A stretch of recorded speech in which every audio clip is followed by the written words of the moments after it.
Hello, hello, hello. Thank you for joining me tonight, those of you that have already joined. So hello to you, Colchis, and hello, Space Father. I was gonna do the stream a little bit earlier, but just want to go out in the backyard and just kind of hang out outdoors for a bit, feed some birds. So I spread some wild bird seed around, just kind of waited around, see who would show up, and got some robins, got some blue jays, got some little finches, and a mourning dove. Typically the four kinds of birds that I see around here. So that's something I kind of like to do, just at random parts of the day. I spent like the first half of the day like doing all the finishing touches on the thumbnail art, and also a little bit extra for the Pikmin stream and setting up and everything. So it took a while. I had a lot on my plate at first when Pikmin 4 came out, but I'm doing it now, a little bit late, like 5 days late compared to like everyone else has already 100%ed the game and beat the game, and I'm like, ugh. And then like, here's another thing, I downloaded the demo, I streamed the demo, and like, I'm not recording this. I hope the save game data doesn't carry over into the actual game, because I'm like, oh shit. I didn't have anything prepared, so that can't be the official first episode. So I'm just gonna do the tutorial again. I don't care about what items that they give you. It's like 5 bomb rocks or something if you transfer the data and you get to continue where you left off. Screw that. I'll just have fun doing it again. It's no big deal. I'd rather have the full, complete experience than splinter it off and like have a demo lagging behind that's like, oh, okay, that was the first episode, like, before it even released. I don't know. It was just like I wanted to stream something, and I wanted to play the demo, so that's why we're going to be doing the tutorial today, if anyone cares at all. So I'm a little familiar with the game already. I was really impressed by the demo. I thought it was actually really good, and hopefully it gets more people in the Pikmin.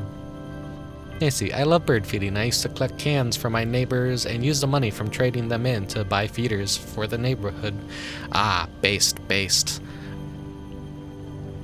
Always take care of the birds in your neighborhood. Without the birds, you'll be overrun by bugs. I like there's like a symbiotic probably not actually symbiotic relationship, but the relation with the birds in the area is that crows generally keep all the hawks and birds of prey away. So a lot of the little tinier bird species like to hang out in my backyard because the crows have a giant like hangout tree. And so like whenever a hawk or a raccoon or like squirrels come near like the area, the crows are like basically the patrol. They keep all the predators and like nasty things out, and then the small birds kind of like thrive, and like they take care of the little pests that we would have for like any of our trees and fruits and all that. So yeah, I have a backyard that's very bird friendly. Last time I saw something that wasn't a bird, it was a raccoon, and the crows were going absolutely nuts and dive bombing it. So a lot of those creatures know not to come near this area. I'm pretty sure. So yeah, it's nice to sit outdoors for a bit and just relax and watch the birds.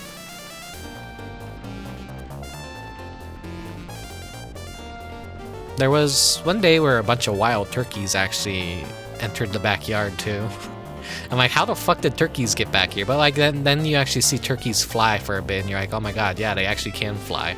Wild ones at least. The fat ones in captivity, they're not that impressive when they fly. But I don't even think they can fly when they're in captivity like that. But wild turkeys are very capable. So like, just seeing the entire like little flock of turkeys in the backyard was a real treat.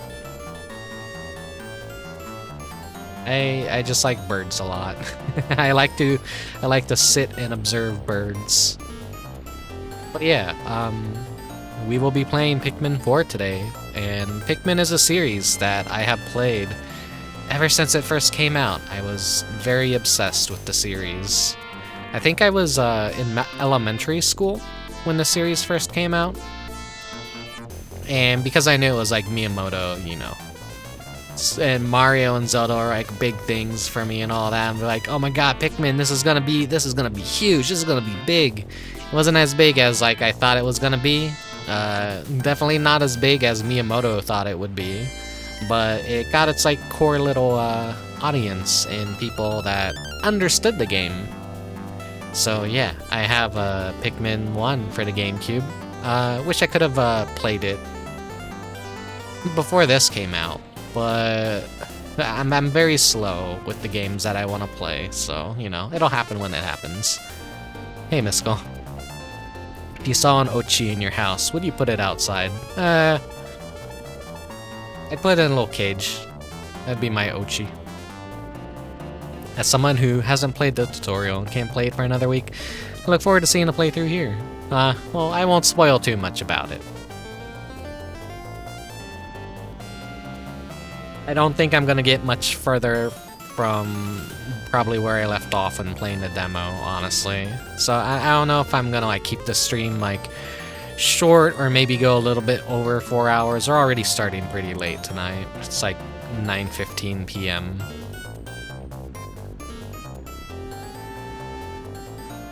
Cause yeah, you know, I'm just busy being an old man going outside and feeding birds. Anyways,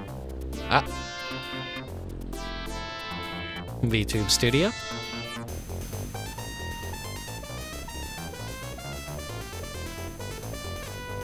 Let me just do a little bit of a recalibration. I've been noticing this happening quite often, so I'm like, sometimes the model reader, or maybe it's my webcam, is struggling just a bit, so I'm gonna have to look into that later. Kind of like desynchronizes a little bit. But yeah, welcome to the stream, Miskell. And let's hop in the Pikmin now, I suppose.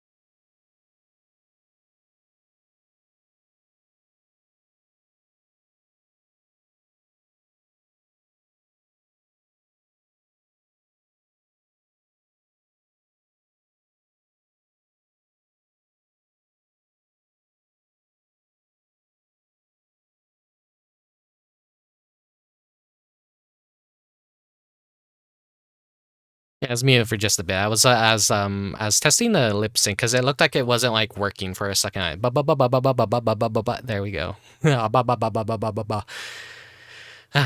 Okay, so I got all my stuff set up now, and we could jump into Pikmin 4 finally and enjoy it. So if it's too quiet, do please let me know.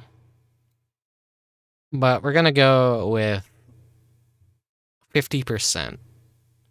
That seemed like it would probably be a good enough, like, this game gets quiet, but when it wants to get loud, it'll get loud. Okay, don't fuck this up. Save data found from the demo version. Don't import. I don't want it. I want to start over again. If it was an exclusive costume or something like aesthetical, I would care. But it's 5 bomb rocks, and I don't give a shit about 5 bomb rocks. Anytime a game is like pre-order now and get this very common resource that you're probably gonna get through normal gameplay a lot, and it's like it's not even a noticeable amount. Like, what's the point? Pokemon does that with Pokeballs, and it's like, and potions too, and it's like, wow, 3 whole revives and 5 potions. Like, fucking remember when that shit was just free from NPCs when you started the game, and now that's like a pre-order bonus? Anyways, just take the time to enjoy the title screen. Do you like my helmet? I could probably touch it up again, just a little bit for the next stream, but for now, I think I did a pretty good job.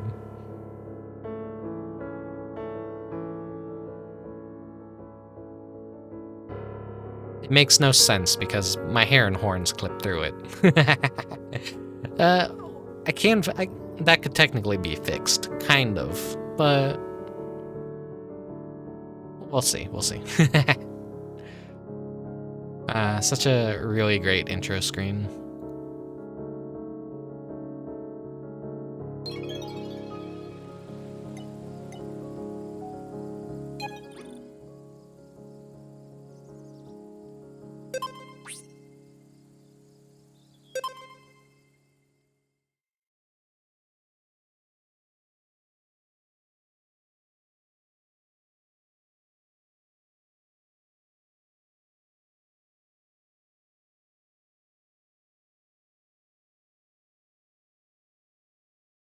Hopefully it's quiet enough outside that there's not too much disruptions tonight. And hopefully I'm not talking too soft. Captain Orima. Windu, Gero, Nuru, the Dolphin.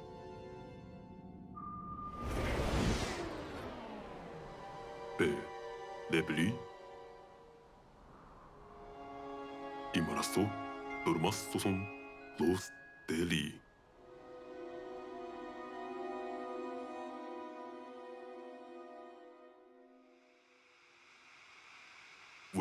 Yeah, the crow wanted to leave. Tugunurpara, Dimara Moru. Brookban, Webo. Wonder where he's off to.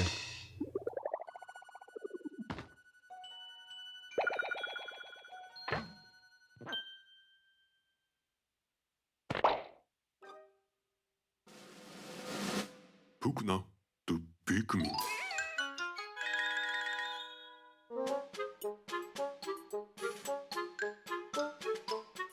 Ni lama to Pikmin, so Luolinima. Topor, Lavara Saro to Bar.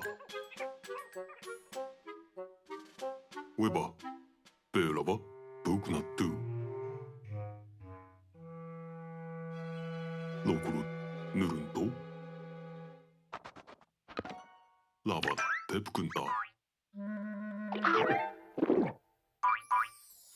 Mataras Dwen.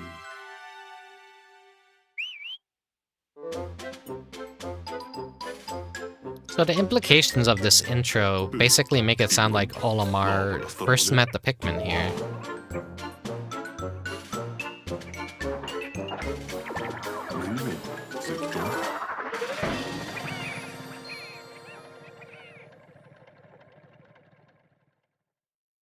So I've heard things about this kind of like being a soft reboot.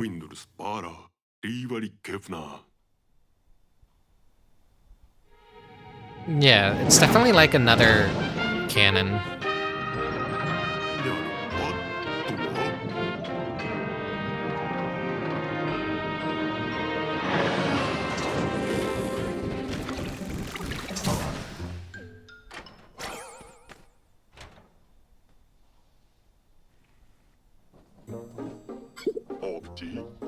Something about this area is different from the others we've explored so far.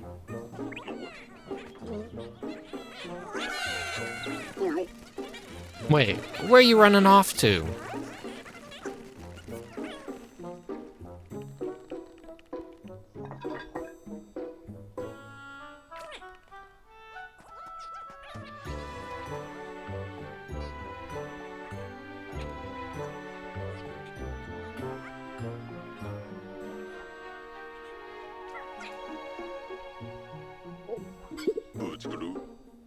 That can't be a good sign. The Pikmin don't usually scurry off like that.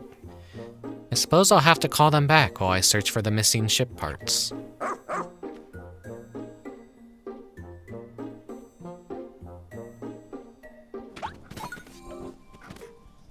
You notice how Ochi has a fluffy tail, and this one has a leaf for a tail, so there's definitely something already off about that.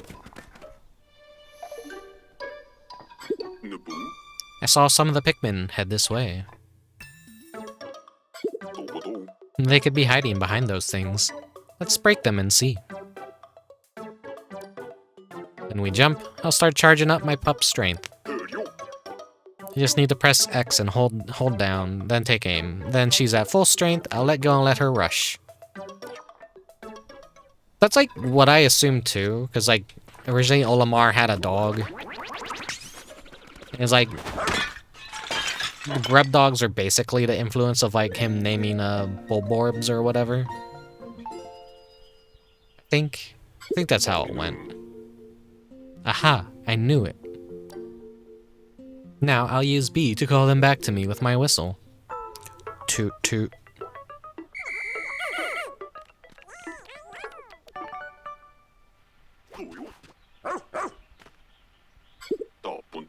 I just wish I knew why the Pikmin ran away and hid in the first place. I better make a note of this in my voyage log. You never know when this kind of information will prove useful. Now, how to phrase it.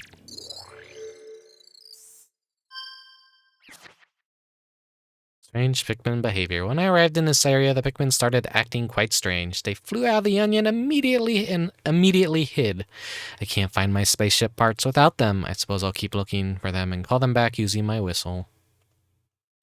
I guess that's like a summarization of the game as it happens. I need to find my missing ship parts, but it'll be much easier if I have more Pikmin to help me.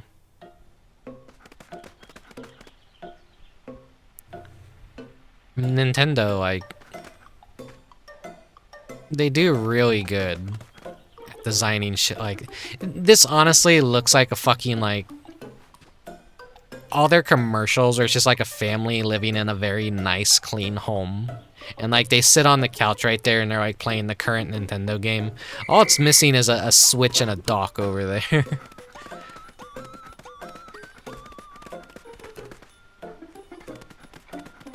But aesthetically, like, they're just really fucking good at designing shit.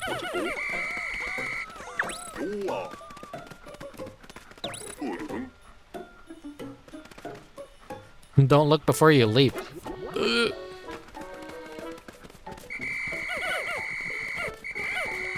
Get over here, you little shits.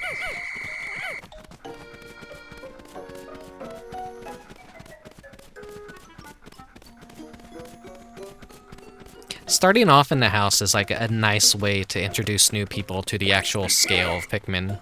Did that grass just move? Oh, there they are.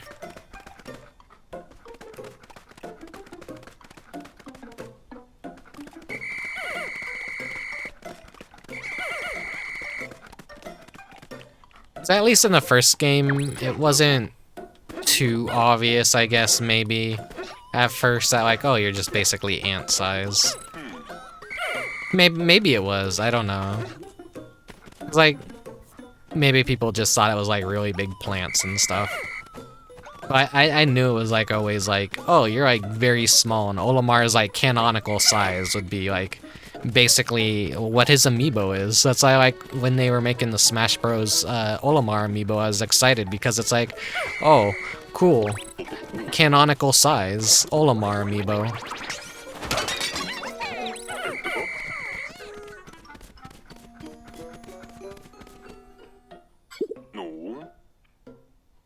Then when he's in like Smash Bros, it doesn't make sense too, because like he's just normal size compared to everyone else. So that like also gave a lot of people that don't know much about Pikmin the wrong impression that Olimar is just like a normal sized man, but no, he's super tiny. Okay, there has to be a ship part around here somewhere. And this is the perfect situation to rely upon my pup's powerful nose. Track down one of those ship parts, girl.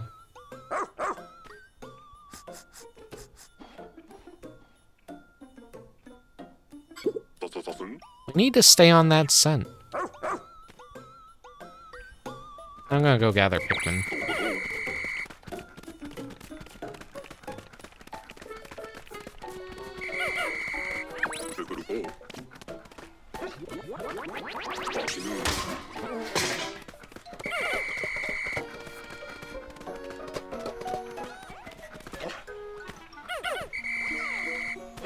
Get up here. There we go.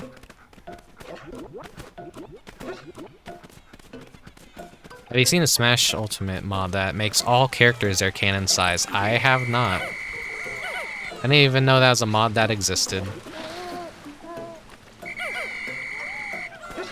I don't necessarily like do any modding for like Switch stuff. Nintendo Ninjas, I paid money for this, don't come and kill me. This is legit hardware. This is legit the game card. I know they're often sticklers about that kind of stuff. I can't go up there yet. They're saving that for the real gameplay of this area.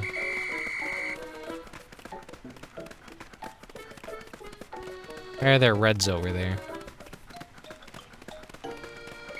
Come here.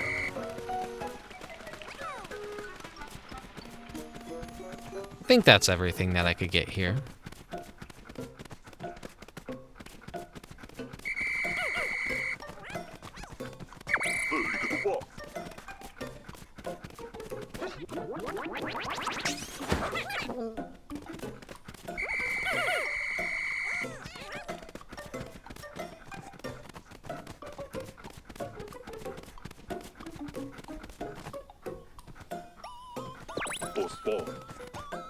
Oh, the size actually affects how you hit them in the mod. That's interesting.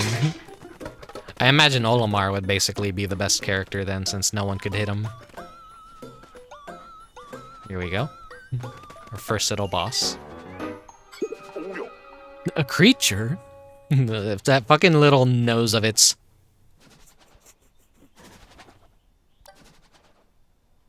Look at that snout. I don't see any ship parts. Could that thing have swallowed one whole? Those spiky things are going to make this tough. I have to find an opening. Maybe I should use Rush to build up energy. And yada yada. I hate when they like always like they have the buttons, but it is a tutorial. It just makes it harder to read. In the meantime, let's circle it and wait for a chance to strike.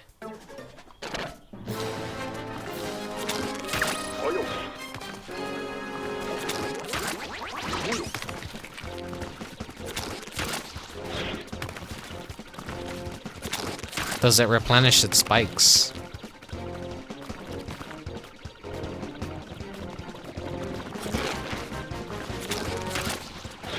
It basically like one-cycled it in the demo. It's not like a very hard boss.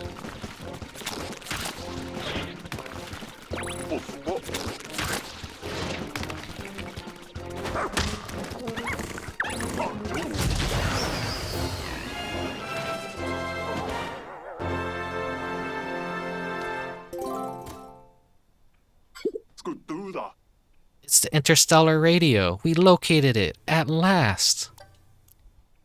With this back in my possession, I can finally call for help.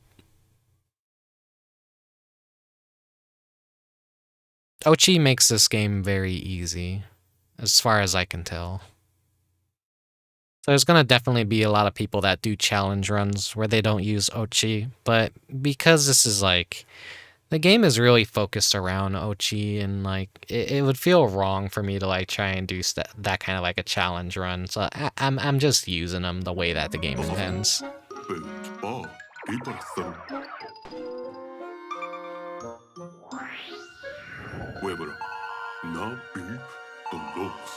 Yeah, it's like the perfect color for the Pikmin in the back.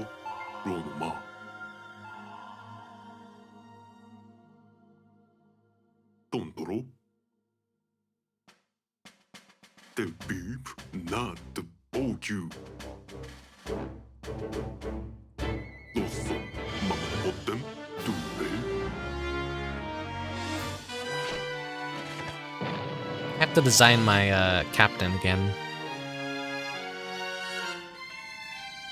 ウェーバー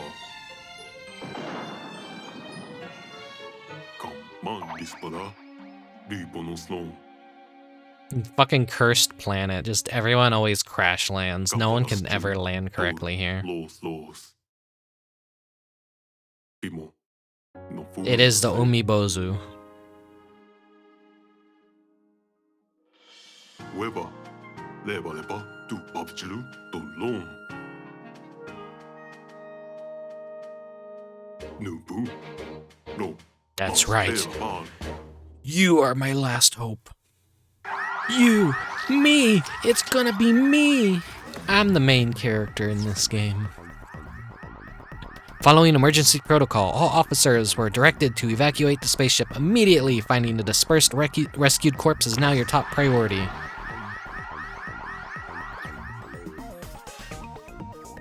Alright, so definitely want to be on the taller side.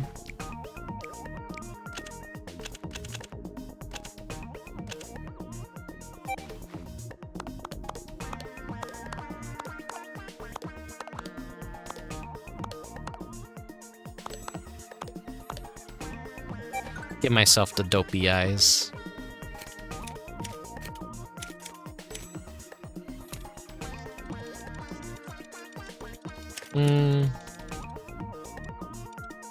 Give myself a proper haircut. It's similar enough to my me.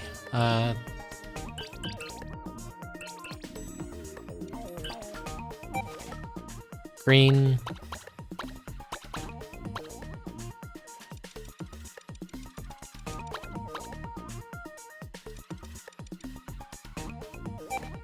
Yeah, sure. We'll go green. We'll go green.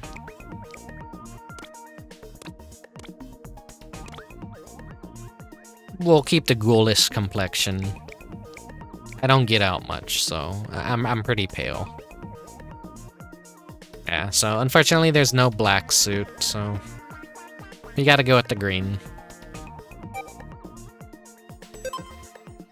I wasn't really impressed with the customization. I looked into the others, and like, they all have their unique hairstyles and stuff, but I like the tall body style the best. A green ghoul. That's me, alright. The Rescue Corps newest officer. They recently accepted a dangerous mission to rescue their missing colleagues.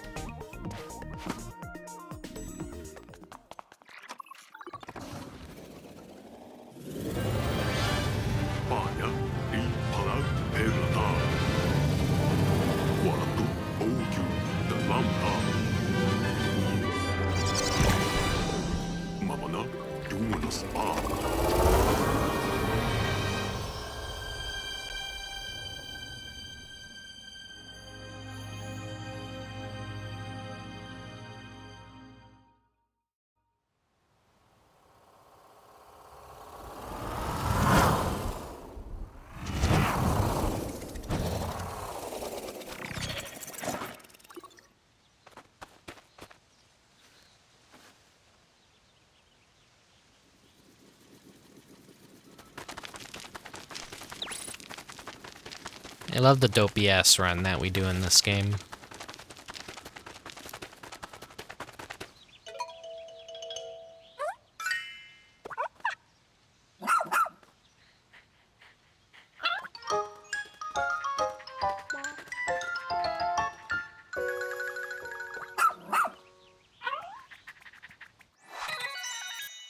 This young, loyal rescue pup is one of an elite breed of space dogs that's long served the Shepherd family.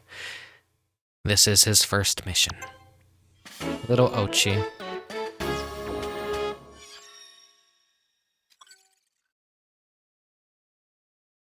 You encountered the Rescue Corps' rescue pup, Ochi. The remaining 6 rescue officers are still out there somewhere.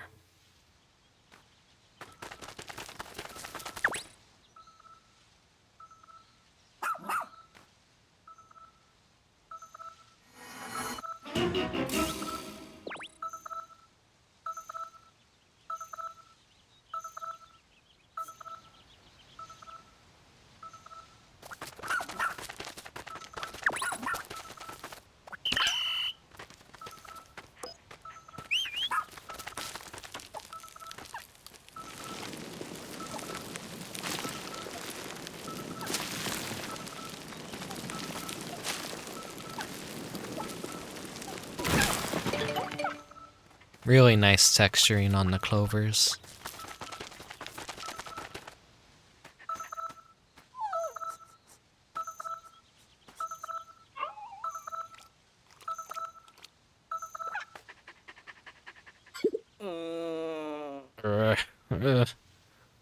Is that you, Ochi? I like this guy because he has like a goofy ass design. He's got like a weird puppet mouth. Thank the stars, I wasn't sure that my SOS signal had reached HQ. So you and Ochi found and rescued me together. That's actually quite surprising. I've never known Ochi to listen to anyone other than our captain. Oh, I should probably introduce myself. I'm Colin, communications operator for the Rescue Corps. As a Rescue Corps comms operator, he handles communication for his fellow officers. Plus, he's handy with a wrench.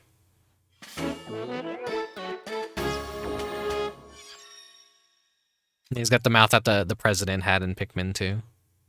Like how they like took all like the features from a lot of the previous games, like, and just like made it so that you could just kind of like build your own. It's one down. Where could the other rescue officers be?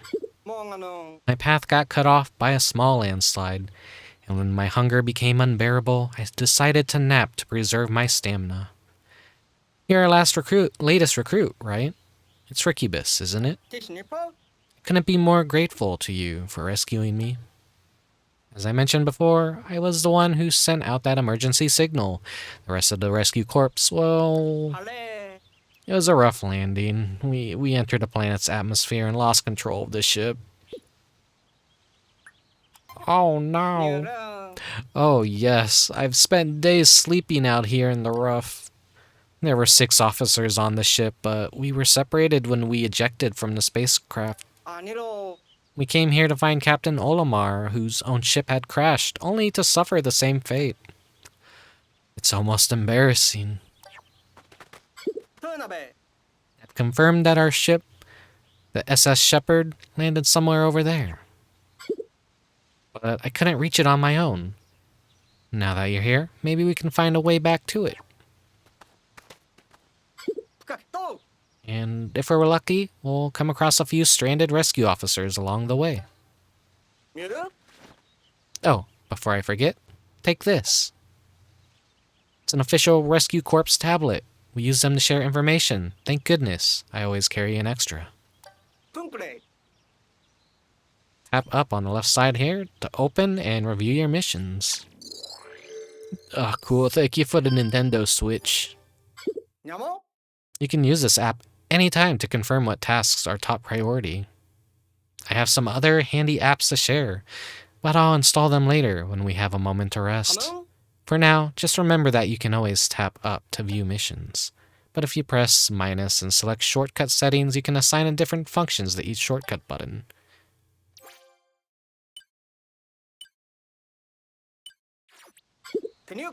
Now then, let's go find the SS Shepherd.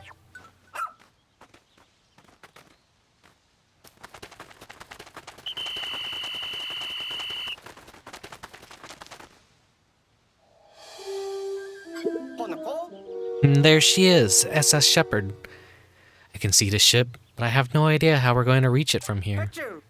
You know, there's something familiar about this area. I remember something. What if this happened to you? I'd go on an adventure, and I'd probably get eaten by something. I wouldn't survive a single fucking day, most likely. It's just up ahead. Let's go.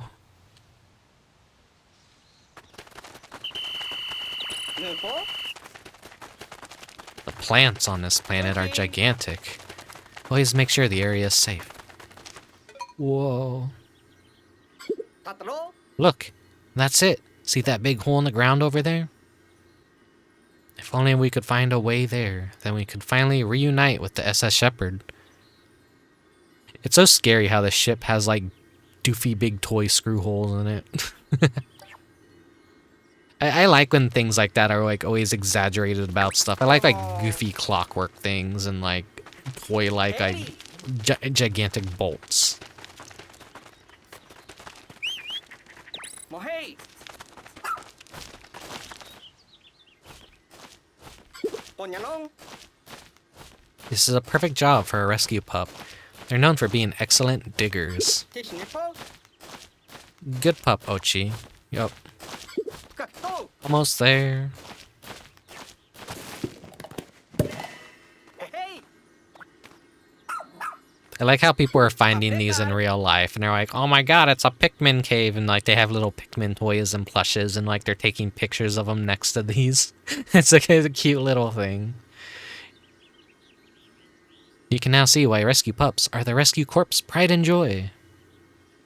This looks just like the other hole we saw. Yupa. Well done, Ochi.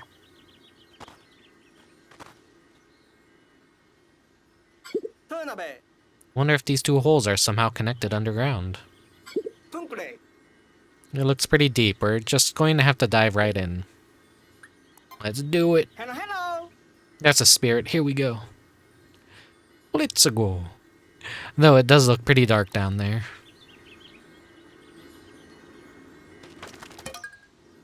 Oi. Jump in the dark hole. Hey, Scarf. Welcome to the stream. You think birds would be like more of a creature that would appear in Pikmin, but no, you only kind of get the snagrets.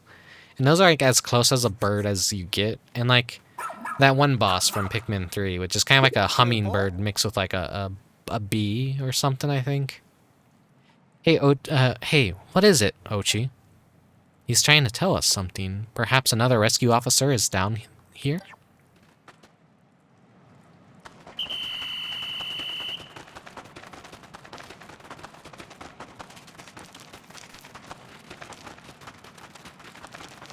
So whatever happened to the planet, it's most likely maybe bird life has completely died off or evolved to just be like creatures instead.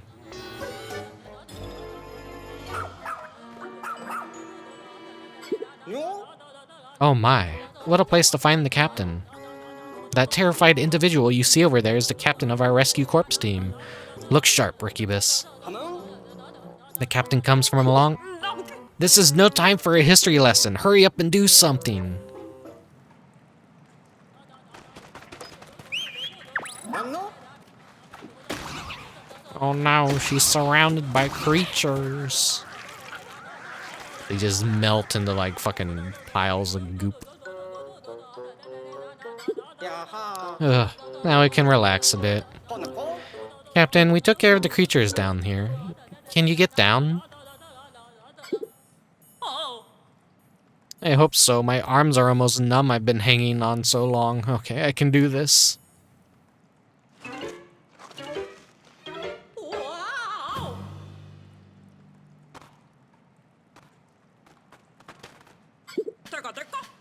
What's your status, Colin? Are you okay? Nyara. Shouldn't I be asking you that? I'm just relieved to see you're alright. Oh, you. I haven't seen you since rookie training camp. I'm Captain Shepard of the Rescue Corps, if you don't remember. Did you order Ochi to get rid of those creatures all by yourself, Rickubus? Huh. Ochi's not supposed to obey anyone but me. Guess that rookie training paid off after all, didn't it? You know, the first time I saw you in training, I had a feeling you'd make a top-notch dog trainer. A 99th Gen Rescue Corps officer, she was saved by a rescue pup as a child, sparking a lifelong love for her furry colleagues. Let me read chat. It's crazy how final boss is perfectly realistic. A perfectly realistic sorry, my brain tongue twisted. It's crazy how the final boss in this is a perfectly realistic chihuahua. That would be fucking hilarious. What if you found one of the captains, but discovered they suffered the Amelia Earhart fate? She got eaten by a crab or something. I saw like a fucking meme recently where it's just a coconut crab and like is like he was forced to eat Amelia Earhart at like age 6. Dark humor, that just made me cackle. That meme was so stupid, I loved it.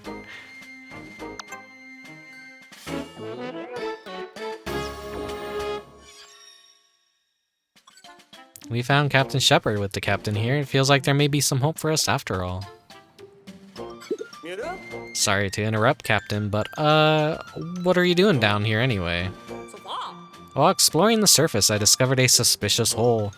I leaned over to take a look inside and fell right in. I wandered around this cave trying to find an exit, but when I came up, those icky, slimy creatures... Hang on, did you fall down the hole located near the SS Shepard? We entered this cave in an attempt to reach that very opening. Well then, what are we waiting around here for? Let's get back to the SS Shepard. Copy that. Is something wrong? You didn't say anything, Rickubus. Copy that is the Rescue Corps' way of saying understood. Let's try saying it together, okay? Copy that. Understood. I'm sure you're just nervous. This is your first official mission, after all. It'll all come naturally to you soon enough. Don't worry. That said, you'll need to review the Rescue Corps Rescue Journal. For your upcoming missions, it's essential to our work. I feel like I'd be the kind of dope that would, like, agree to do something and then, like, not do it correctly.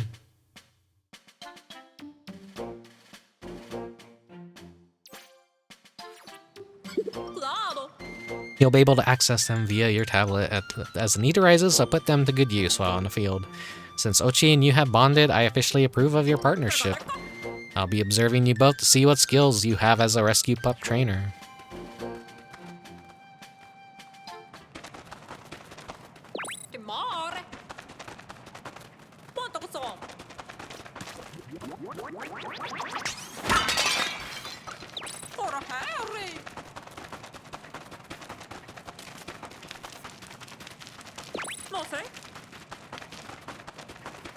Just go the genocide route and take out the captains and leave with their ship. No.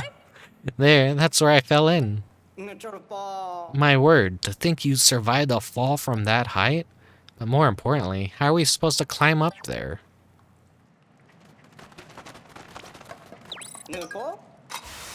Oops, accidentally skipped some dialogue. Sure, it wasn't important.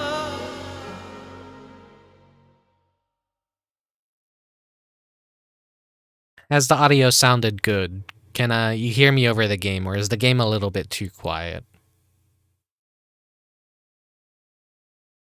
I know Splatoon's like always super loud. I need to have that around like 30%. And then Breath of the Wild, I mean, Tears of the Kingdom was so quiet, I could leave that at like 100%.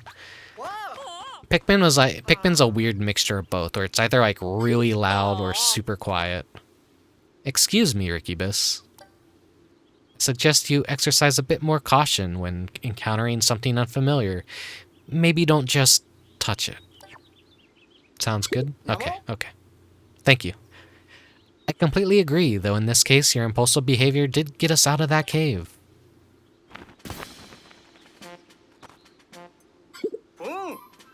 Alright, Captain. The Rescue Corps flag has been officially planted. Now for the status report on all the cave-related activities. We located and rescued one castaway, and no other individuals were found during our search. Noted. Then let's consider the investigation of this cave complete. I hope this experience will help you prepare for the challenges inherent to our work. There are lives depending on us. But you both did good work today. Well done, Rickubus and Ochi. I guess we're just going to skip right over the fact that we had to rescue the captain herself. Colin, you look different since the last time I saw you. Did you do something new with your hair? I don't think so. I've been a bit busy trying to, you know, stay alive. Of course, and good for you. You did it! Well, here she is, the SS Shepard.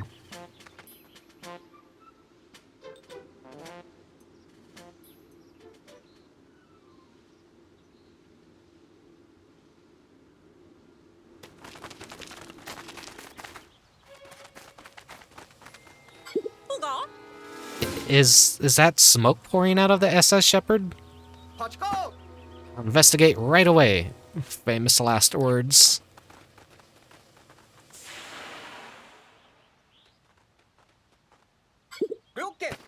Status report. On investigating the interior of the ship, I discovered the engine had overheated, Yaha. and that the spaceship was seconds away from total destruction. What? Oh no, will it be okay? Uchi. It will. I initiated an emergency shutdown and everything's stable. Thankfully, the engine can be repaired. However, the ship's energy stores are now completely empty. So we have no way of getting off this planet, let alone searching for Captain Olimar. Mohei. Not necessarily. I think I saw something in Captain Olimar's voyage log that may prove useful. Rick, can I call you a pussy for not letting me horizontally flip your art? Wait, what? Hey, Nano. What do you mean by that? I can't horizontally flip my art. Is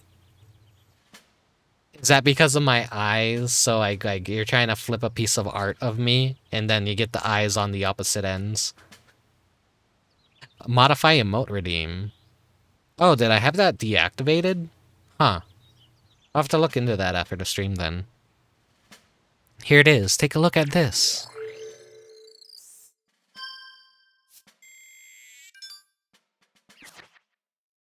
I found a treasure. After thorough investigation into the shiny objects found on this planet, I have deduced that they must contain sparklium.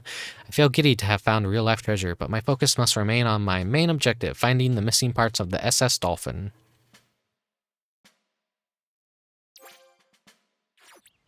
Kaupuchi. In layman's terms... Tishnipo. Actually, skip over dialogue and forget to read it out loud. I'm sorry if I did. We should be able to extract sparklium from sparkling objects that we find on this planet and convert it into energy.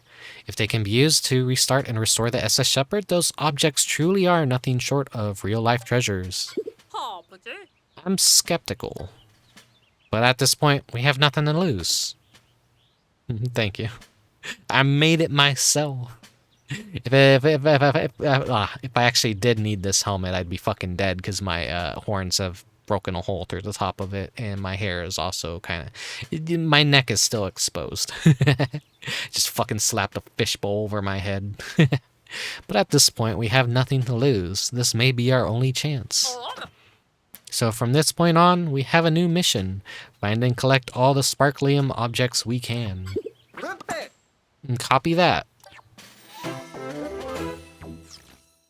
Apparently, sparkly objects can be used as an emergency source.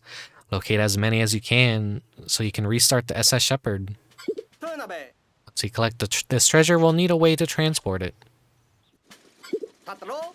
For that, we could use the SS Beagle. Once more, like, everything about this is like, oh, the ships are named after dog breeds and stuff. Kaupuchi. We just need a good place for it to land. Mokujun. Huh? What's that over there?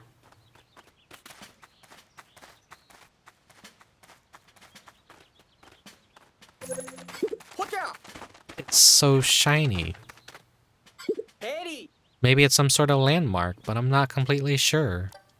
It looks like the perfect spot for a base of operations. Call the ship over.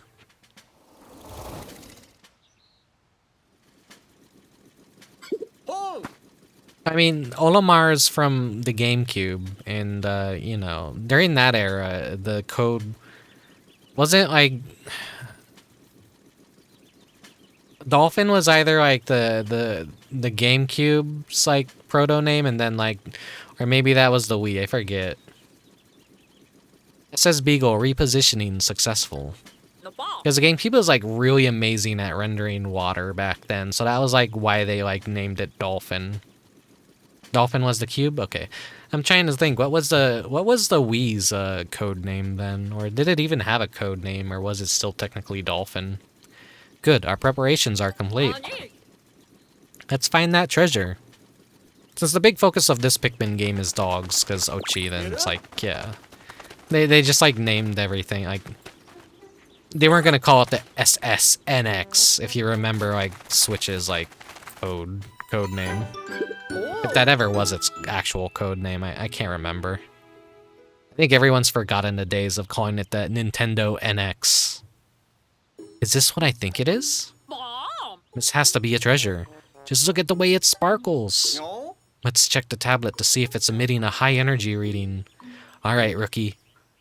Press the blah to open the radar map.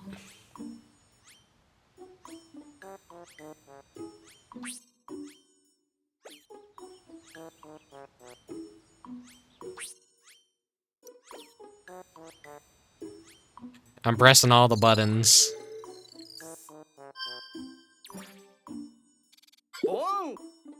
The the plus. Wait, I thought it was like the fucking D-pad that was like, no, it's like the actual plus. God, I'm stupid. Presence of Sparklium confirmed. That was in the center, represents a treasure. From now on, you can consult your radar map to check if there are any treasures in your area. Excellent work. I'm going to take this auspicious start as a good sign. But, how are we going to move it? Go, Ochi, go.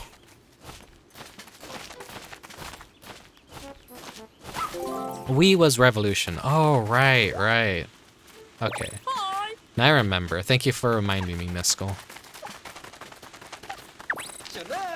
You got your facts straight.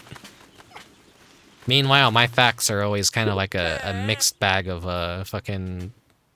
I never have it when I need it, but I know it, but I just don't know where it is in my brain. This treasure is large. How can we physically collect something this big?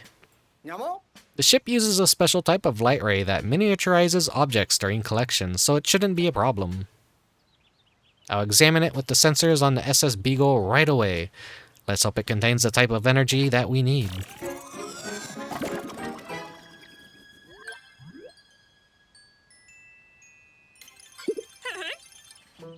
Yes, energy detected. If we can collect 250 more units of Sparklium, we may be able to restart the SS Shepherd. But the SS Shepherd is supposed to run on high-octane energy. Will this work? I believe we can get it to run on Sparklium alone, though it may be a bumpier ride. Hey, Karen. Ochi, my beloved.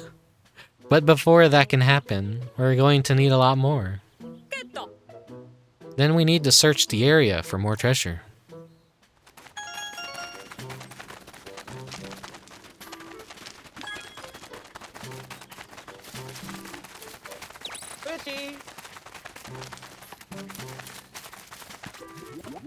Wait, I forget when I see something on a ledge like this. I forget how I did this. Was it...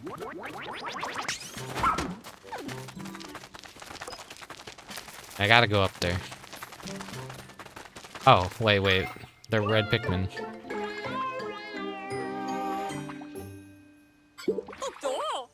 It's been a while since I played the demo, so I forgot how this progressed. What's this? Is it a treasure? I wasn't one of these people that, like, found, like, a way to, like, stagger the demo so much that, like, they could grind to, like, the highest possible upgrade. And, just, like, gets, like... I'm surprised people got to keep their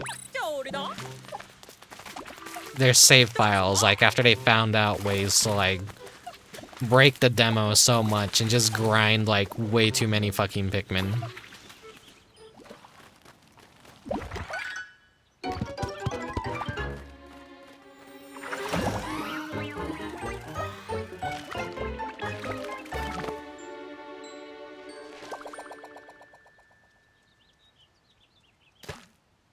Remember how the Wii and Wii U and 3DS system transfers are represented with Pikmin? That shit's crazy, I think.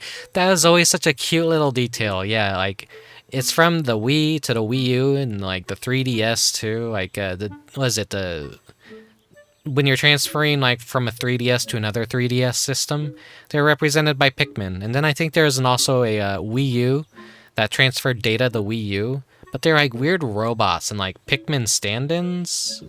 They acted like the same like Pikmin, but I saw a video of it recently.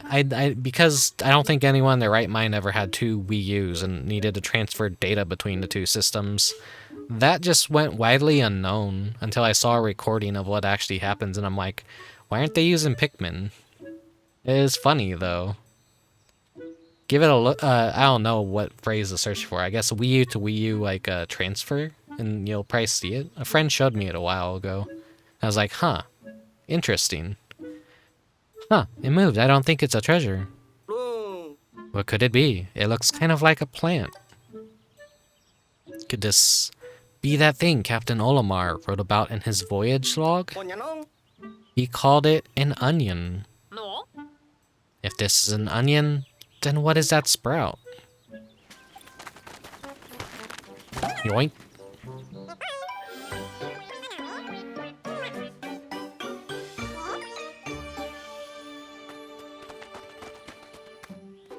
The boy. Choma. Oh my, I think this could be a Pikmin.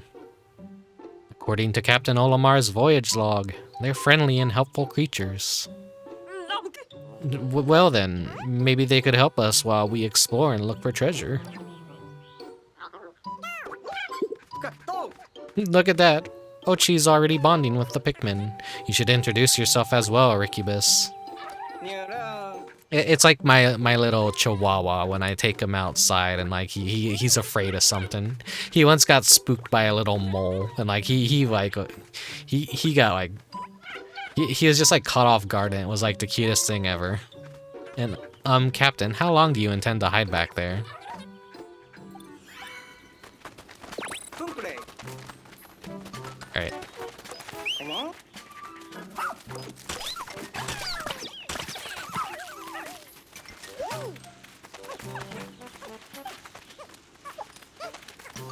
Yeah, I got some chihuahuas. They're all siblings, but they all look drastically different from one another. One looks like a rat. One looks like a rat but long-haired, and then the last one, he looks more like a mixture of like a beagle and a chihuahua. Like he's the cutest fucking like long-haired chihuahua I've ever seen. And he's a big enough dog that he doesn't like look 100% chihuahua, but both of his parents were chihuahua, so I have no idea, but like I love the hell out of that dog. He's my favorite of the three. Don't tell the others. What? More sprouts? No hey. That red seed-like thing is apparently called a pellet. If you feed one to the onion, it will create more Pikmin. What a mysterious life form. Kishnippo.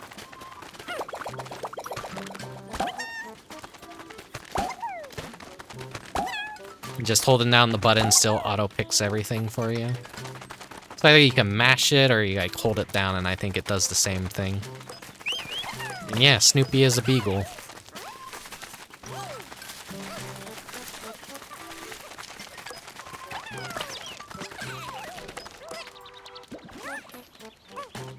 Like, the youngest of the...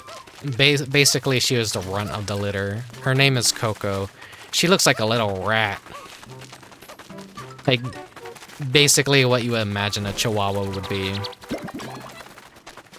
Annaboo is the middle. And she's like... She's long-haired, but she's very slim. And she's still a little bit more petite. And Angus is the big guy. And he has like a white coat. He kind of looks like a raccoon a little bit. He's got brown and like black splotches on his fur patterns. And he's got like a raccoon-like face. Yaha. And that was close. Too close. Are?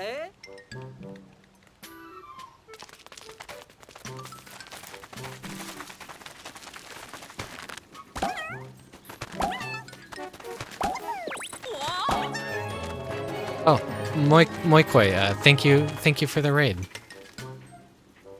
Game Boy Advance Blue SP Edition. Let me do the shoutouts real quick. You were doing Stardew Valley. Pikmin goes well. Pikmin goes well. I already beat the demo and all that, but I wanted to have a fresh like save file and everything. So I'm doing the tutorial again.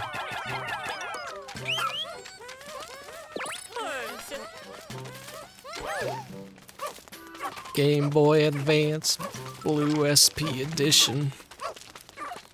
Game Boy Advance Blue SP Edition.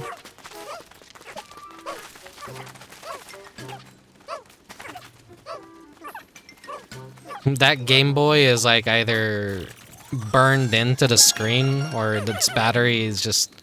How's its battery not been drained? Oi!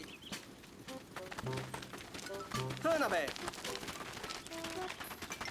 I used to sneak and play my SP at night and just close the screen, and my mom would come check.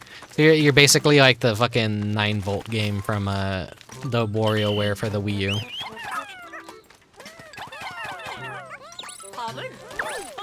They had that one and also like WarioWare Gold too, if I remember right. Because it's like, that was like the most notable thing about that game.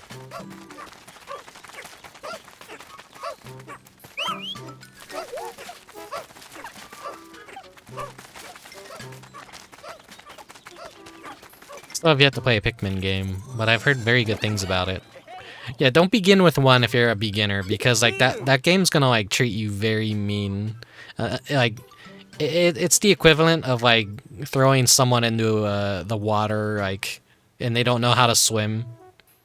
Basically, like the later games in the series teach you like are a lot more beginner friendly. 1 and 2 are like games that like you go back to once you have some experience, or you were like me when you played them when they kind of first came out, so you kind of like already like, you know, you learned from all the trial and errors back then. Huzzah! You two make a fantastic combination, Rickubus and Ochi.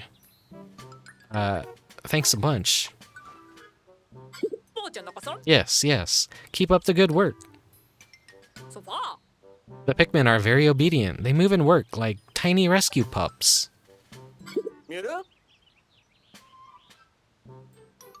It's funny that 3 is probably the best one to start with. Kind of, yeah, I would agree. Now it's time to extract the energy from the treasure. Since like fucking 3 was like so much tutorial stuff, this one is kind of like a mixture of like 2 and 3. Get started right away, Colin. Yeah, Pikmin 3 Deluxe is basically all the Pikmin games are on the Switch. Though they did remove the branded items from the Pikmin games from the digital release that they did. And that'll begin a physical release, like I think a month or 2 from now. Which kind of sucks, because I like seeing the real world brands in the game, because it kind of like builds like this weird identity and like frame of reference of like, that's a real world object that you notice in real life. Like, everyone has like had their fucking, the Duracell batteries or whatever. You've held that in your hand probably. And so seeing that in a game kind of like gives you a very frame of reference of like a scale that you would know, basically, is like what I'm trying to say. Don't start with Hey Pikmin, don't. That's just a shame about Hey Pikmin. It's got some good music. I used that for like the opening of the stream too, and like, it's just, yeah, it's like the black sheep of the family. No one likes it. Even I never beat it just yet. Like, I still have it. I'm like, just, maybe one day I'll play it. Energy from the treasure will soon be extracted. It will flow directly to the SS Shepherd. I bought it just because like I wanted like Pikmin, you know, to be successful. And I got it during like one of those like buy 2 get 1 free game sales that like Target had. No 7-Up, no Duracell battery. No weed leaf. But yeah, Moikoi, go decompress and like take a break and all that since you've been streaming and all that. Understood. Thank you for the raid. Have a good night and enjoy. Thank you for the lurk.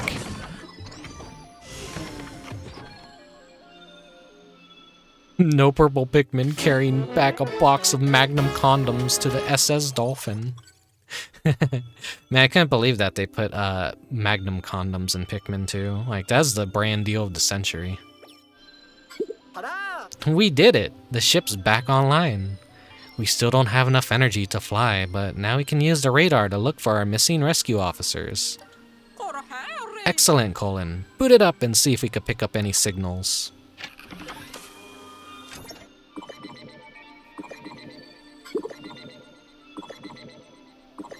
What? I'm picking up multiple SOS signals. They could be coming from our lost rescue officers and even Captain Olimar. No. Then we don't have a moment to lose. Time to get rescuing. They at least did a lot of really good work on the fake logos and brands that they made to like apply to the textures of the old items. I always say this, but Nintendo does a really good job at creating like made up brands and making logos and all that. They've had their art teams style that kind of stuff for like multiple of their games. Like ever since like Splatoon came out, they really have like kind of hit it out of the ballpark. Because I know ARMS had a lot of cool logo designs and stuff like that, and like Splatoon 2 and 3 and Animal Crossing, you notice like they're making all these like unique brandings and like in-universe, like it's not just like an NPC store, it has its own like identity to it, which has always been like something a lot of games should do more often. Gotta find those for my SS Dong. Yeah, Kirby's Forgotten Land is a good example too. Yeah, I want to play Forgotten Land on stream. I did that off stream. Well, I wasn't a VTuber back then just yet. I wanted to play it initially, but I was like, I had to like do a lot of work, so I just played it in my own time. Went from Pepsi to Snepis.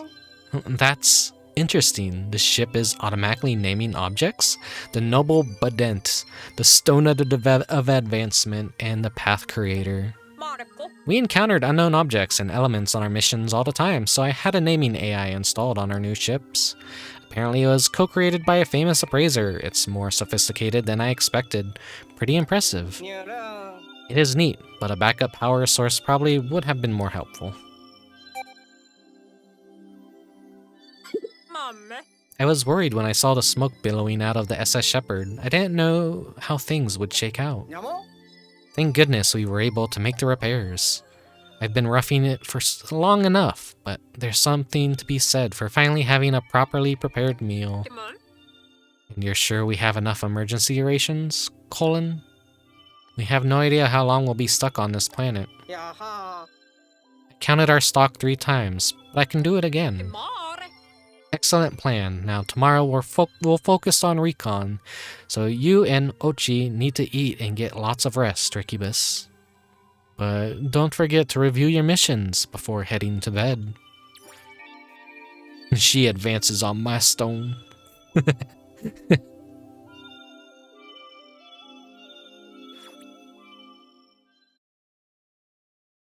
Imagine if Nintendo used AI to generate the plot and new canon for this game. I would be so angry.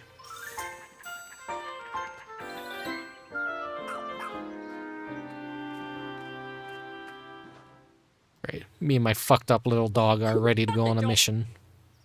Alright, I guess this is everyone. I call this strategy meeting to order. Copy that. Here's the latest status report. As of today, 2 rescue officers and 1 rescue pup have been recovered thanks to the efforts of Rickubus. However, the whereabouts of the other 4 rescue officers remain unknown, and the SS Shepherd is out of commission. All things considered, our primary mission, the rescue of Captain Olimar, has run into some roadblocks. Our first priority is now the search and rescue of our fellow rescue officers. Rickubus, Ochi, fly to the area where our radar picked up those distress signals and tried to track down our missing personnel. Colin and I will remain with the ship. We'll provide directions and guidance from here. Don't worry, we'll be available via the SS Shepherd's wireless communication at all times, so you'll have our full support. Wouldn't typically assign so much responsibility to a rookie, but after seeing you in action, I know you can handle it. Plus, you'll be in good paws with Ochi by your side. You two make a great team. Captain, what about our search for Captain Olimar? Should we officially put it on pause? No, we may still find him during our hunt for the other rescue officers. I'll keep it on our mission list, just in case. On that note, I hereby call this strategy meeting to a close. Ruppe. Copy that. Captain Olimar, shipwrecked on an unknown planet, discovers whereabouts while you search for missing rescue corps officers. Corp. I always call corpse. Corp. Rescue corp.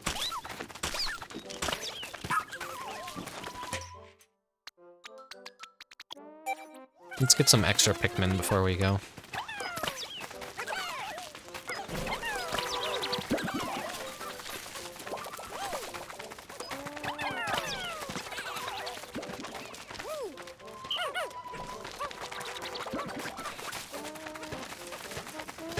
You'll have our full support unless you get pinned and killed by a creature, of course. Yeah. I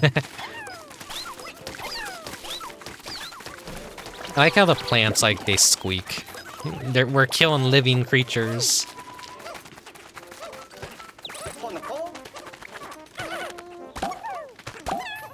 We have the Pikmin, which are pretty much close to plants. So who's to say those pellet flowers aren't alive themselves? Huh? The onion stops spitting out seeds. Based on life signs from inside the onion, there are clearly more Pikmin in there. Maybe Pikmin have evolved to self-limit how many can be out on the surface at a time to prevent unnecessary loss.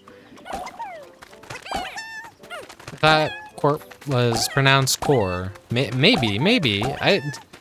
English may be my only language, but that doesn't mean I'm a master of it. I'm kind of stupid, you know? I kind of grew up like playing a lot of games that didn't have voice acting, so I had to like kind of like just read it as I read it, I guess, and like try and make that logic in my brain. English is hard. It is. I couldn't have had a cooler language than English. You'll be pleased to learn that I installed a few new apps on your tablet. I'm sure you'll find them more useful than when you're out in the field, so check them out when you have a spare minute. Now that we have that sorted out, are you ready to get out there and explore?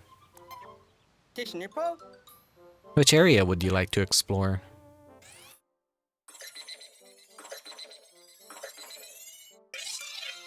They do seem directly related to Pikmin since they give more based on matching colors. Yeah. The Sun-Speckled Terrace. So this is like the first world and demo area, so I should know like pretty much everything to do. I was like going through the bod just to kind of like when I played the demo. Oh, the onion's going too. And I was like seeing so much stuff that I'm like, that was so obvious. Why didn't I think to do that? Like now I understand most of like how the game's logic wants me to play it.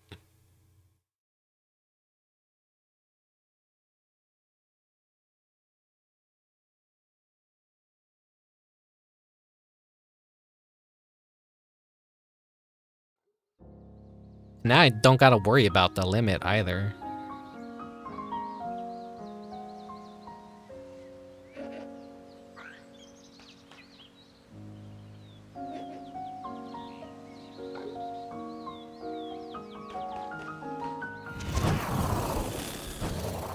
I said it when I played the demo, but I do kind of miss like how hyper-realistic everything was.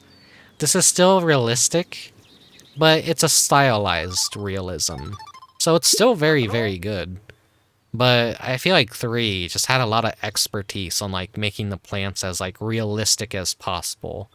And like the textures on the enemies were less cartoony and more realistic as well, is what I want to say.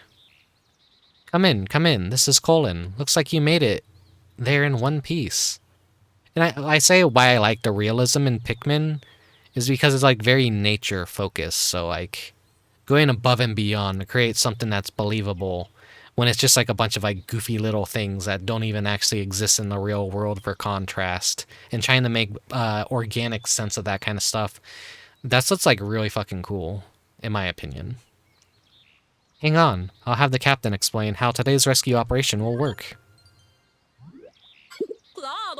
See that clock at the top left corner of your screen? It no longer fucking matters at all. This ain't Pikmin 1 where you're timed. Well, you're still timed, but still, you know, there's no urgency in this game, as far as I can tell. It's set up so that the hand will reach the rightmost edge of the area's local sunset time. Search for our missing rescue officers during the day, but hustle back to the rescue command post before dark. I'm on the job. Try to remember that you're supposed to respond with, copy that. Anyway, get out there and make us proud. ヘリ Oh, you probably noticed that the Onion accompanied the SS Beagle. According to the voyage log, the Onion also serves as a form of transportation for the Pikmin. We've got a lot to do and can take all the help we can get. I think you could put those Pikmin to good use.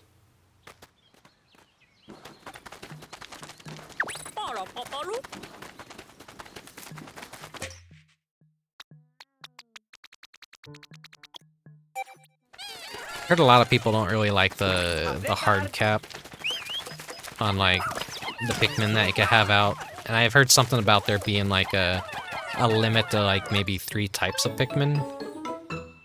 You can't like have every single one out. That's a pretty rock, isn't it?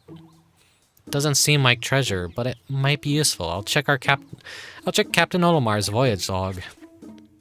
Raw materials. One can mistake this raw material for a simple stone, but it has more in common with amber and other fossilized biological matter.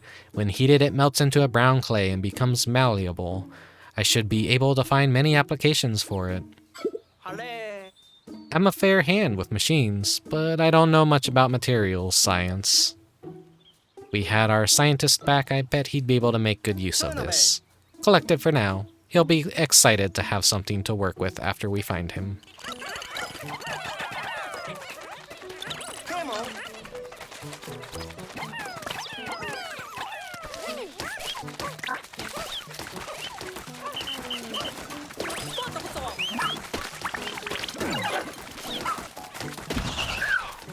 Good boy, Ochi.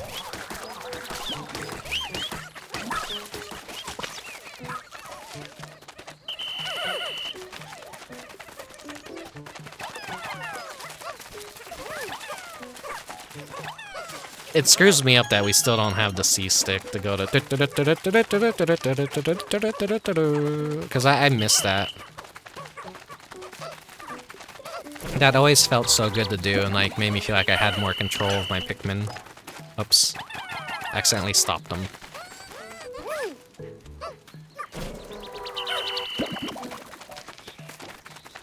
Let's go out and explore.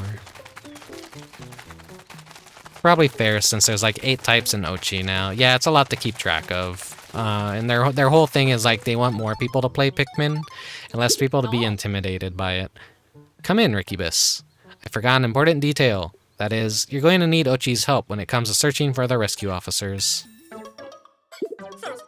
He has a sharp sense of smell, so he'll be able to locate the rescue officers by tracking their scents. Use wide open actions, and then left stick to select a search command. To begin with, command Ochi to pick up a scent. You never know where his nose may lead you. Rescue operations are a race against time, so put your Dandori skills to work to find our rescue officers quickly.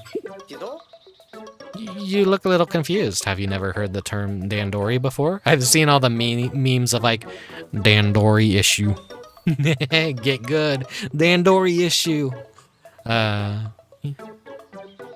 How to explain? Dandori is the art of organizing your tasks and strategically and working with a maximum efficiency to execute your plans quickly. I need to work on my Dandori skills in real life. Its practice has fallen by the wayside in recent years, but it's still a core tenet of Rescue Core, so take it to heart. Embracing the art of Dandori is essential to our work, and you'll need it out there while searching for our rescue officers. To get things started, open Y actions and command Ochi to sniff out our missing comrades.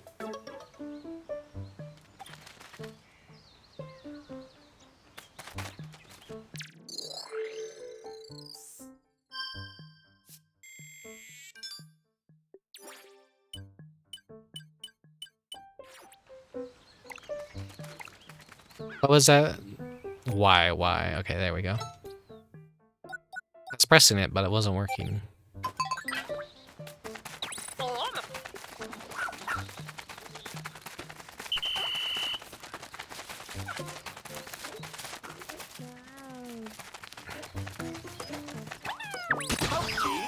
still works.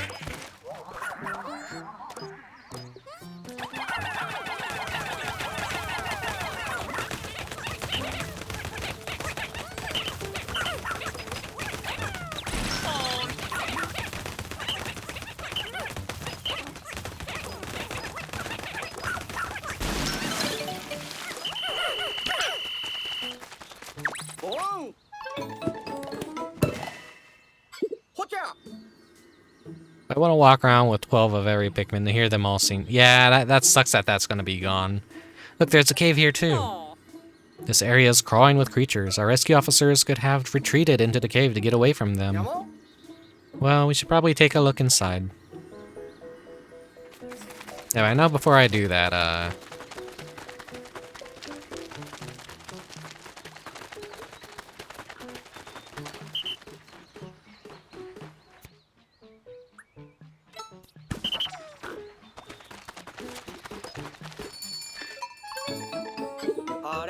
Huh? Another circle of stones? We keep finding them in the most opportune locations. How interesting. Maybe Captain Olimar left them behind, so we could track them down. Never mind that for now. I wonder if we're in this creature's territory. We should create a base here. Any Dandori master would tell you it's the most efficient way forward. But first, let's do something about that pesky creature already.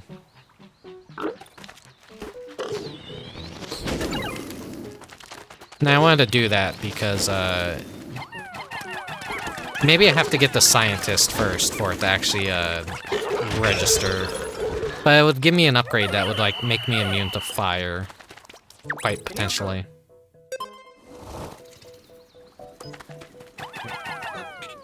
Take 'em, boys.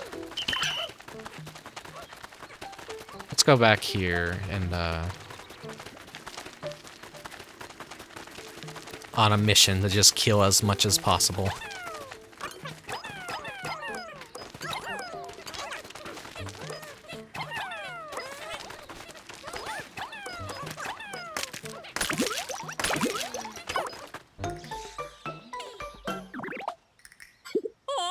Did you see that? It bloomed a flower. What's going on here? Picture.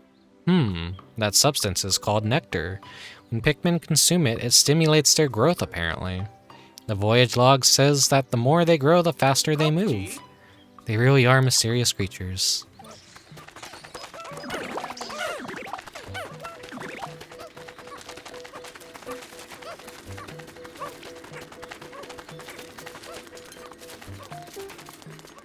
Go ahead and sneak up on them.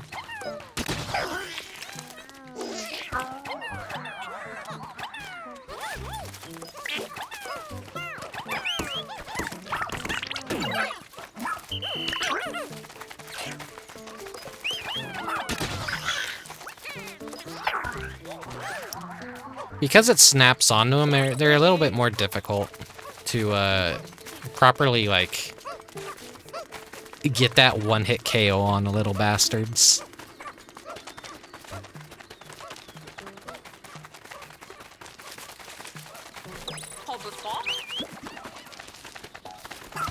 I don't know, have I lost track of any Pikmin?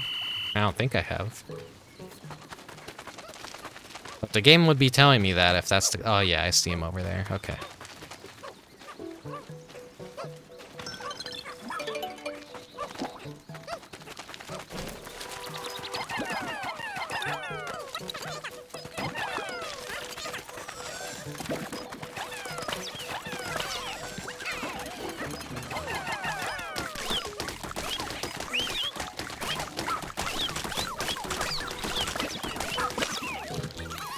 It's always satisfying to do a full map clear in the old Pikmin games. Yeah, I don't think I was ever that good, though, but I know, like, the speedrunners could probably do every single thing in, like, a single day with, like, sequence breaking. Because I know, like, you could technically get everything in the first stage without blue Pikmin.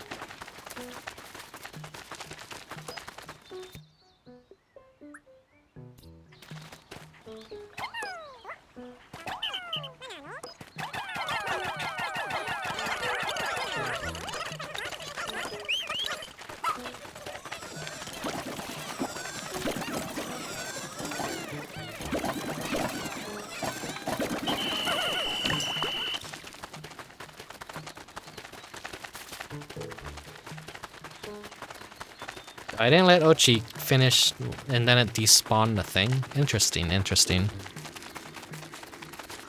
Alright, everyone, drink up.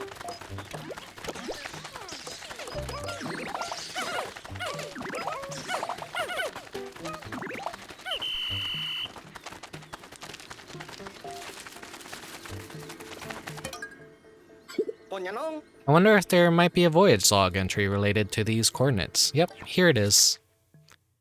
Last Frost Cavern. I entered a cave to look for the SS Dolphin parts and found a creature that defies the logic of space. It further surprised me by expelling frigid cold air. Imagine if there were Pikmin that had been acclimatized to that cold air. This planet's ecosystem is full of mysteries. Hello. Take a look at this. That Captain Olimar certainly is thorough, isn't he? According to the log, anytime you enter a cave, you should take Pikmin with you. Oi. The SS Beagle can bring the Pikmin, so you can enter the cave without stopping by the base first. The Pikmin that remain on the surface can't just be left out here, so let's return them to the Onion for the time being.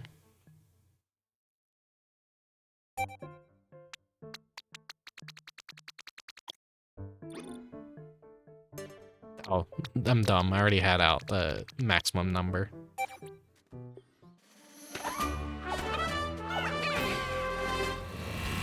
The Wii did an excellent job with targeting due to a Wiimote sensor. And yeah, didn't they also kind of increase the height at which Pikmin could be thrown?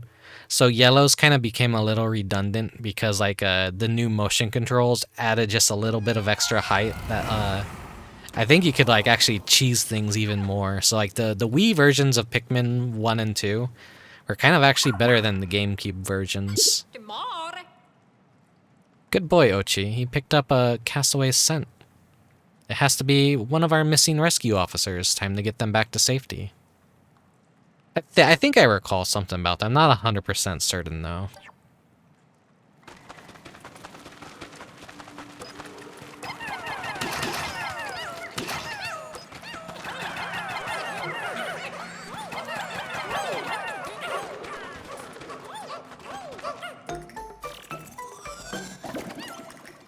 Oh. What's this? That's not treasure. June. Huh? Treasure or not, it does appear to contain some sparklium. Might as well keep collecting those defeated creatures. They may be enough to help, even if only a little.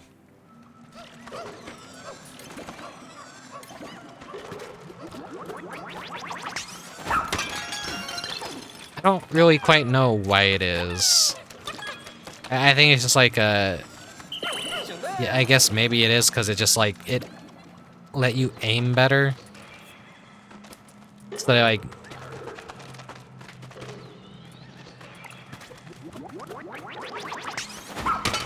I'm trying to think of the logic of why it would do that.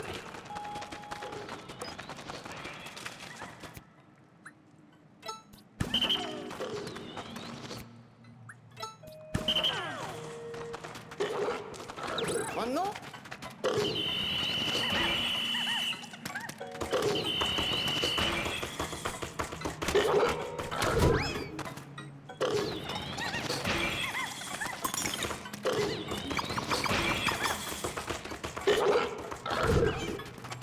I guess I do need the...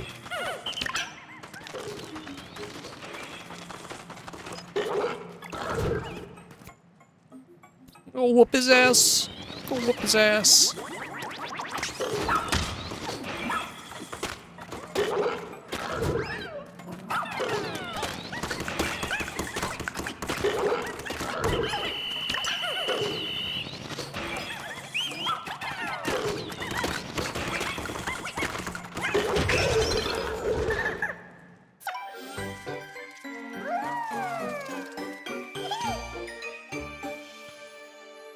No.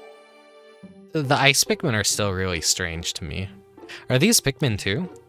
Let's see. The voyage log says... My original assumption was that they were going to be an evolution of the three basic Pikmin. So you would have fire Pikmin from reds, electric Pikmins from yellow, and ice Pikmin from blue. But that isn't how they're just straight up just a different species. I always thought of Pikmin as plant-like creatures, so I never dreamed I'd come across an ice variant. Exactly right there. they've evolved beyond like just being organic plants, like inorganic matter, like ice or like rocks, I guess. They're more mineralistic. Then I come across an ice Pikmin can use their icy bodies to freeze water and creatures, but they also float like ice in the water. Do not spray them with water though, they really don't like it. And their bodies are made of ice? Who knew that something frozen could move around like that? It's incredible. There's like a little, a cute, it's an ice mold that just makes like ice Pikmin. And if I felt like importing a very like fucking paying the shipping and like, I would just get it and then I'd have a little like ice Pikmin thing to put in drinks. All the little like Pikmin stuff that they make in Japan is like super fucking cute. Can't wait for Hex to be a rock. Throws through your window. It's that grow crystals or something? I don't know. They're kind of strange, but I think they're cute. They're definitely cute. And that seems like a lot of Pikmin. Is your squad bigger than normal? Oh, I see. When you're underground, you can have a larger squad because a wild Pikmin you find will join you.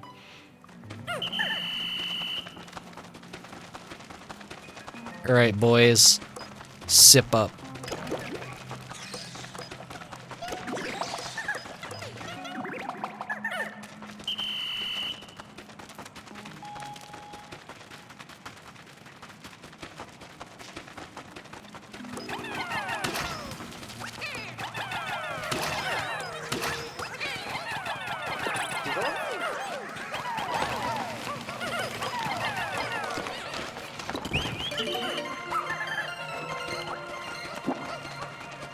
Oh, thank you for the 100 bits, Hex. Plants for plants. Where'd Ochi go? Oh, right. He's carrying something back to the base.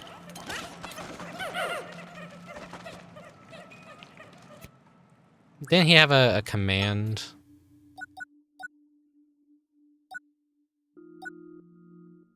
Yeah, I think like at a later point you could have him like bring the Pikmin back to you.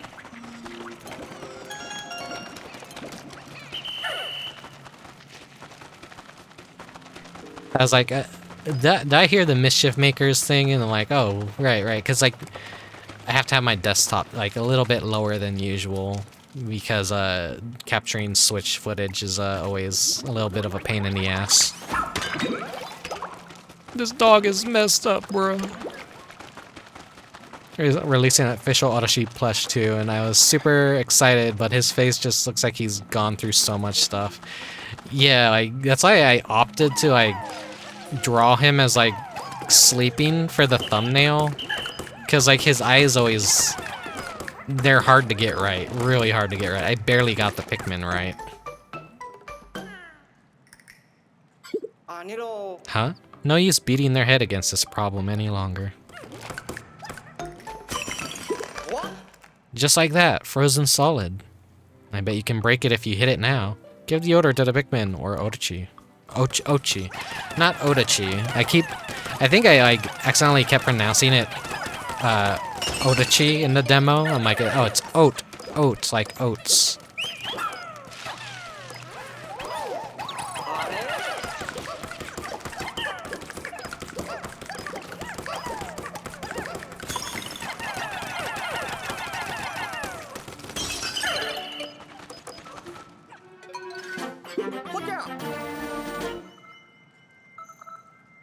Yeah, you love fucked up dogs. So like that should just make the plush more endearing for you. We found a castaway. Hurry and check their vitals. Pulse, blood pressure, temperature, all within normal parameters. Looks like their life support system did its job. We should transport them back to the SS Beagle and verify their ID badge.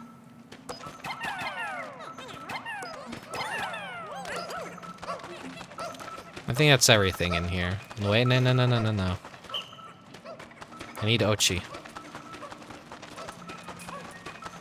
If there's like any Pikmin plush that you want to buy, do it now. Because like the moment those sell out and they go out of print, they're gonna be like fucking 2 times, 3 times the price.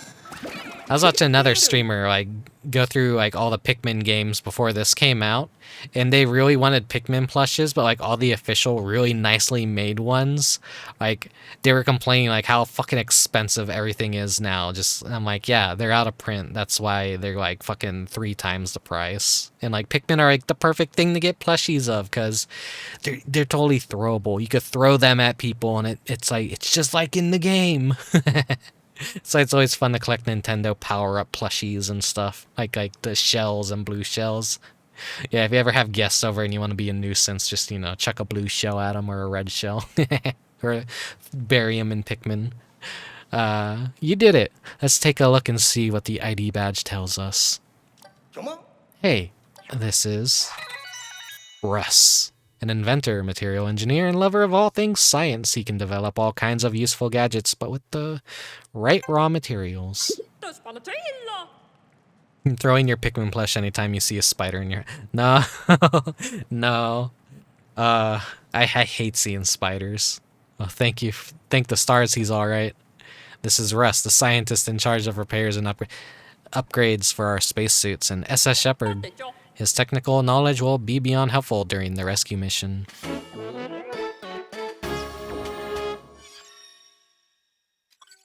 You found Russ, the Rescue Corps' talented scientist. Keep searching for the rest of the rescue officers.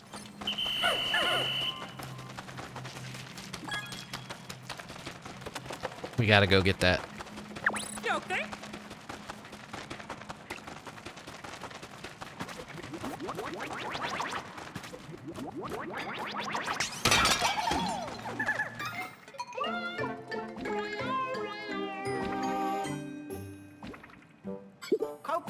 Does it look like it's sputtering? It looks pretty pale for an onion. What do you think? Should we take it with us? Yeah, because it's gonna increase the max cap of Pikmin that I could have out.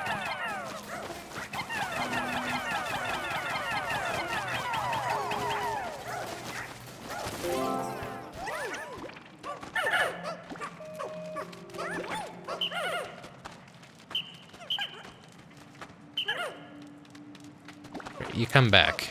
You guys could sup on this nectar.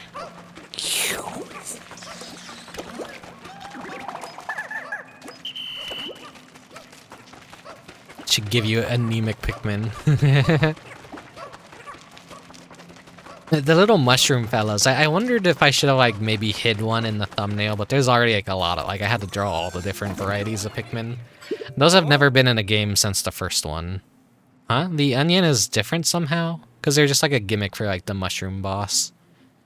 Let's take it back to the surface so we can compare it with the other onion.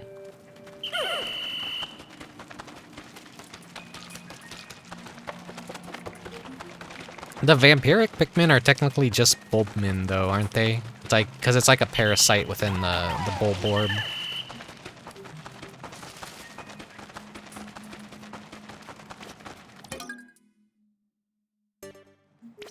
Pikmin outside your squad will come with you. Vampiric Min. Bulbmin are awesome.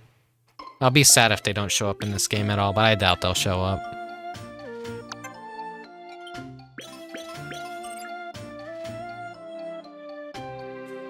I know there's like a lot of things from the past games that show up in this one, but maybe that boss didn't make the cut either. And that was like the legit time like Olimar was actually acting evil, because that thing like has no interest in actually like attacking you or whatever. So it basically just had your part. You needed it. You're gonna go and kill it. It wasn't hostile towards you, and it was like actively trying to like run away and keep you away. So it was acting like completely like in its nature, like passively. And you have to kill it.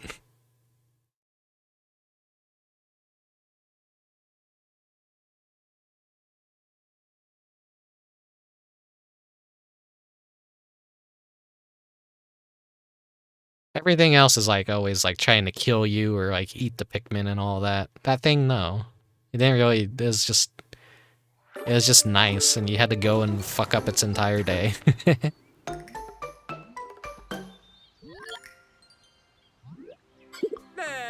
I'm sure I synchronized your clock, Rickubus, but something's off.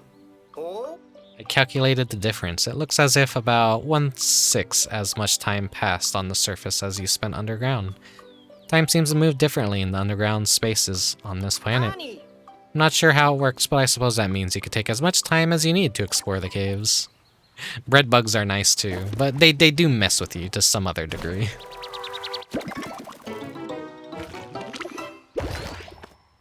Oh, Hey, the onion sucked it up. The voyage log says that the white bulb is called Flarlick. new pa. If we bring Flar...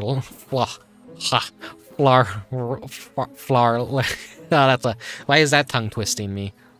Flarlick to the onion, it would increase the number of Pikmin it releases onto the surface at any one time by 10. Whoa, that'll be a big help when you're exploring.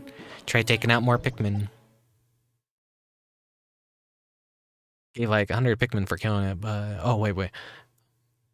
There's also that one Boston Pikmin that was a toxic blob creature. Yeah, the smoky prog.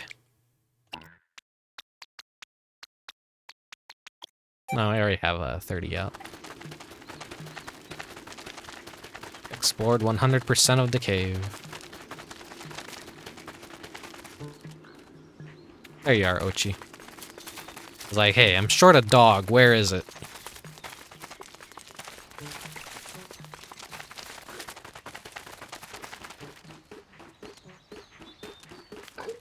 Okay.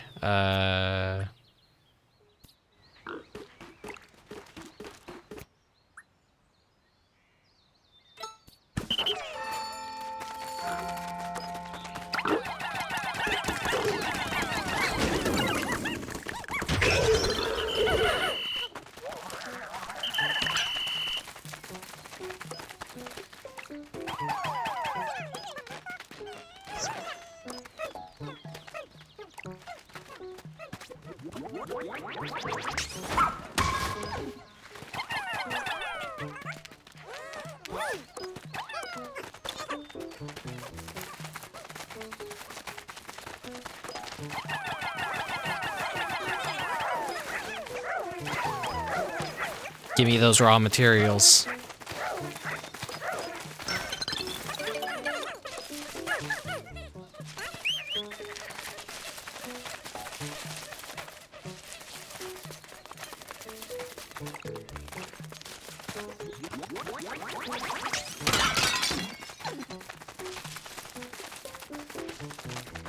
Amaru?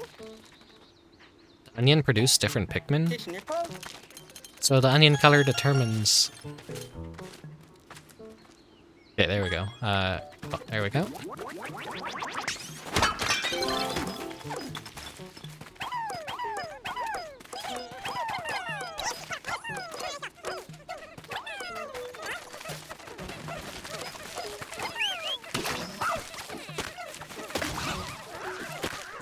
Get him, Mochi. Kick his ass.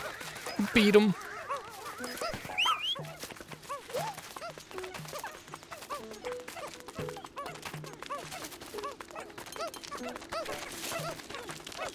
Strawberry up there.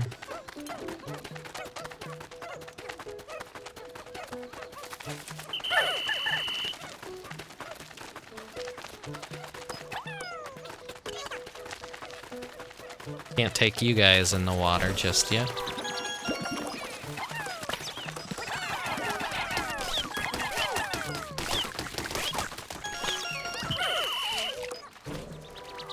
Might be a little bit of a waste, but let's go.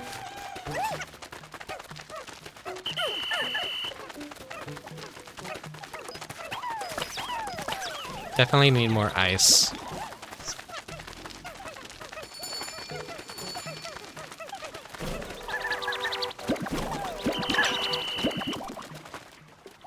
Alright, Ochi,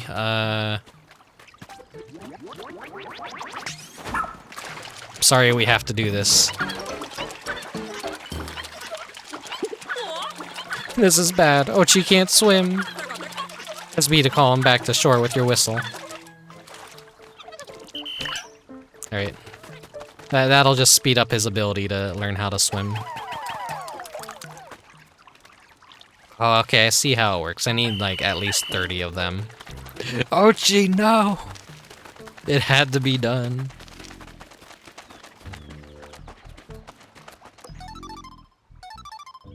Are? You'll want to keep a close eye on the creature, but if they move around a lot, they can easily escape your line of sight. When that happens, there's a handy trick for keeping your sights and aim where you want them. Hara! Press ZR to fix your auto-target lock and keep your aim focused at one target. It makes targeting nimble enemies or aiming while you're in motion a snap. Kakuchi? Very, very quiet. Whoop his ass, boys. No? It froze? Don't just stand there, now's your chance. Just don't interrupt me, let me fight it. Kakuji? Huh, I think that red stuff is... Nothing. Huh? Look at that red nectar, I wonder. Ultra spicy spray. AKA the break the game resource. I believe this is the ultra spicy nectar that was mentioned in the voyage log. Keep that sample sealed up in a bottle so it won't spill in your pack. No? There's a decent amount of ultra spicy essence there. It should be useful. What a gruesome way to kill something. Exactly, like fucking being frozen and shattered is like the scariest fucking thing possible. This seems like an opportune time to teach you how to use items. For my actions, open your pack with blah blah blah. You'll find all your items in there, so just pick the one you want to use.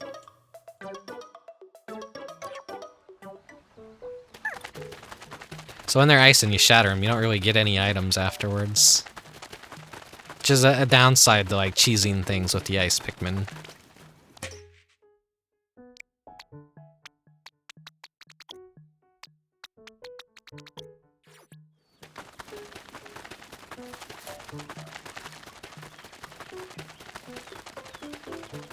Let's just make some more progress here.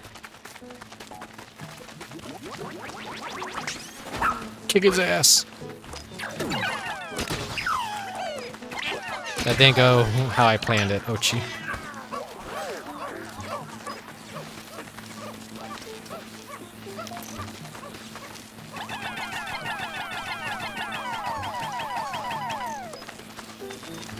Oh, wow. I've been electrocuted. Alright, Ochi. Now's your turn.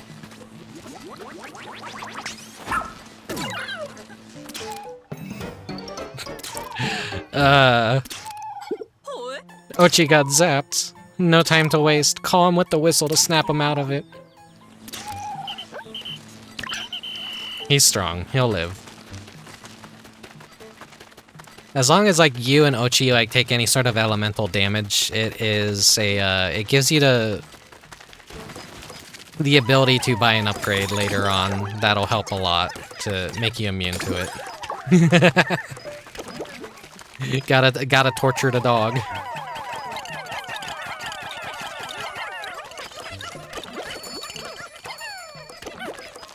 I would never electrocute my dog in real life, only in video games.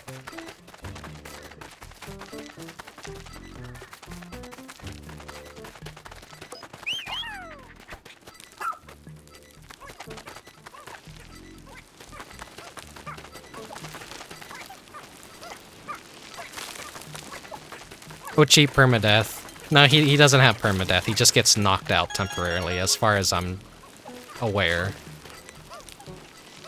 If there actually was a way to kill Ochi, then a lot of speedrunners probably do it.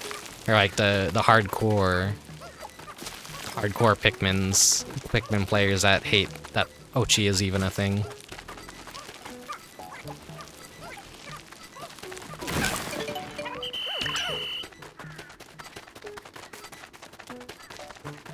Yeah, there's all kinds of upgrades you get from doing stuff like that, so I don't know if I need to complete the first day for it to pop up or if it like retroactively counts. Oh, look at the time. An important part of any rescue mission is making sure to make your way back to the base before it gets dark. I'd kill the players, I think. Ochi is so good. Yeah. Murder them. An important part of any rescue mission. Yeah.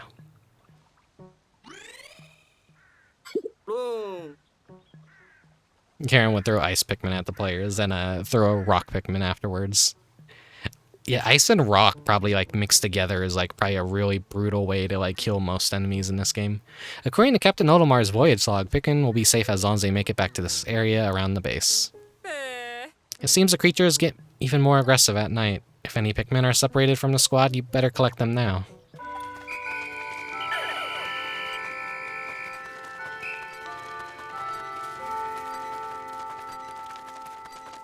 Is there any more Dandori that I could do?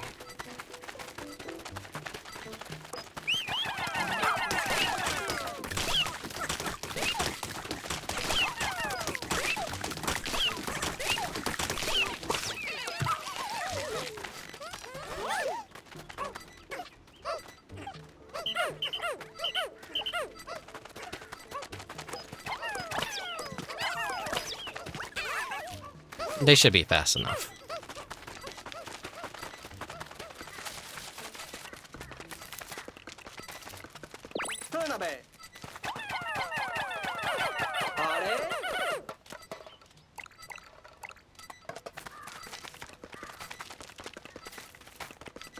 How was I supposed to do this again? I'll have to come back with Ochi. Oh, there we go. There's another onion. Thank you, Mechanic Hat.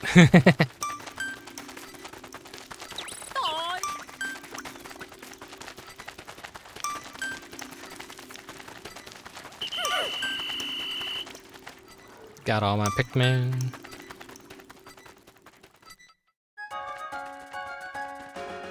Also, hello, Mechanic Hat. Welcome to the stream. Got some cherry Pepsi here that I didn't finish. I'm gonna drink it and it's gonna make me burpy.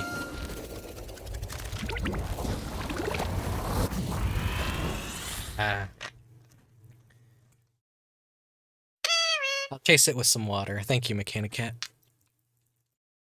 Cherry Pepsi, hell yeah.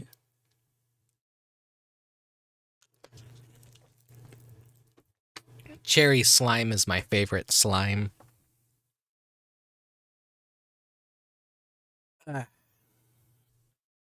Unshrimpify myself for a moment.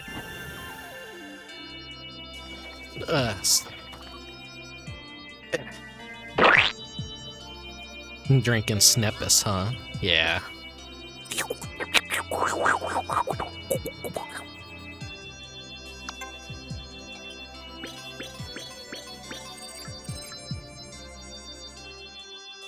Well, I drink hard cold conch.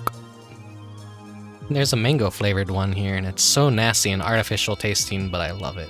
I want to try it. I think there's like pineapple Pepsi right now, but like you can only get it if you go to a Little Caesars. So I'm definitely interested in trying that. I didn't get to try the Peep Pepsi though.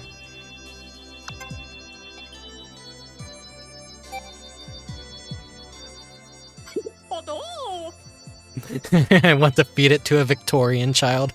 Oh man, poor Victorian childs are like fucking.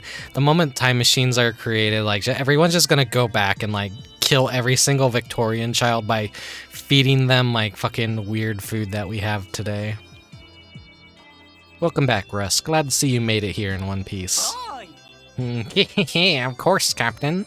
I had no doubts that the emergency escape system I developed would function perfectly. That may be, but it would have been helpful if you showed the rest of us how to actually use it.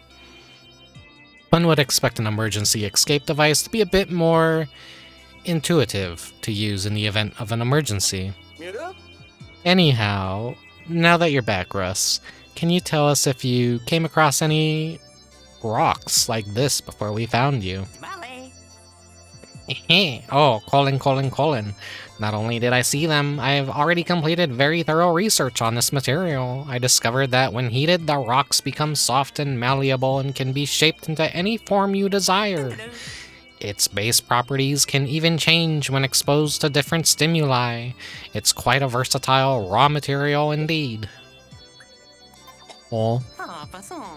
Put it simply, the more of this material you collect, the more inventions I can whip up to aid in your search. I'm currently upgrading the 3D printers so we can put this miracle material to use as soon as you bring it to the SS Beagle. It will be crucial to my work in the lab and any other building that needs that might arise. Boom. What a spectacular update, Russ. I knew bringing along a material scientist would be key to our success. Starting tomorrow, I'm expecting our rescue operations to go even more smoothly than usual, now that you're here. Was my model breaking? Okay. There we go. Everything's fine, everything's fine. Give cinnamon roll soda to Victorian child. Feed a Victorian child crazy bread, watch them actually, like, fucking go insane. They call it crazy bread because it makes you insane. Game theory.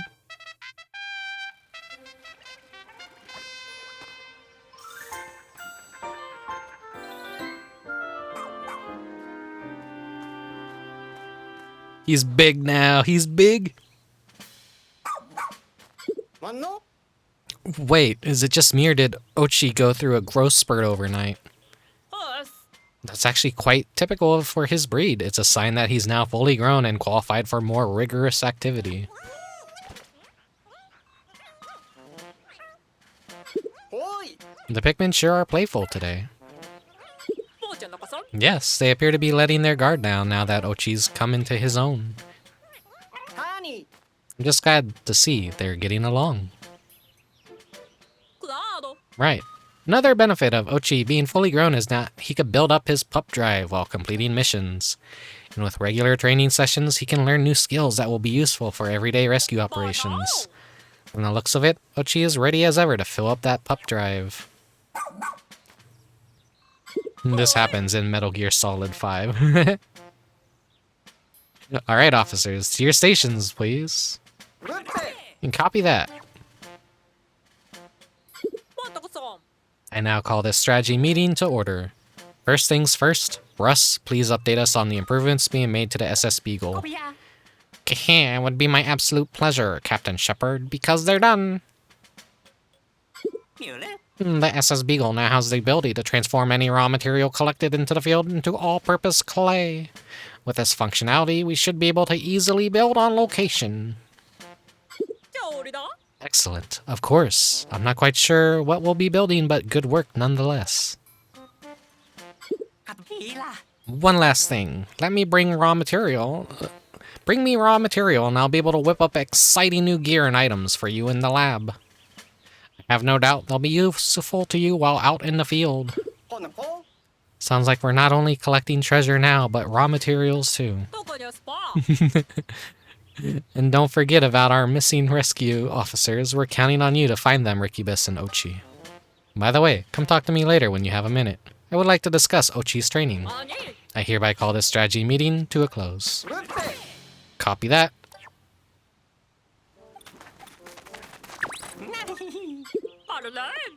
Ah, there you are. Danger is a constant when exploring an unknown planet like this one. The skills I'll teach you and Ochi might just save you. As long as you and Ochi keep building up his pup drive, there's nothing the two of you can't do. Well, I hope you're ready because it's time to start your training. Alright, it's time to commence training. The journey will be long and arduous, but I have no doubt you two can handle it.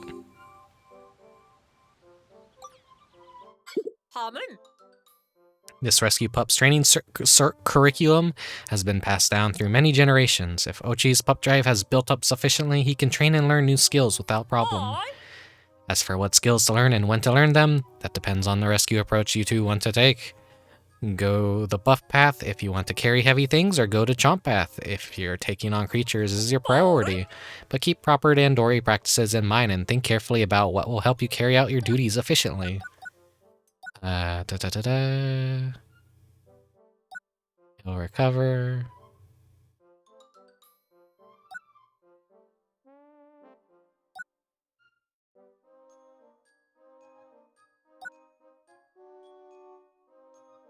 This seems most useful.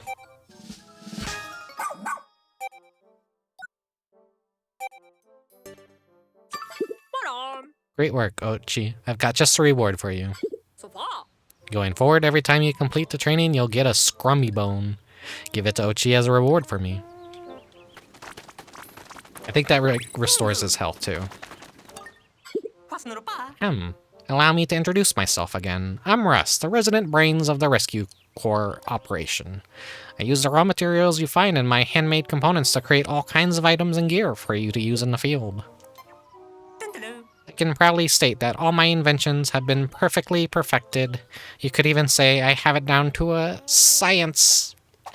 In exchange for raw material, I provide you with new gear. Your contributions make it possible to continue my important work. I may run out of components from time to time. If that happens, just visit the lab the next day, after I've restocked. Oh, the scrimmy bimmy. Ochi min-maxing. Bro, post your Ochi builds. Holy fuck, Ochi or RPG. Jesus Christ.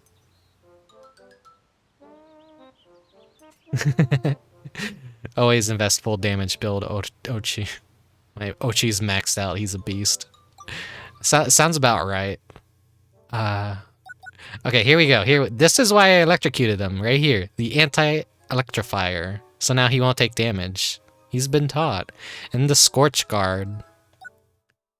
And then he's also got the thermal defense, so I can make myself immune to all this too.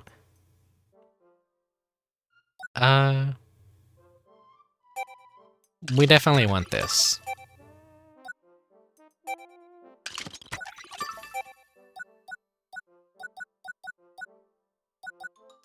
And then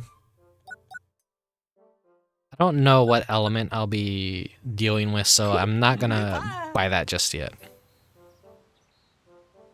I'd love to take this opportunity to teach you how to use my scientific masterpiece, the charging horn.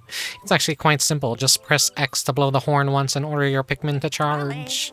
If you press X once, only your selected Pikmin or Orochi will charge, but keep pressing X and the entire squad charges. As you can see, this horn is perfect for attacks or transporting objects. You can even call it Dandori Dynamite.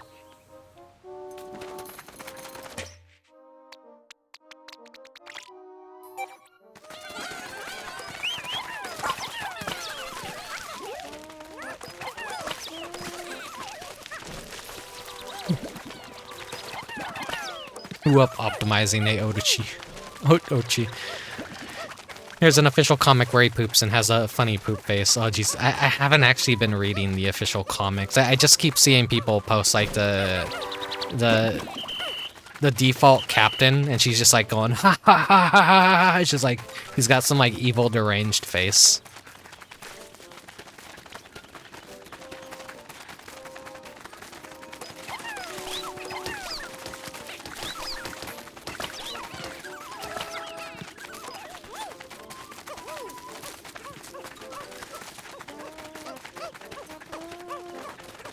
Just build up my numbers of red Pikmin, because why not? Great. Let's go back. We're all set over here. The SS Beagle can take off whenever you're ready.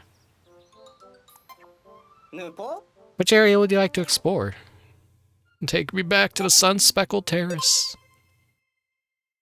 Now, I'll definitely have to go check out the comics. I'm a person that likes to, like, binge stuff, like, when it's done. So chances are, like, they're just doing that up to the lead up to the release of the game, and, like, maybe they're all done and completely out. Or they'll continue to maybe do marketing for it. I imagine the team that worked on this game is finally getting a little bit of rest now that the game has gone gold and it's out, and they're probably working on a DLC currently before they're probably made to work on the next big Nintendo game coming out, which who knows what that'll be. I'm trying to remember what the Pikmin team... I know the Splatoon and Animal Crossing team are one and the same. So whatever development team that's working on Pikmin probably like goes into the... I don't think it's the same as the Mario games. Maybe it is, I don't know. Come in, over. As we discussed earlier, Ochi has grown a bit, so this morning I decided to drill him on his jump skill. Ochi should be able to move around more easily now, even with you and the Pikmin on board. Walk up close to Ochi and press Y to mount. Press it again to dismount. Press X when you want Ochi to use jump. He should have no problem clearing small ledges. If you keep holding X after you jump, you can build up his power. Hit something with a rush to launch the Pikmin on his back and have them land on your target. Using jump will give you access to more search areas, and a good rush can be a game-changing move in battle.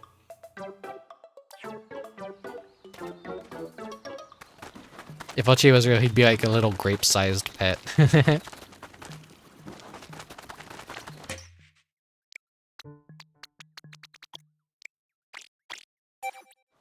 I gotta get used to doing that.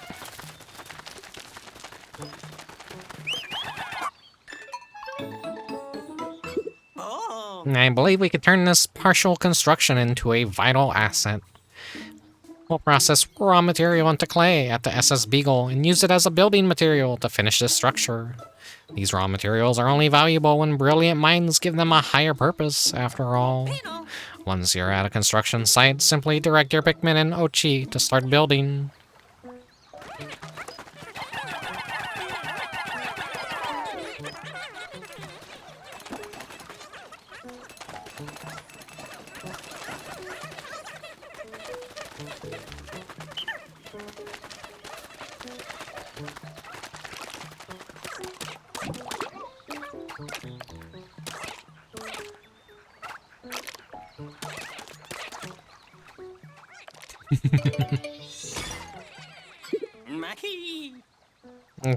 Construction of the clay bridge is complete.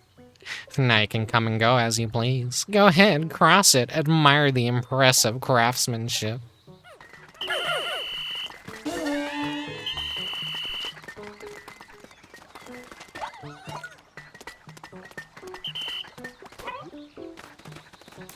Bork.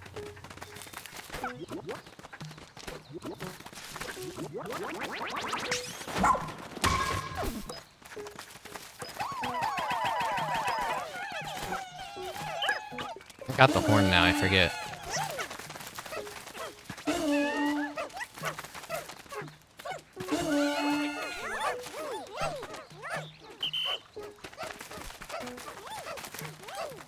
Okay, we'll wait for them to go, and then we'll enter here. Fucked up that Miyamoto said he saw all this shit go down in his backyard.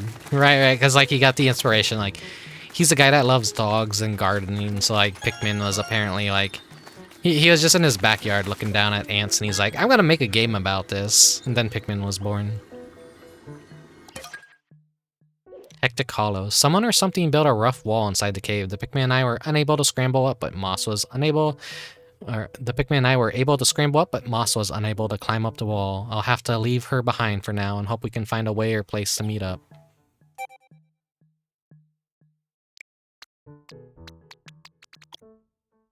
Wait. There we go. We'll take all of our ice with us.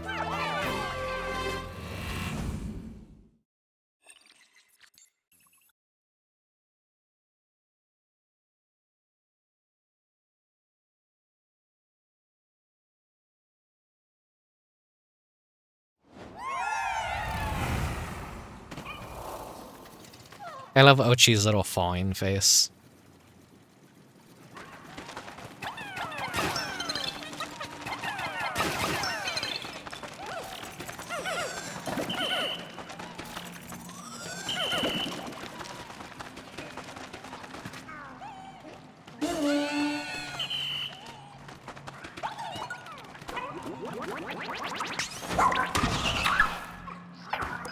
Just witnessed a fucking drive-by.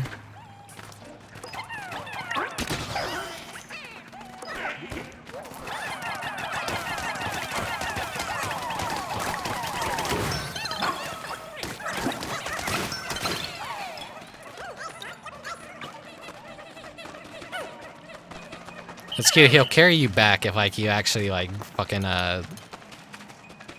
if you, like, order him to, like, carry something, he still goes through with the command, even with you on top of him. So I guess that's, like, an easy way to always, like, if you get lost, return to base. What the fuck did you guys get up there? I know, those aren't mine, those are wild Pikmin. Okay.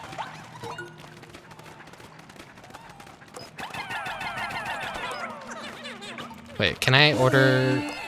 Yeah, that's okay. That's a good way to get, like, the max amount.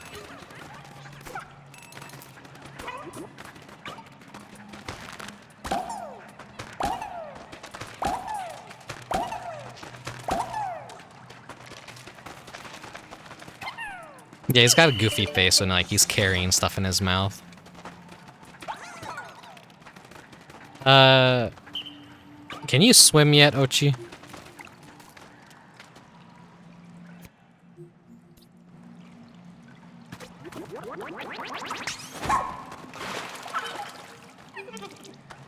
No.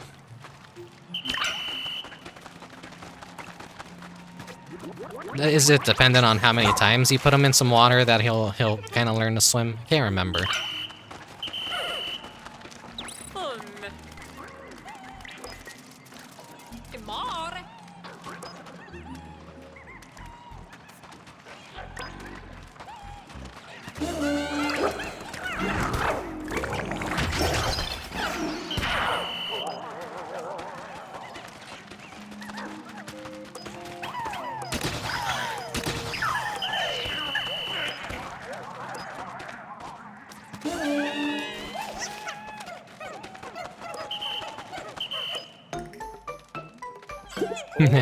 Something is blocking the Pikmin. Find a way to clear the path.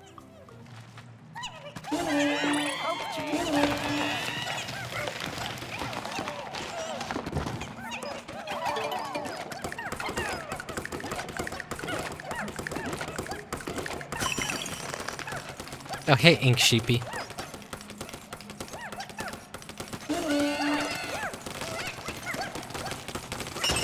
Sorry if I miss greeting anyone. I'm like...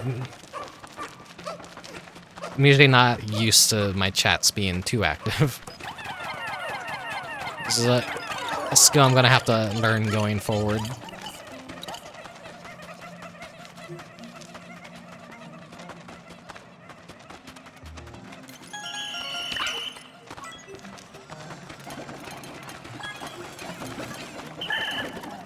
Hello. New bar.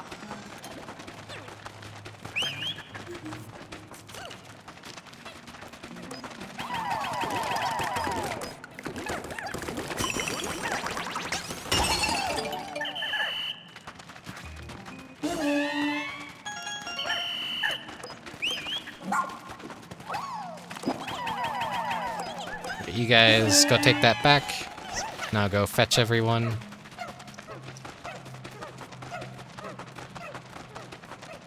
Your chat's gonna get more active as more people discover how good these streams. I don't know. I thank you. I'm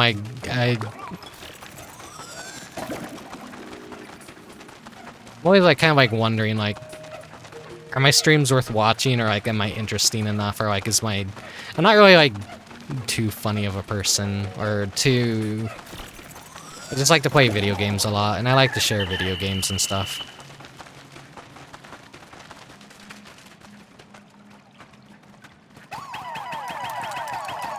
This is something I didn't do in the demo. What? Wow, how amazing is that? The water froze almost instantaneously. Now you can travel right across the top.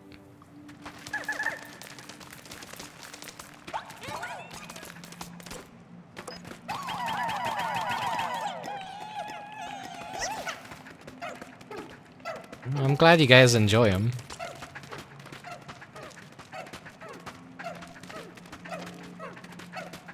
How do I get you guys out? And does the water just stay permanently frozen? Or does it thaw? Oh, okay, you get a little warning that it's about to thaw. Okay, interesting, interesting.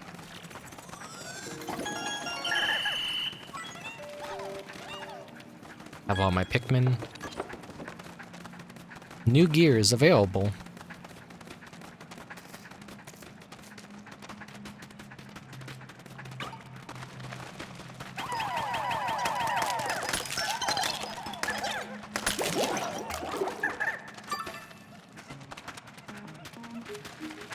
Okay, that was just a little raw material.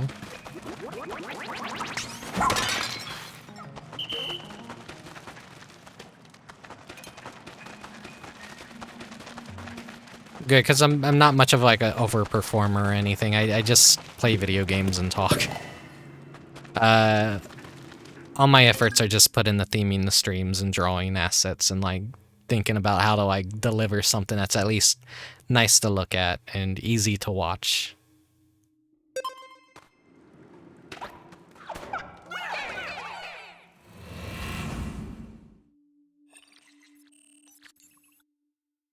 Already 50% done with the cave.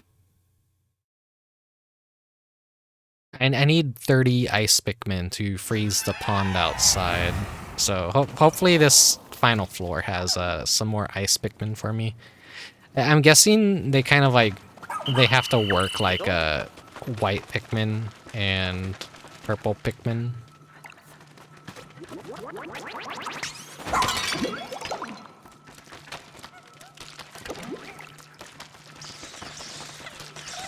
Drink up.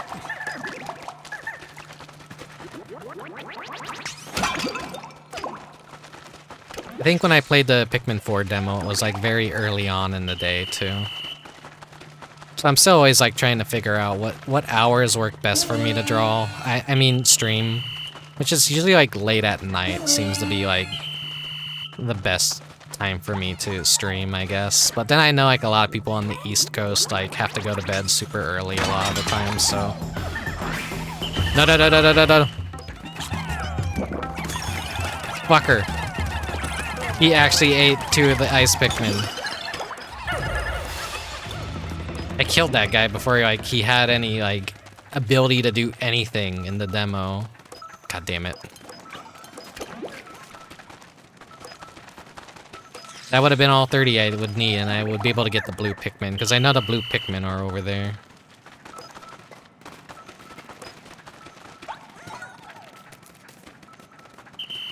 You guys, come here.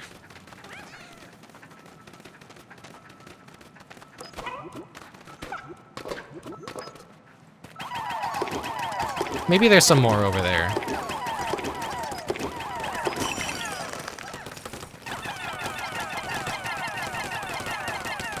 What sucks about the ice Pikmin is that they're extremely weak.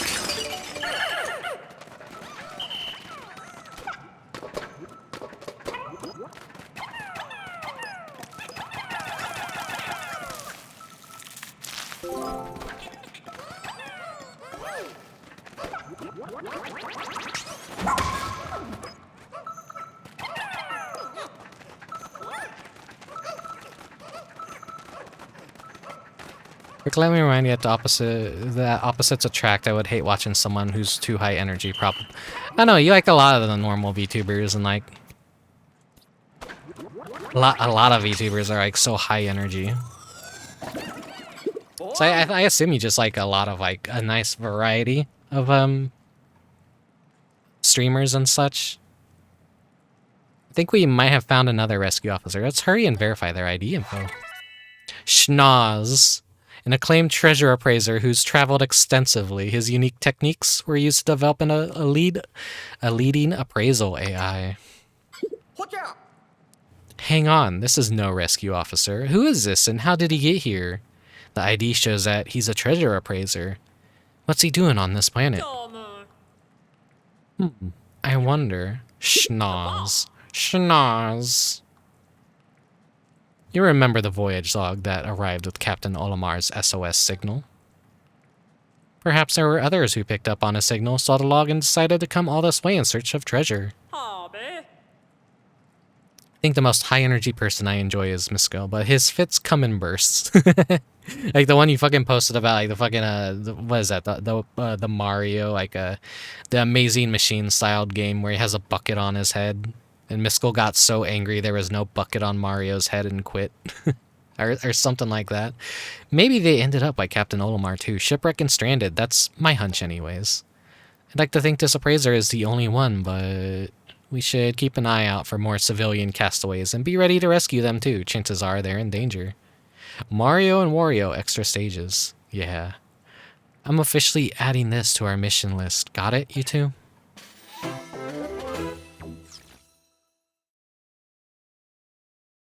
Is if we don't have enough work finding Captain Olimar and the Rescue Corps, there's also civilian castaways on this planet. Rescue any that you come across. No more ice Pikmin? God damn it. Okay, well,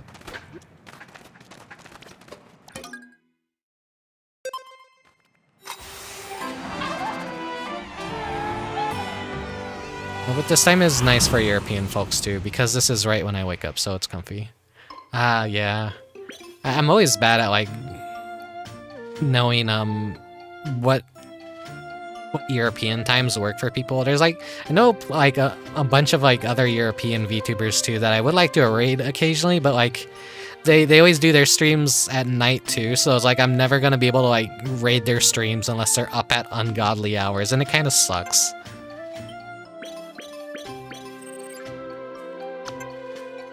Because, like, if they ever... Their times, like, they're always, like, finishing up their streams are, like, kind of the times that I would go live with my streams sometimes. So I get plenty of, like, European raids, and then it's like I can't pay it forward or, like, pay it back or whatever. Like, give them some raids occasionally, too, you know? Time zones are a pain. Eradicate all time zones. Europeans just start sleeping during the day and then only do things during the night. Be synchronized with us, Americans.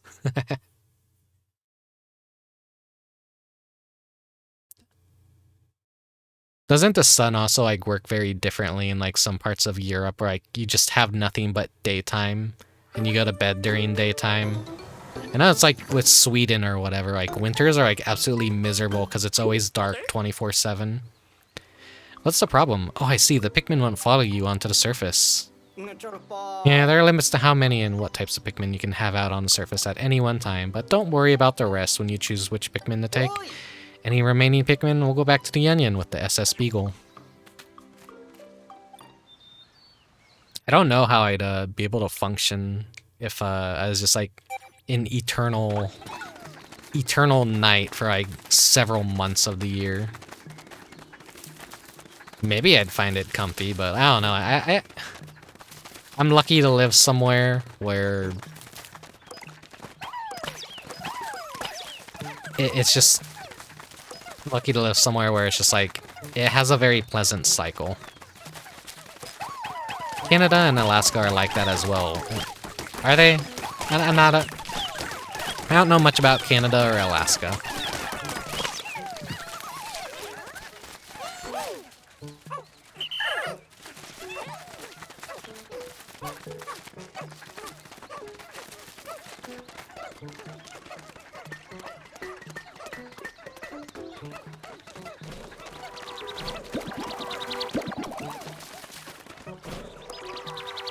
Damn it, I'm too short. I would have been able to...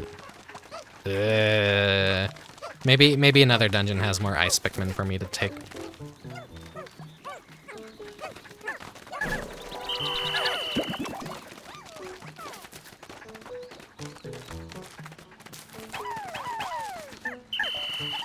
Can't cheese that, can I? Plenty of stuff to go get, at least.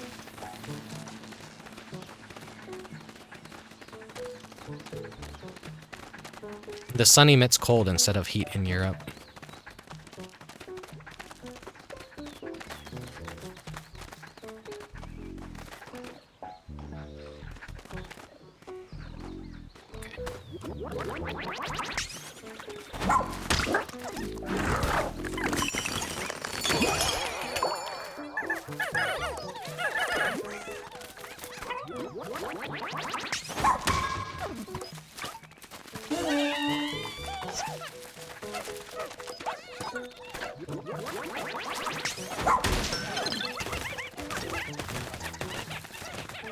Then they're safe going to the base, okay.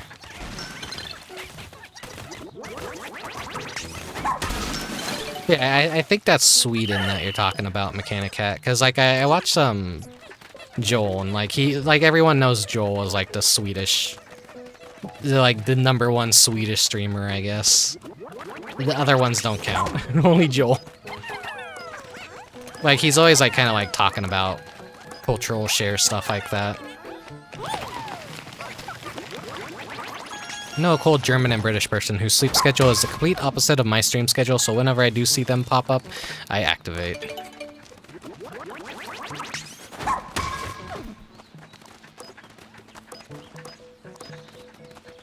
I like to watch Spike's streams, Spike_AD. He's got like some really comfy streams. He's always doing racing games, like childhood platformer favorites, and like some of the more obscure stuff too. The streams always have like a fun energy to them. And he's a fellow boomer such as myself, where we're just two old dudes that really like video games. I'll do a little shout out for him right here. Since I can't do a proper raid.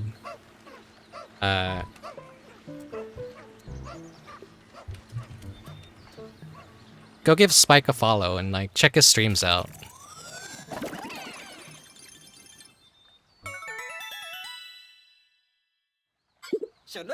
You did it. A really great job, Ochi and Rickubus.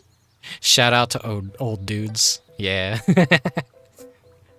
With all the energy you've collected, we can continue our restoration of the SS Shepherd's radar. He was playing was it fucking shit? What's the name of it? Like Pool Gals or whatever. It's like one of those billiards games. Like, and if you get a really good score, the girls show you their boobies. So he did that on stream. The VOD is probably nuked, and he's not gonna be able to like publish that on Twitch. But we got to see some retro pixelated boobies earlier. He's got a little bit of a fun chaoticness to his streams. If you're looking for that in a VTuber.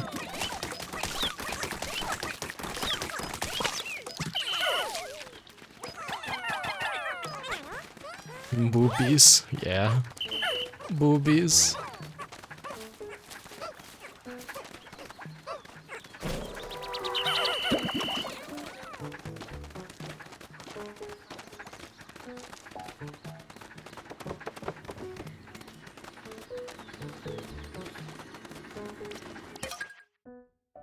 Crackling Cauldron. I sure wish I... Wait. Can I go back and, like, buy that from the Beagle?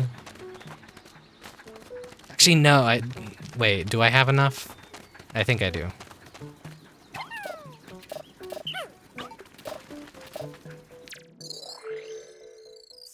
No, I have to do that at the base camp, I think. Oh, gear and skills.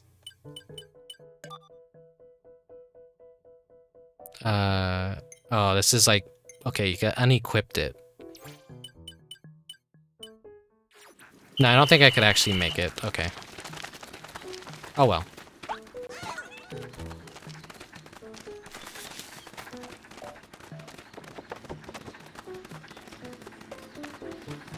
Alright, we're going to hell. Let's bring nothing but red Pikmin. And I think this is where we get did we get the yellow ones down here? Or maybe some more ice ones, I don't know. I was gonna say that, but would not have looked like a joke when typed. something Fat Ray Dojin reference.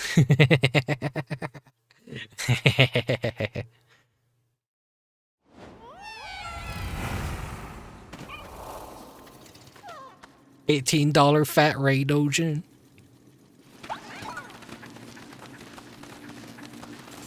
Yeah, this is where we definitely get yellows down here, I think.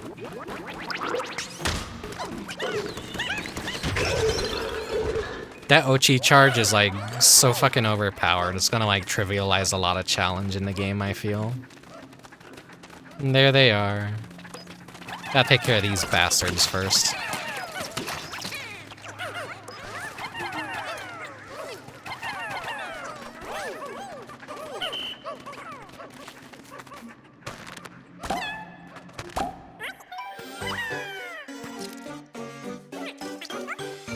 Seeing like the yellow lightning electricity effects on yellow Pikmin is like interesting because I still don't really associate them too much with electricity. That's a Pikmin 2 thing. So, like, I felt like they added that after the fact, because, like, they just didn't really have much about them in Pikmin 1. Like, red and blue are, like, always the best ones to have in Pikmin 1, and yellows are just kind of like, whatever. They could get the bomb rocks, but now any Pikmin can do that. So they had to, like, add special stuff to them to make them unique. I should check to see if Captain Olimar's log says anything about them. The yellow Pikmin. I've decided to call the yellow-colored Pikmin with large ear-like appendages yellow Pikmin. I like that name a lot, more than ear Pikmin. They're resistant to electricity and they fly high when thrown. Plus, they're good at digging. Yeah, they could dig too. Like they're the best digging type Pikmin. Resistant to electricity? How unusual. What in the world are they made of? They're like my favorite of the core 3 Pikmin. I like their big old goofy Lalafell ears. That sounds like a potentially useful quality, though. Just be careful how you deploy them. There aren't that many. And yeah, like they also like remind me of lemons. I think that's like what their little gummies taste like.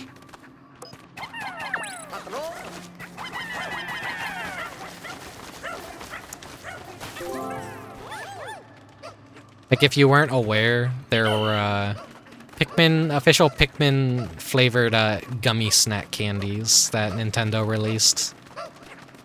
And a lot of people like made jokes about it, like there were white Pikmin gummies and they actually poisoned people.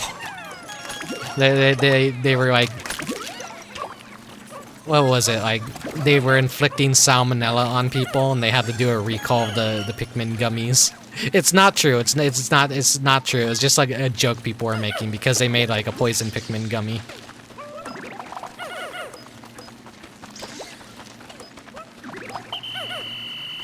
It's hilarious.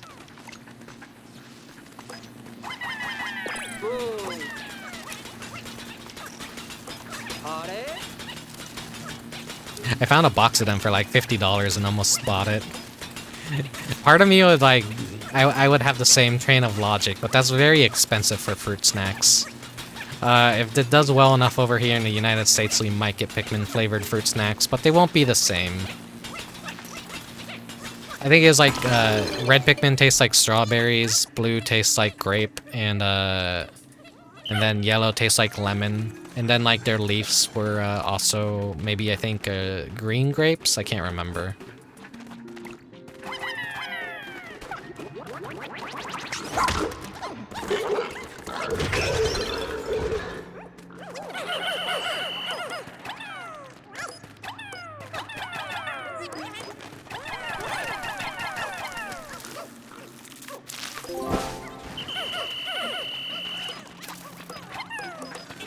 You get down here.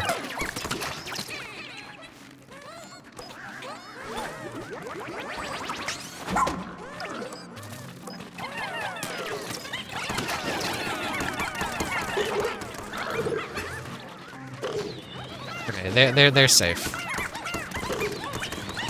They could just keep doing that because they're red Pikmin. Actually, no. What am I doing? You guys, before you do anything else, go over there.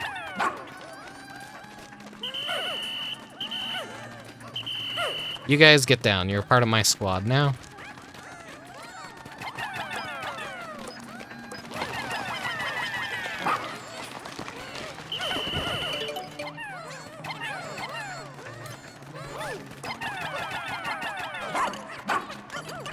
Japan gets the best stuff. They also had cute Pikmin-themed convenience store snacks. Yeah.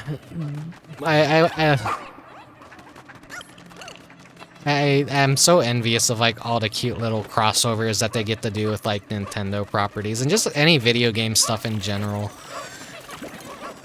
I hope one day I get to go to Japan and get to be a fucking obnoxious foreigner weeaboo.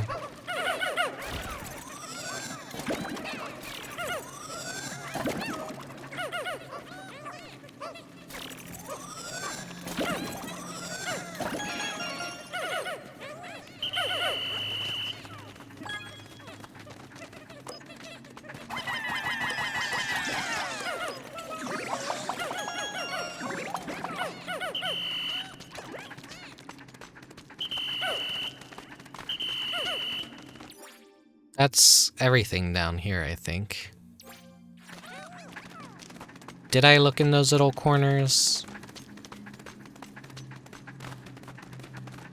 Just making sure, just making sure. That was where the cookie was.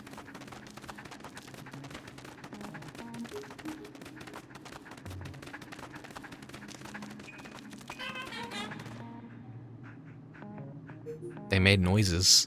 You remember the robot from Disgaea 1, right, Rick? With the 3 space hero goons? Yeah, wasn't it like Wednesday was the name of the robot? I know it's like a she, and it has a transformation. Maybe in a later Disgaea game, or like there's a Disgaea gacha game for phones. Thursday. Okay.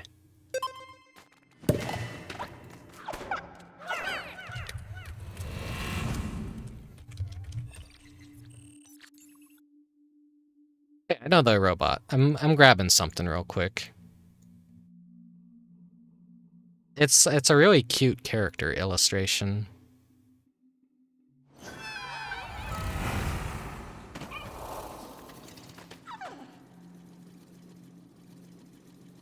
Sorry, I always have to do things slowly.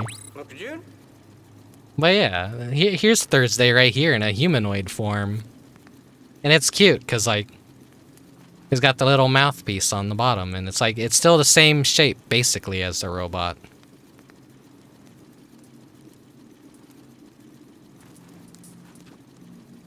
Alright, back to Pikmin.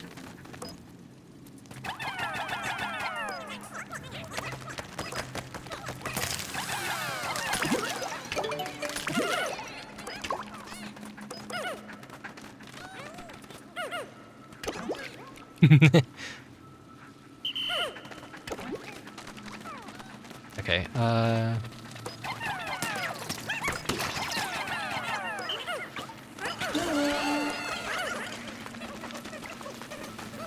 you guys break that.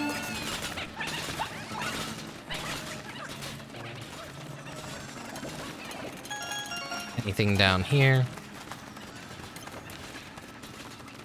Okay. You guys break that.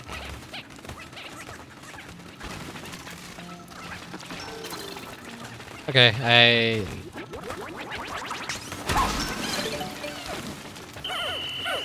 need you guys down here.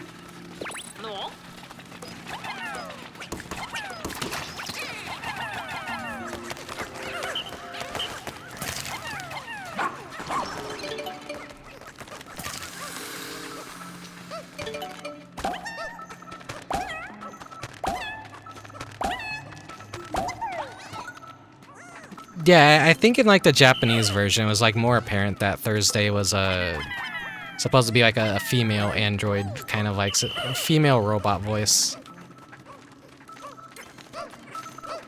But like they gave it just like a generic goofy robot voice for the American release.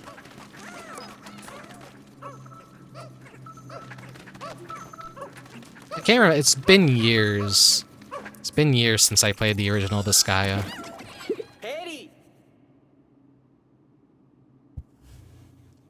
Checking ID info now. I hope it's one of our rescue officers this time. Kingsley. He took his obsession with flowers to a new level when he traveled alone to this remote planet simply to see its unusual blossoms. Oh. Nope, this is another civilian castaway, a florist out here on his own. But why? Well, that's just ill-advised. It's up to you to rescue any castaways you find, Rickubus and Odachi. Or Ochi. Not Odachi, I need to, like, get it out of my brain. Just don't fucking call him Odachi, it's Ochi. Oat.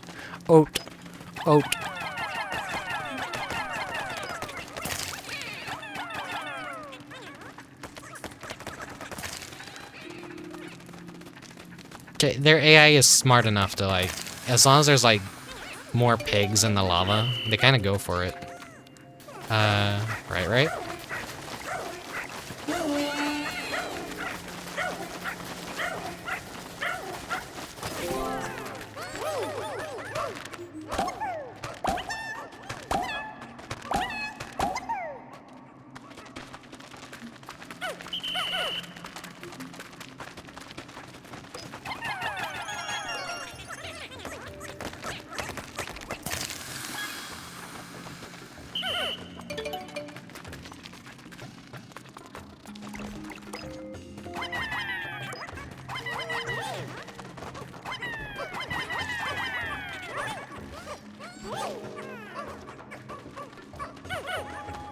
Okay, since you guys are valuable, you could go do that.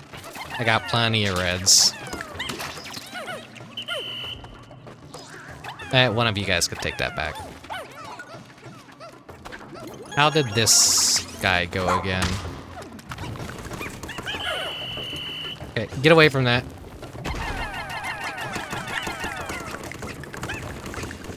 He just flips over. Okay, he can still kill you, I bet.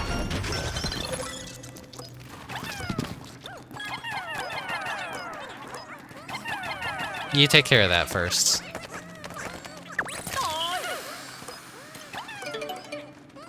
Okay, you guys take that back, and then the rest of you.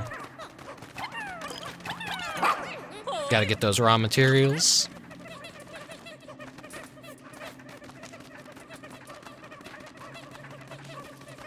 Weird hockey puck bug. Yeah. Reminds me of like when I would always go over to my neighbor friend's house when I was a kid. They used to have like those circular stepping stone slabs. You flip them over and like you're almost always guaranteed to find like a whole variety of bugs living underneath. And I was like a kid that really loved bugs and like finding bugs, so I was like, ooh, what bugs can we find today? It lifts the stone up. Cool, look, there's a worm, there's some beetles and roly-polies, and yeah. Now I'm an adult, and I'm very terrified of bugs.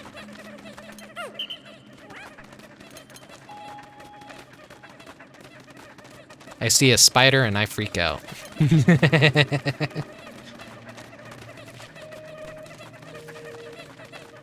My cousins would do that to find worms for fishing. Yeah. It's been years since I've been able to last go fishing, sadly.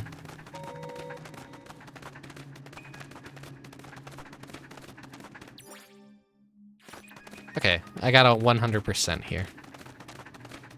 Didn't need to go back and get the Pikmin, but kind of just doing it out of habit.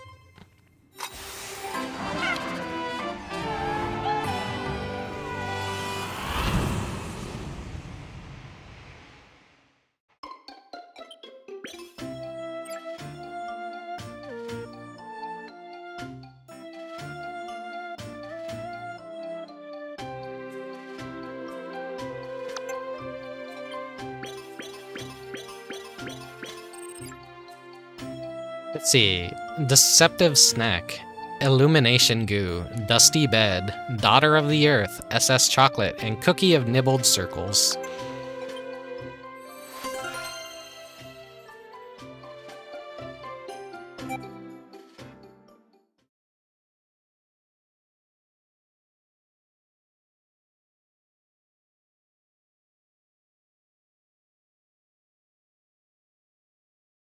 I got some more images to share. 1 second.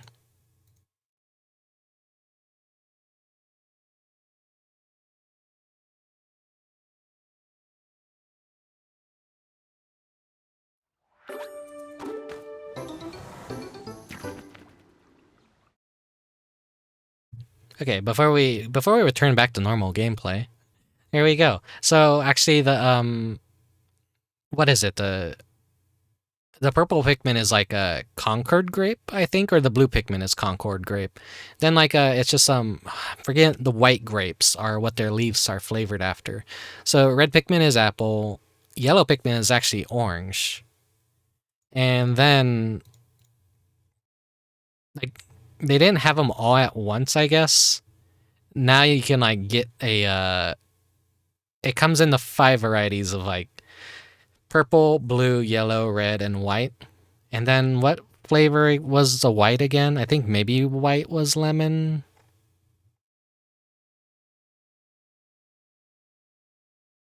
Where did I save that last one? Or did I even save it? I probably saved it in the wrong folder.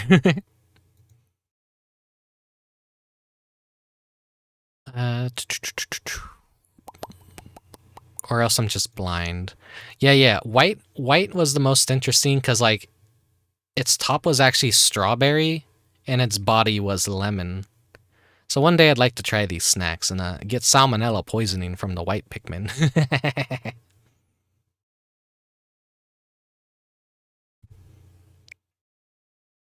Let's go with an even spread of every type of Pikmin. Amaru?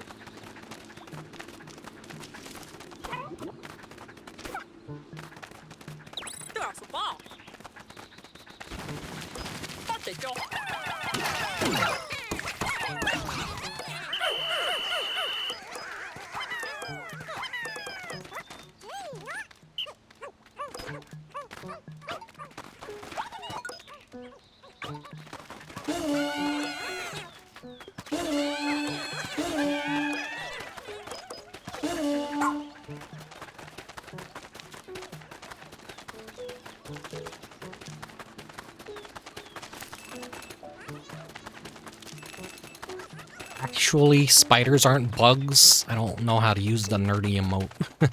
It's I think it's a better Twitch TV thing. If you have better Twitch TV, then like you could actually just use normal like emojis and stuff. But yeah, they're like arachnids or something. They're like not actually true bugs. Different species entirely, kind of. I don't know. Fucking, as long as it's got weird legs, they're all bugs to me. Now they need rock candy Pikmin, pink lemonade. You know, they should just like make actual like Competo. Is that how it's pronounced? Competo. Like the little rocky star hard candy.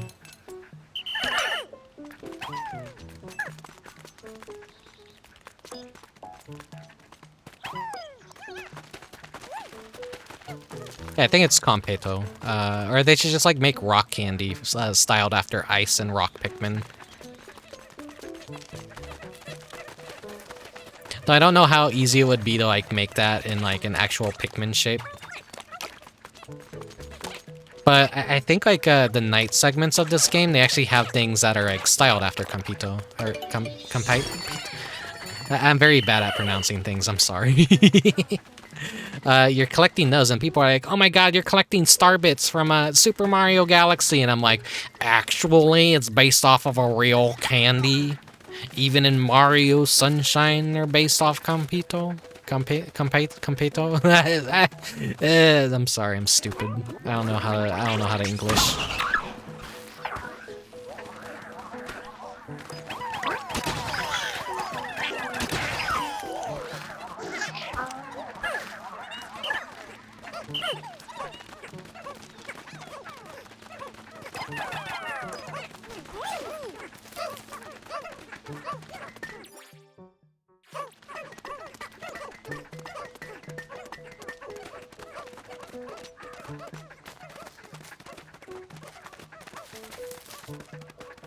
I put Ochi on this, will he actually weigh it down?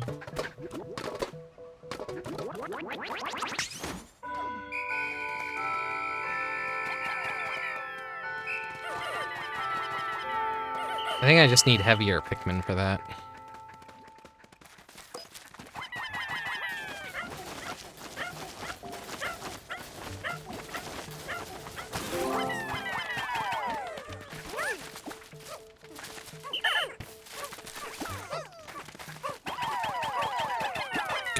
Go help out your brothers.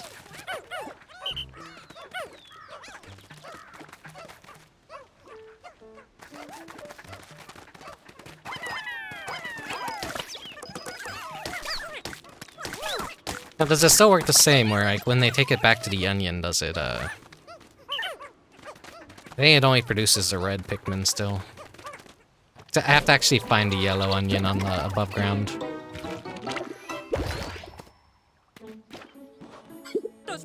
We can take out 10 more Pikmin now. This should speed up our search.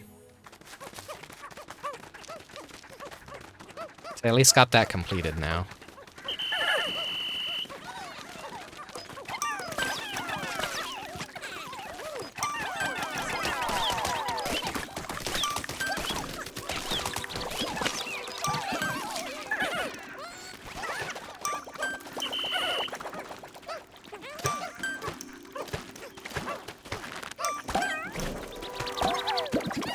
I should really actually leave them planted so they sprout into flowers, but I'm like, did I leave some Pikmin behind?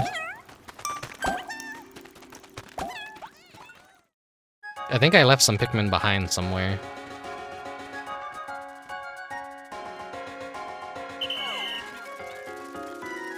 We will see in the current failure animation if they come running. Rip.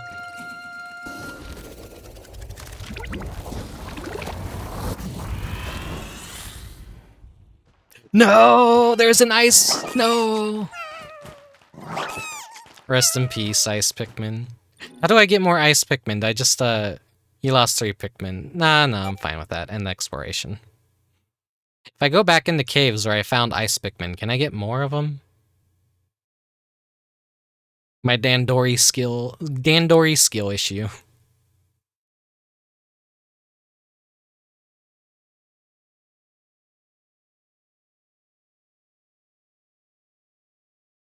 I'll drink some cherry Pepsi in their honor.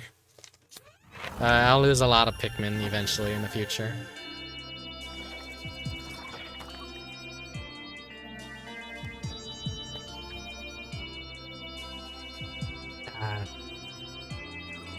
Thank you, Mechanic Cat. Crack my neck. Ah.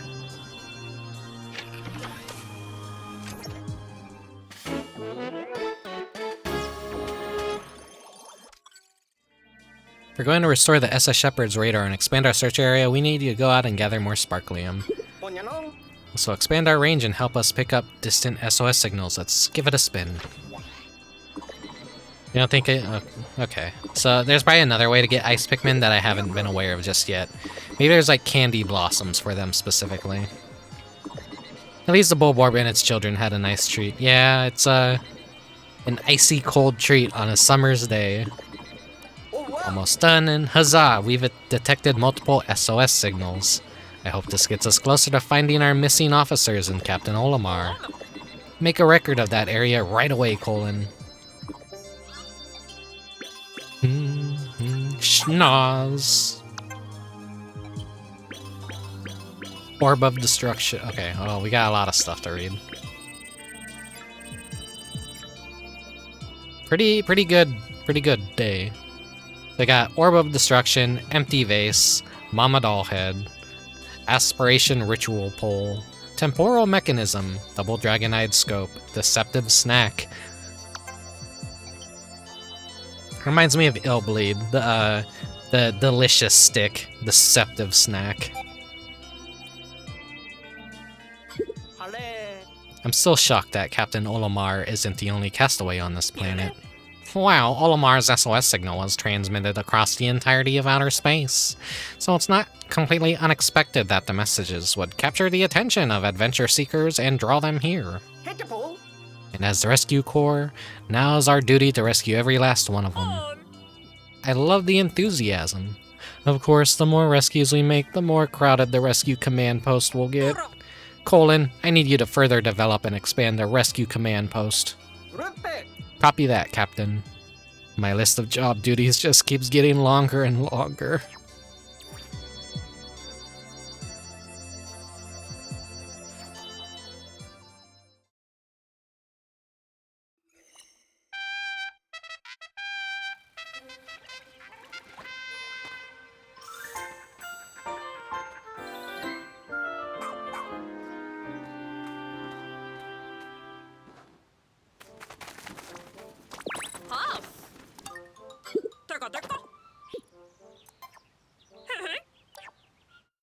Let's see, we have 2, so...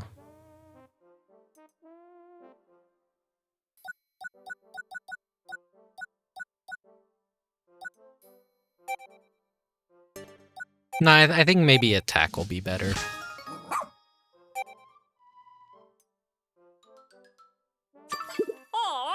Scrummy Bone.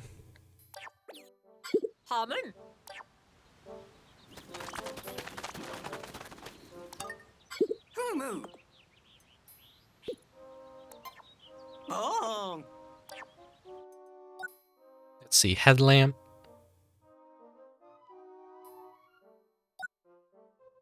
The Treasure Gauge.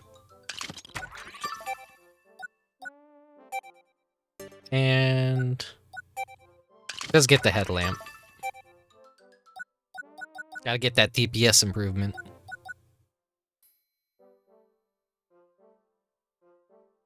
Oh.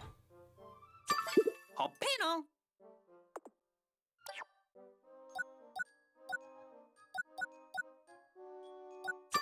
Namipore.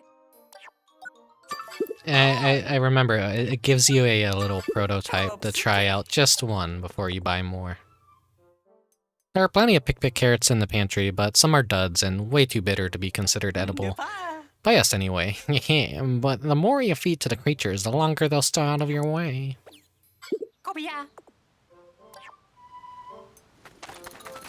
Alright, Schnoz. Thank you so much for rescuing me for the other day. I confess I'm really quite flustered. I only came here because I heard there were rare treasures to be found. Getting stuck here was not on my agenda. Oh, my apologies. I'm Schnoz, a noted appraiser of treasures. I often compile my findings in a little log for posterity's sakes. Ah, you're interested in treasures, are you? I'd love for you to take a gander at my pride and joy, my treasure catalog. Alas, I lost all my data while I was, well, lost myself. If you don't mind, would you allow me to appraise any treasures you happen to collect? If you do, I shall compile the treasure data in a neatly edited treasure catalog. Of course, I'll offer you a reward for doing me this favor. All I require is that you keep me posted on when you find something.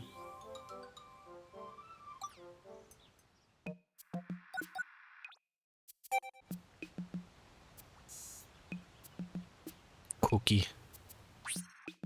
This treasure takes a sophisticated palate to appreciate. First, a salty sweet sauce is put atop some kind of white foodstuff. It's then fried and topped with a thin black layer of paper. It sounds awful, but it tastes wonderful. Surprising in the best way. Cookie of nibbled circles. Someone went to great lengths to first nibble this cookie into perfect circle, and then to nibble a perfect circle out of the middle of the cookie. The cookie craftsmanship is exhibited here. It's mind-boggling, really.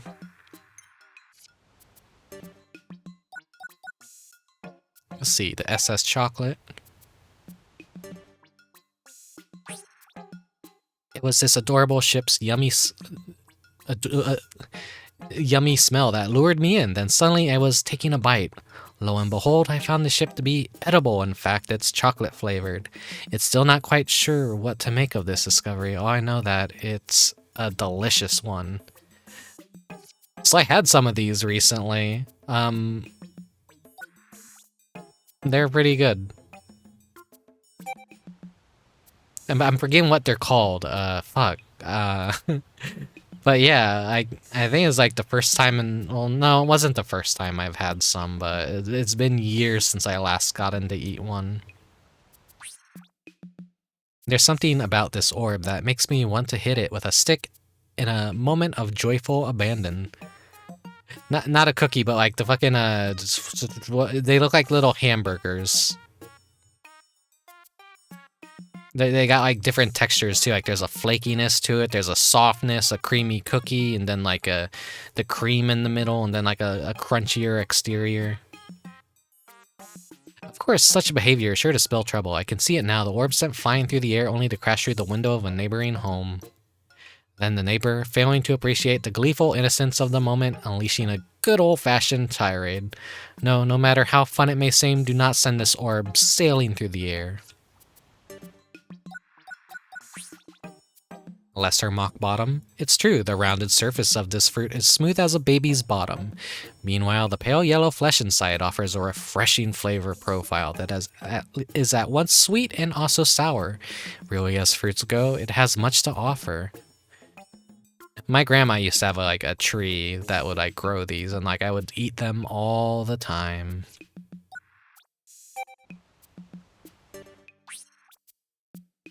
It's a good night's sleep you're seeking. This bed can help. Not only is it quite spacious and comfortable, but if you flip it over, it will coat you in a fine cloud of dust that is said to encourage sweet dreams. But bring a lint roller for when you're done sleeping.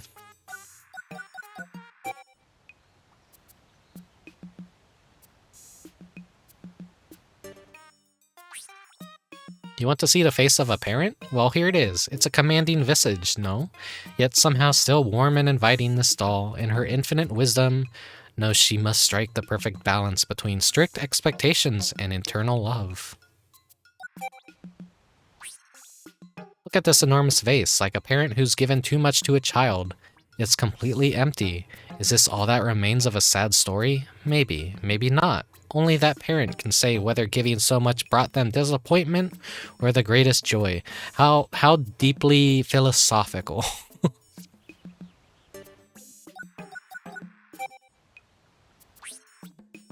This warning device, worn by ancient guardian deities, would be rung loudly for all to hear when a villager committed a wrongdoing. Anyone who heard it would then immediately fall to the ground, clearing the way for the guardians to pass. This massive scope allows 2 viewers to stand side by side and see far into the distance. As if that wasn't impressive enough, it looks as if its design was based on dragon eyes. It's just a thing for a couple of adventurous explorers who hate taking turns. Wait, what does it say? Zoom binoculars, 6x25. This piece of technology doesn't work, so there's no way to confirm it, but I believe in my heart of hearts that it's a part of a time machine. A foolish belief maybe, but I have faith that the future holds many great things, and this is simply a sign of what's to come.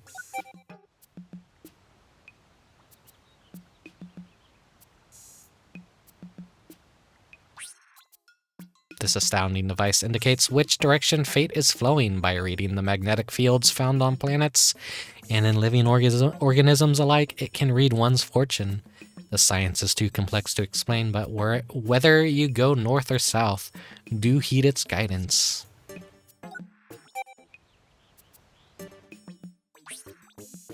In fortune-telling circles, this is the color of illumination. It has the power to light the path before us, showing us which way to go if we want better luck in life and specifically in money-making endeavors.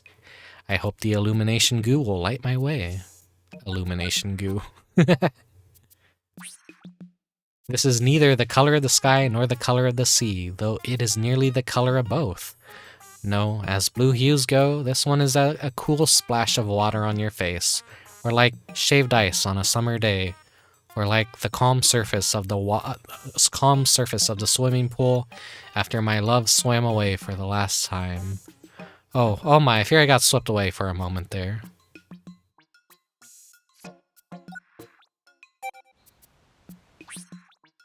This treasure has not only 2 prongs, but 2 personalities, that is. It's so beautifully designed, a noble person might hang it on their wall as a decoration. At the same time, it's so fierce a warrior might use it as a weapon. A spear appreciated by rulers and warriors alike. That is, a mighty spear indeed.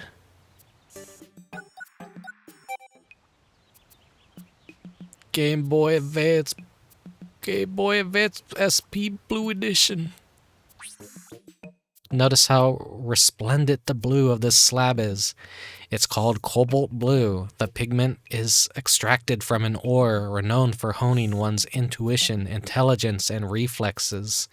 Yes, the more I gaze upon it, the more advanced I feel myself become. This vegetable was tended to with the utmost care, doted on, you might say. You can tell by its exceptional flavor and nutritional value. Yes, all the love given to it has turned into a sweet and savory food treat, delicious and delightful.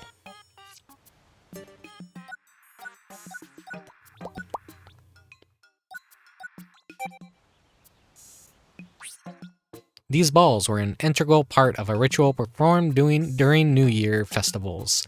Each ball was imbued with people's hopes and dreams, and if caught by the ritual pole, these hopes and dreams were bound to come true. What a joy it must have been to witness such a beautiful tradition. This ritual pole was used during an ancient festival held at the start of each new year. If the ball landed on the sharp end, the people's wishes would come true and they would dance in celebration, though it's commonly believed the people danced either way. Buy Nintendo Switch Online Expansion Pass now! Actually, you don't need it to play Game Boy Advance games, do you? I think... Actually, yeah, I think you do. I think it's just Game Boy games, regular Game Boy, that you could play.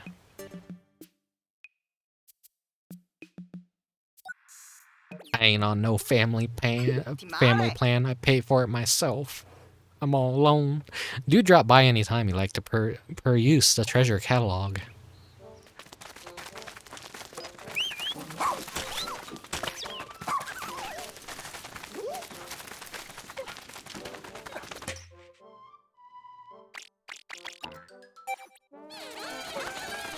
I always love the Pikmin just spilling out of the onion to come join me.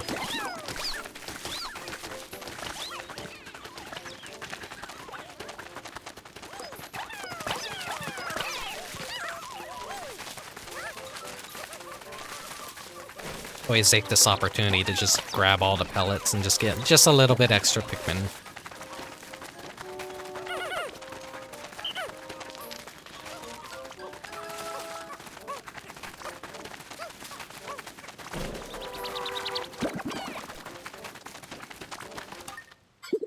Go.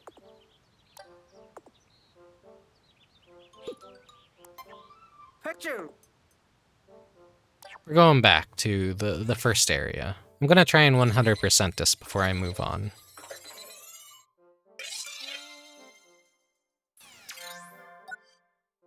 Blossoming Arcadia sounds very pretty, though.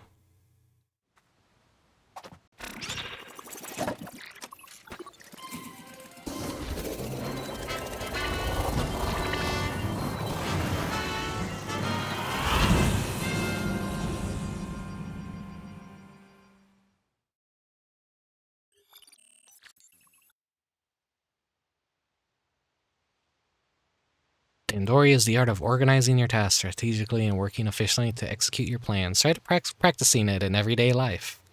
I feel like to some degree I do Dandori, but maybe a lot more mentally. I'm like, okay, I gotta get this done for today, and then I can move on and do this at this time, and blah blah blah blah. But I also get very exhausted very easily, and they need to take breaks and stuff. I nap very often because I am a very sleepy person. Rickubus, come in, over. Ochi has never really liked getting wet, but I've been working on it with him in the bathtub aboard the SS Shepherd. You okay? And last night he had a big breakthrough. Your rescue pup can swim. Mom! Now that he's over his disdain of water, he can jump in and use doggy paddle to swim through any water obstacle. Get on Ochi's back with the Pikmin and you can ride across bodies of water to explore new areas.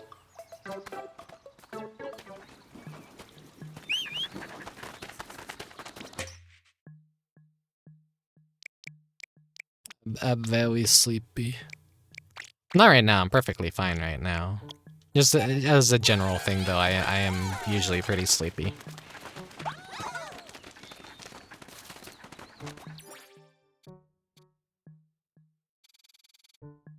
What was this again? Oh, wait.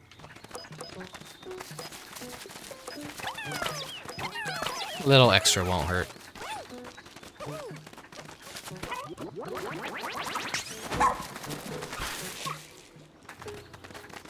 I wonder if it's useful to spam that or not. It gives you a little bit of extra speed, but it has that cooldown period too.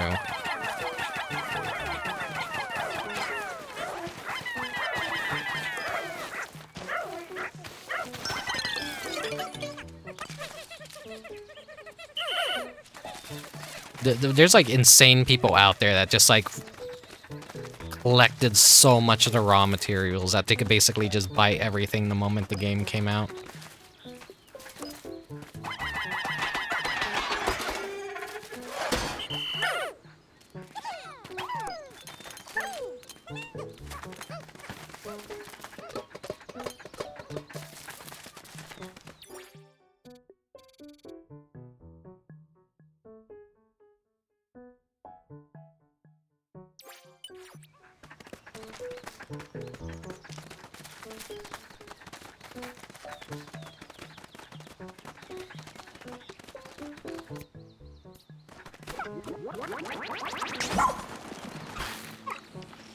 Hey, you guys. Break that. I'm gonna go collect the rest of the Pikmin.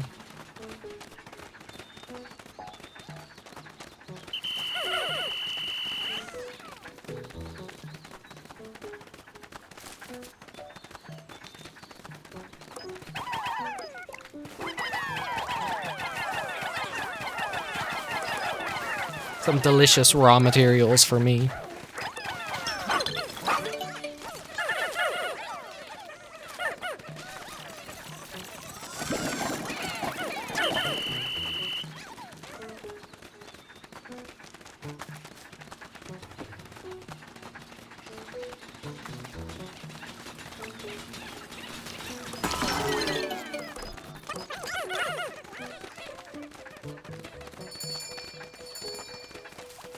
See, I need a blue Pikmin to get over there. Ooh.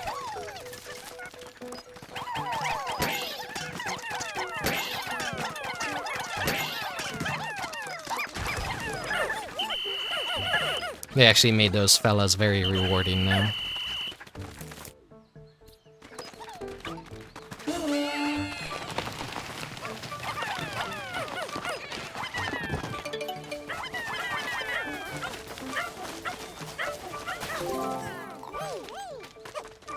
Oh, it's a little pin badge.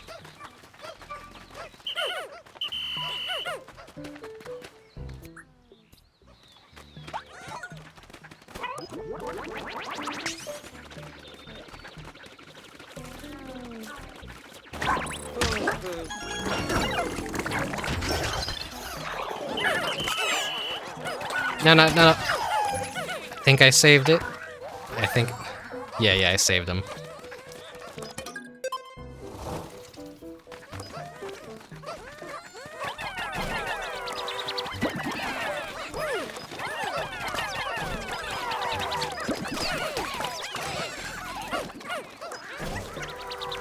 Killed the little majestic butterfly.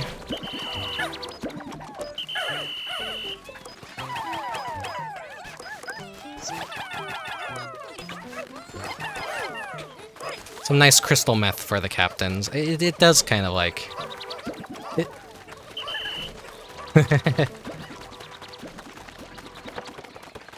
Gotta be cracked up for that Dandori.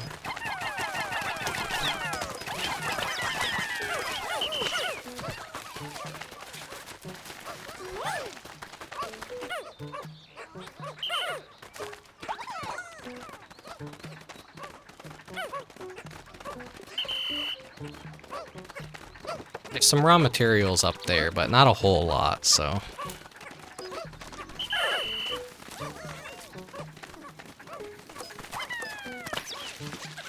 Nothing in here.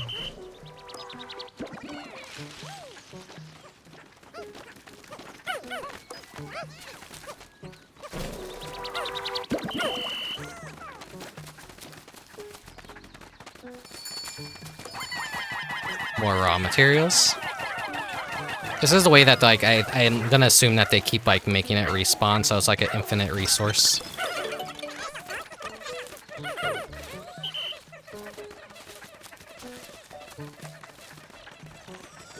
And someone's definitely made that meme out there regarding Breaking Bad and stuff. It's a series I never actually watched myself, and I know everyone loves it, but I'm just like... I'm more of an animation person, like, I don't really care too much about live action stuff.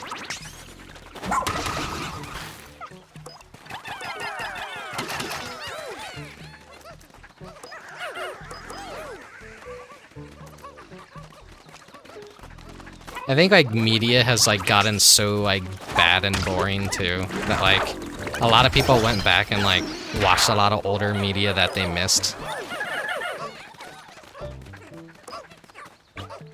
Because, like, stuff that's been out and done for years is, like, being revisited by a lot of people and, like, talked about, like, as if it were brand new.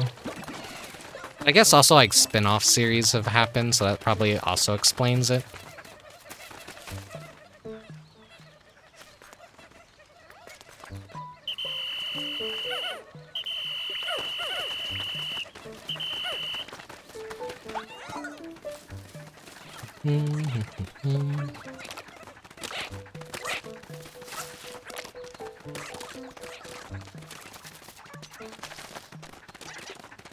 I haven't seen every episode of Adventure Time. I really fell off, like, when that series started, like...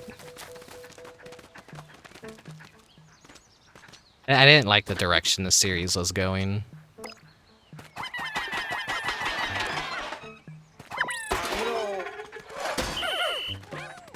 I've talked about it before in the past.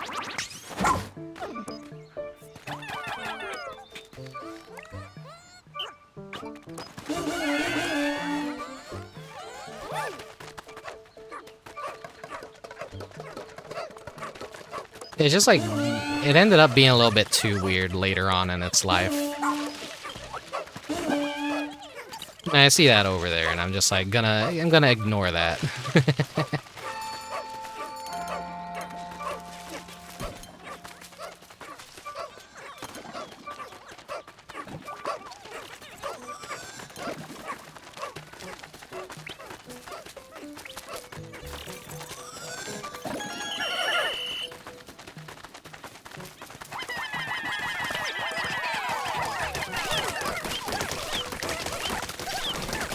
Yeah, it went through too many like different writers and changes of hands that like it felt like it deviated way too much from what it was originally intended to be, so it's like I kind of like really fell off of that show hard, and like I think it has aged very poorly.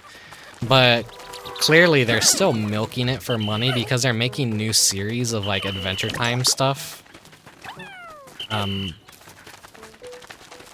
For like subscription services locked behind like HBO Max and stuff.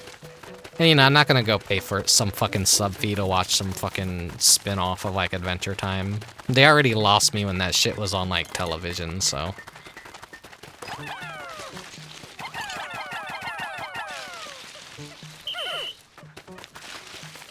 Regular show aged way better as a cartoon than Adventure Time did for sure.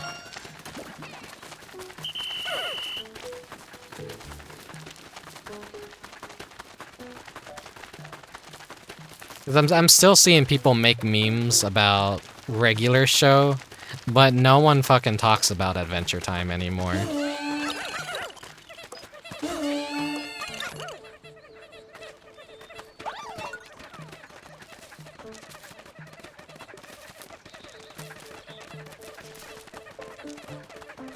Alright, Mechanicat, we probably talked about that during the little collab we did where we talked about animation and such. Me going on my like dumb tangents. Alright, let's go do the Dandori challenge now.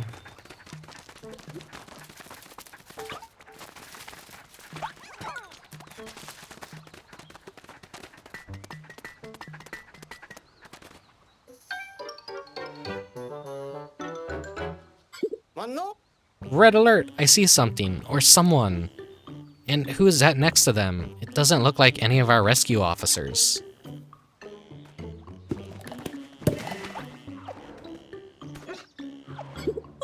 Hey, what's going on here? What are they planning to do with that castaway? We need to rescue them and quick. Rickubus, Ochi, let's go.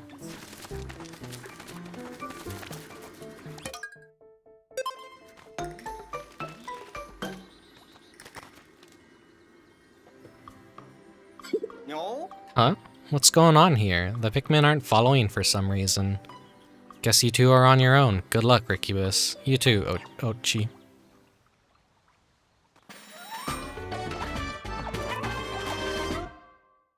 Olimar just cracks their helmet with a rock Pikmin. Yeah. It's like, I guess maybe the planet is like no longer like toxic and you just like kind of turn into a plant or something. I don't know the lore just yet behind why this happens. What is this place? I guess we could figure that out later. For now, let's focus on finding that castaway.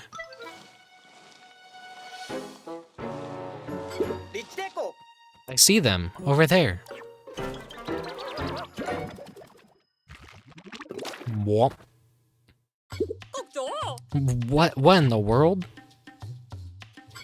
You know, maybe this is actually a splintered time canon where like Olimar failed to like be rescued, and so when he got planted in the ground during the like the initial bad ending, this is the aftermath. So like, yeah, maybe there's just two Pikmin timelines now, and this is the bad Pikmin timeline.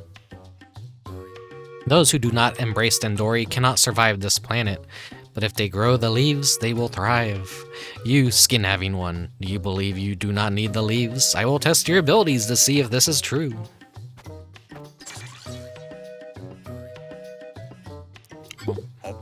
I invite you to face me in Dendori battle. I have provided the Pikmin you will need to support you in the challenge ahead. Listen closely. Find objects. Transport them back to your base within the time limit. To win, collect the highest total combined weight. If you wish to retrieve your castaway, prove that your Dendori abilities are superior to mine. Now, the Dendori battle begins.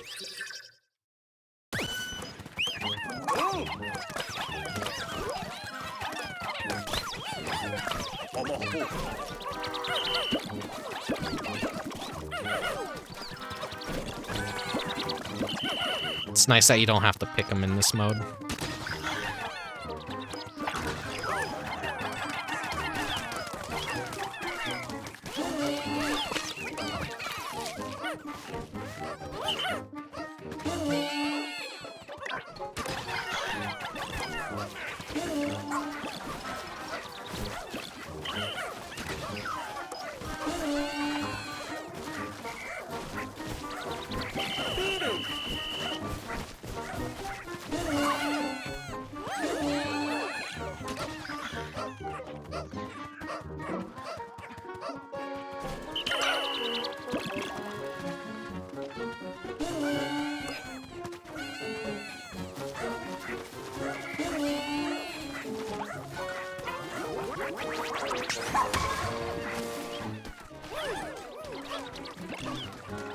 Some of you come over here.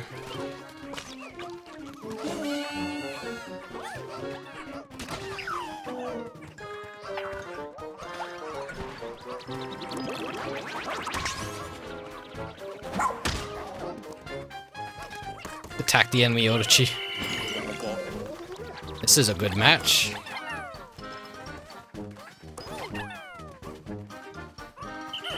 Hey, you guys come back.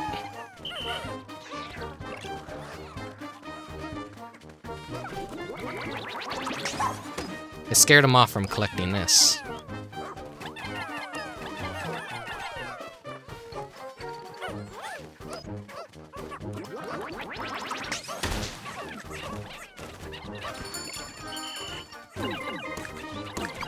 Oh, those are bad, those are bad, those are bad, those are not good.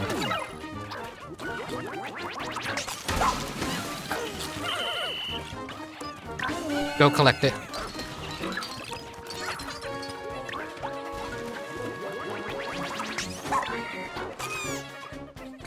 Damn it.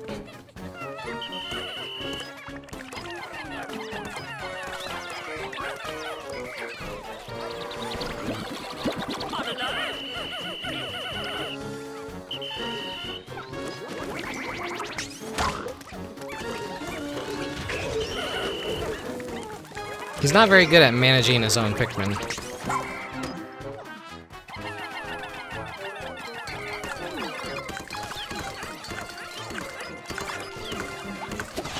Oh, Ochi's been KO'd by the bad Pikmin. Ochi, no! Okay, he's recovering.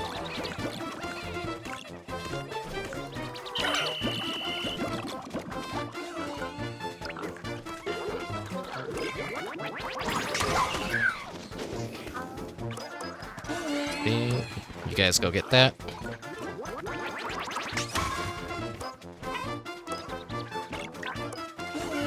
I wonder how hard the later challenges of this are gonna be.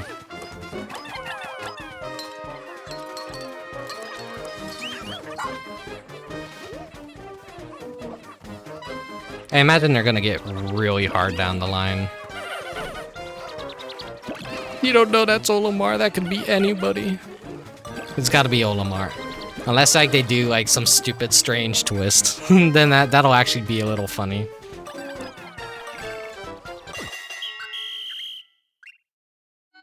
A timeline where Louis never got rescued and became the big bug king he always dreamed of becoming.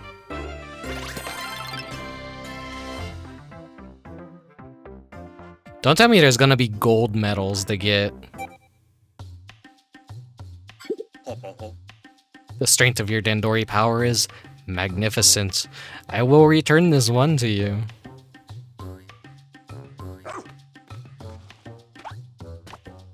We saw Olimar with the green dog, so that's how I know Olimar. That's Olimar. They just left? Who in space and time was that? Well, whoever they are, they weren't lying. Your Dandori talents were on full display. Now let's get this castaway out of here.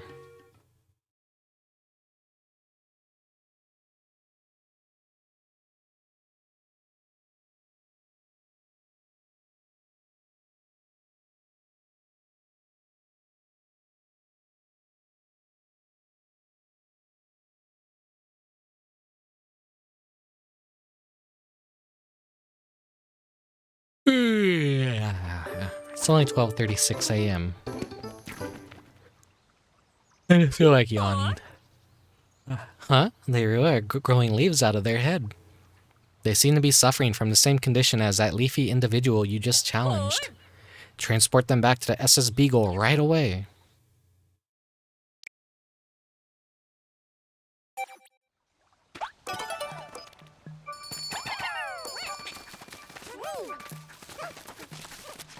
Okay, I need to be able to freeze that lake though, and that's the blue onion right there. But I don't have any of the blue Pikmin yet.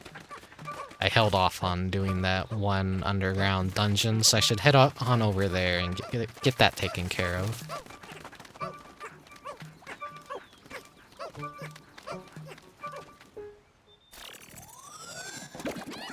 I just can't get over the fact that they have leaves growing out of their head, and their face is all, well, bushy. Let's check their ID info. Error. Unable to read data. What's this? Unable to read data? They should have biometric authentication, but this is definitely an issue. How are we supposed to find out who this is?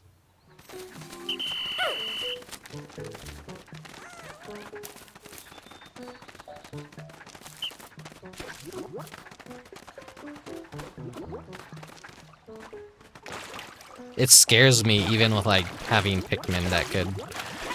Playing the Ochi.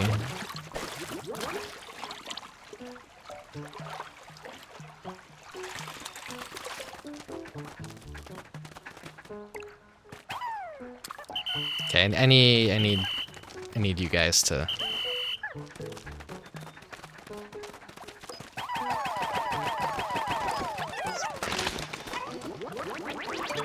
take care of this real quick.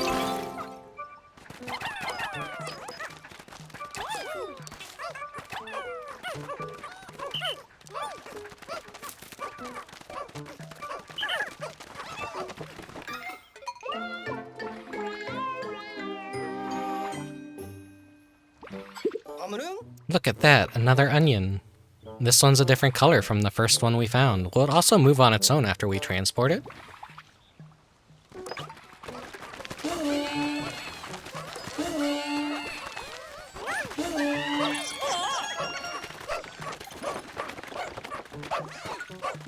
Nothing else back here for me to loot? Okay.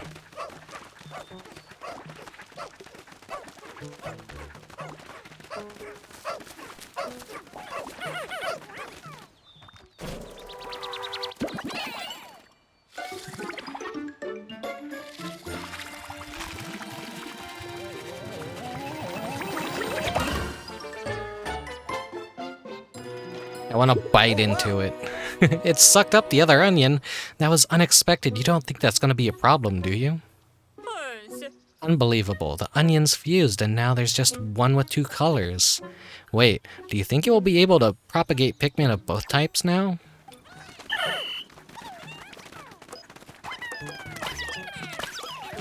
Damn it, timed it wrong.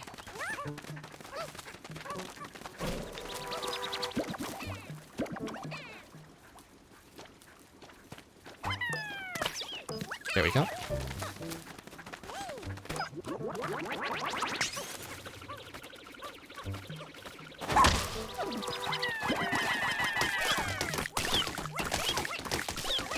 Okay, it gives a moment of pause, so that's good. I can't remember if it was like in the first game if it was like that, or just like whatever one it landed on was like what you got. They had to like time it right in the first game.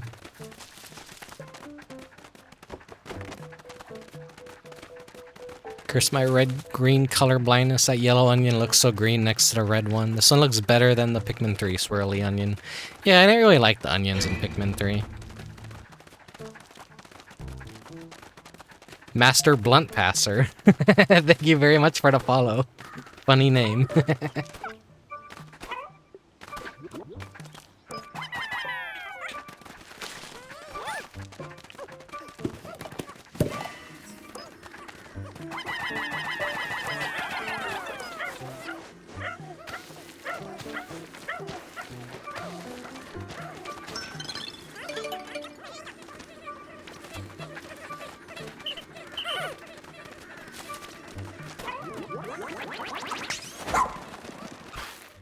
Let me just put the base right here.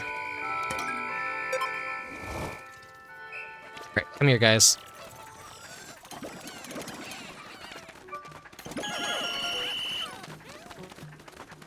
Let's go do this cave. Great, no stray Pikmin to worry about.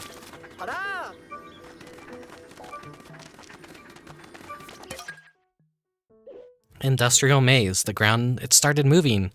I groped for a way forward, but I couldn't make any progress on my own. I wonder if Moss may be able to help me out of this mess. This is something I didn't do in the demo, I'm pretty sure.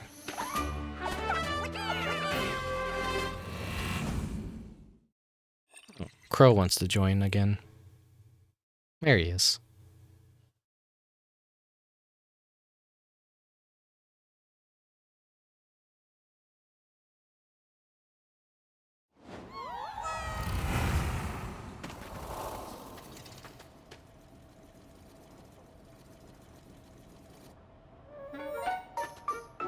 How do you get another emoji? I do have a redeem where you can like unlock some of the emojis, unless you mean like the tier 2 and 3, which are just shitpost emojis that no one should actually want. Like the crow. Yeah, there should be a redeem. The crow should be just normal one. You should be able to unlock just with points. Oh no, that isn't supposed to happen. Ochi's all the way over there. Oh no, he's locked up. He's locked up. Captain, what's the protocol for a situation like this? You and Ochi need to find a rendezvous point, Rickubus. Then Y actions and use the select switch to explore as Ochi. Oh, okay, so he can actually control Ochi.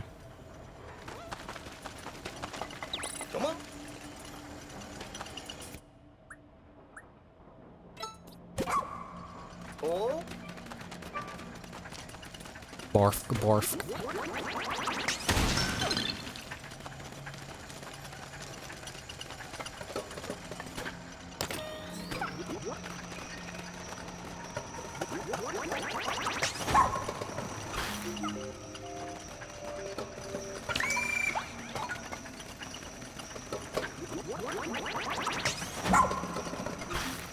Now, am I still controlling him, I wonder?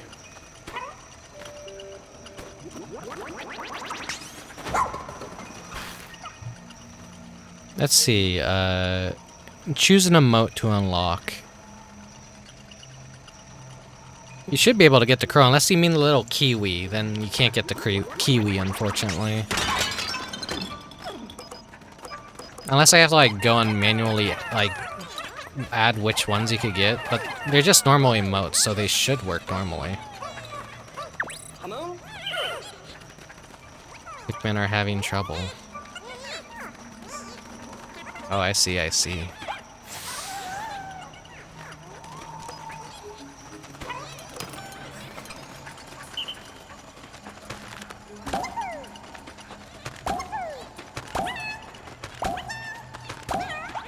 Maybe you already unlocked it if you selected the emote, or sometimes it takes a while to show up. Could be a little bit buggy sometimes.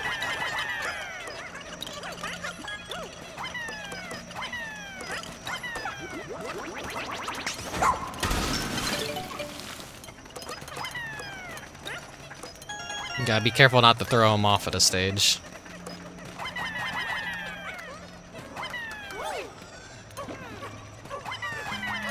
When I play Pikmin 2, that's gonna like be a leading death to a lot of my poor Pikmin. Last time I played Pikmin 2, I was like really bad at it.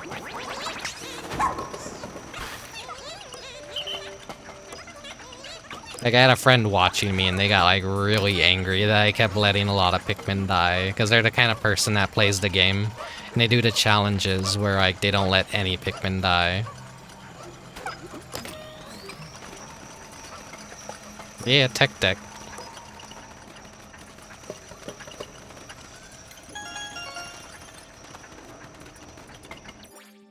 This is 100% on this.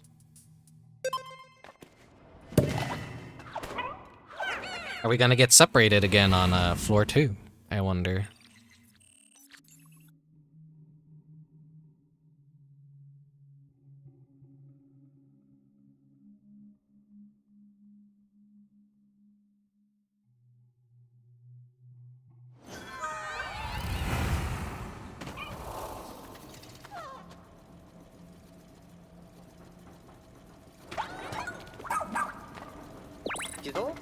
We start out fine here, but like we're gonna have to.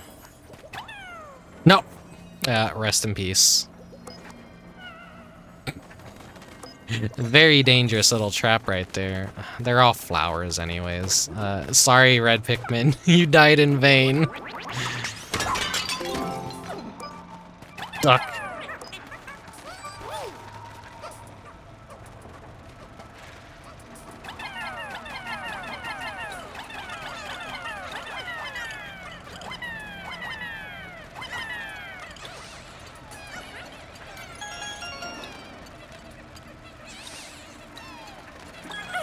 Some more yellows down here for me to collect.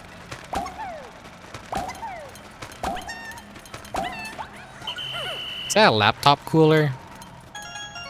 It's funny how there's like some weird technology down here that could just fly like that automatically.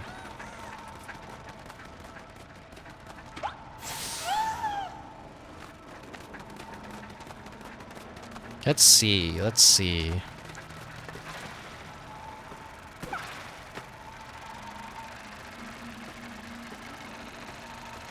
Or is it supposed to be a drone?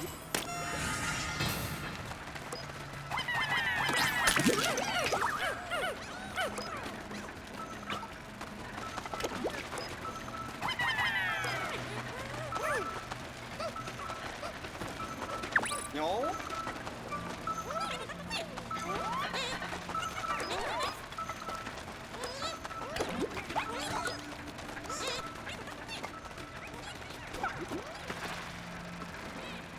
So we gotta go break a fence over there.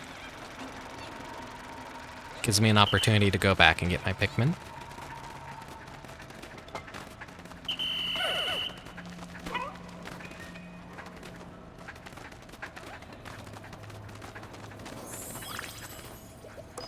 Okay, I see.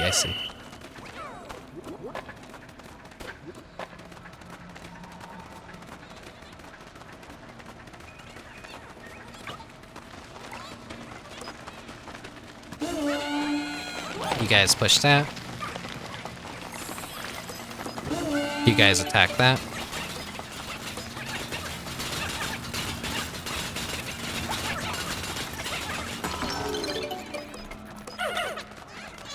You guys go take care of that.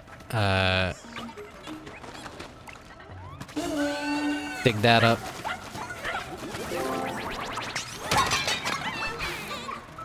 Free Pikmin for me.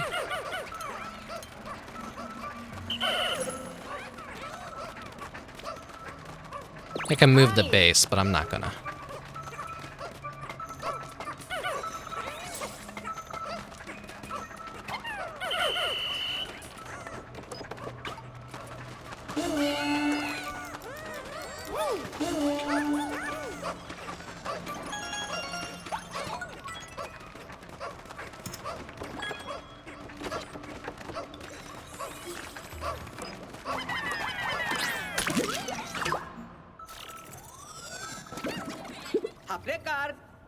Alright, let's check that ID. Cameroon? Look who we have here. Dingo. An officer who excels at solo missions. He's not a joiner by nature, but he'll show up and lend his physical abilities when needed. I knew it. I knew he was tough enough to make it. Dingo is a skilled ranger, even though he doesn't use a rescue pup. He specializes in solo missions, you see. One thing's for certain, rescue missions should be a lot easier with his help.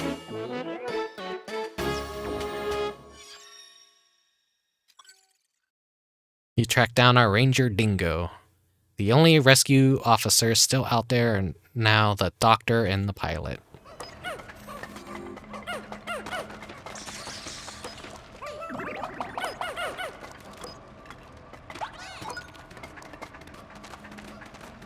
That should be the last treasure over there, so...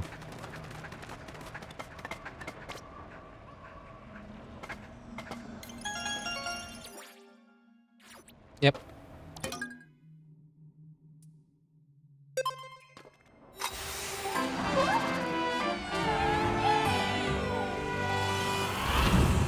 I like the little, like when you have a shit ton of Pikmin and you're just blown into the air. It's a funny little graphic.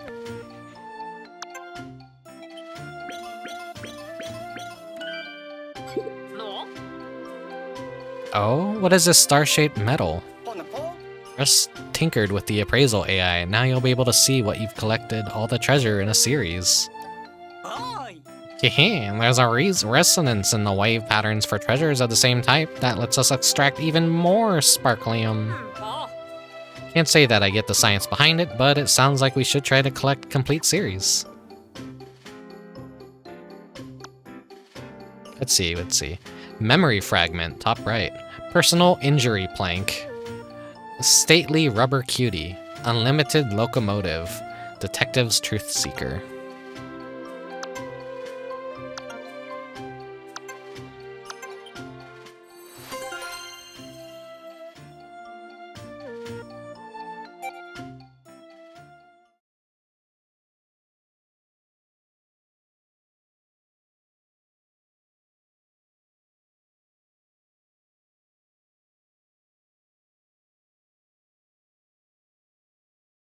Now is it gonna be nighttime when we exit out of here? Thank you, Mechanic Cat. God, my butt's sore.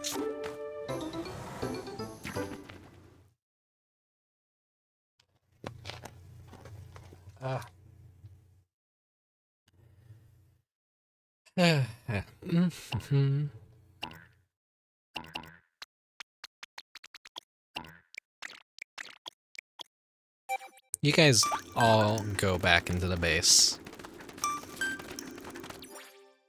Okay, let's see. Gold star, gold flag.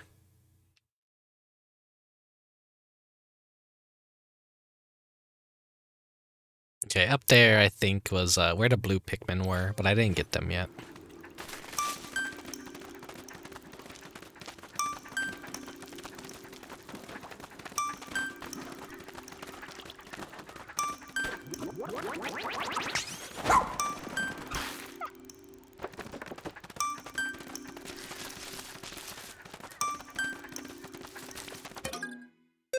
Let me move my base here so I start off tomorrow.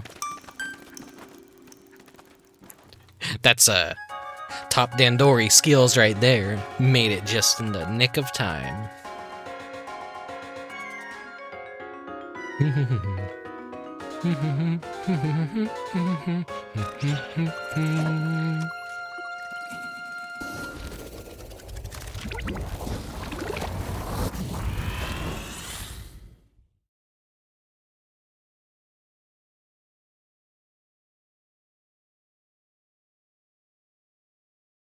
Wow, such Pikmin, such Dandori. Fucking Doge meme shit. Still think about like that one fucking crossover that game had where they actually like had some fucking like Doge skin for a main character.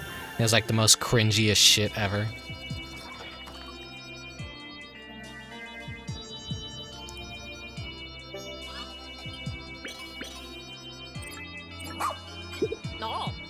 They have leaves growing out of their head. So odd. Boom. There's poisonous oxygen in this planet's atmosphere. Well, I guess it's still poisonous then, but maybe it's not lethal poison. They shouldn't be able to survive without their helmet. Something is very strange is going on here.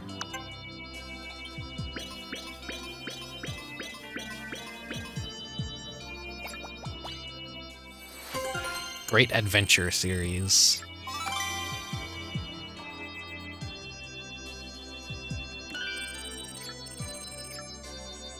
Okay, let's see. Satellite shield, mysterious carriage, perforated raft, sunseed berry.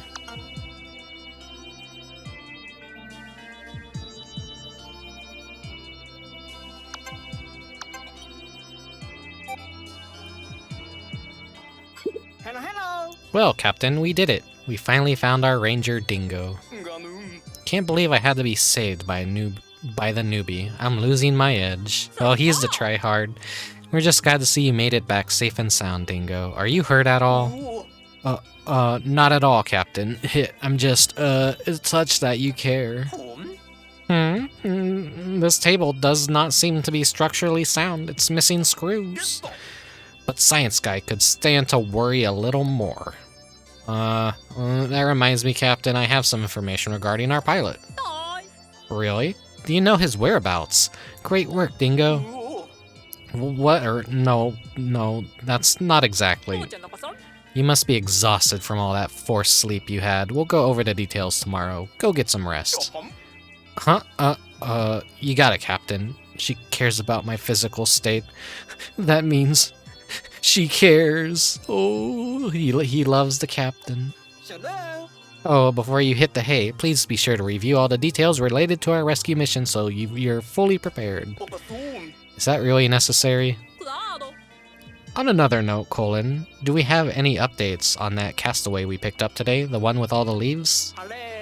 Right now, they're sleeping in the back, but their condition remains unchanged. Don't worry, I'll keep a close eye on them. Very well. Just make sure we get this castaway examined by the doctor as soon as possible.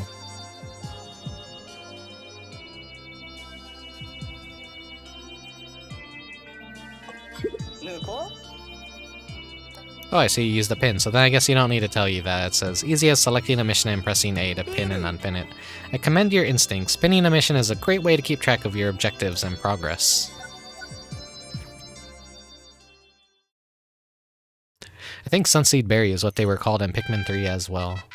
Maybe. I can't remember all the names of the treasures, but that's cute that there's like some consistency in similar objects.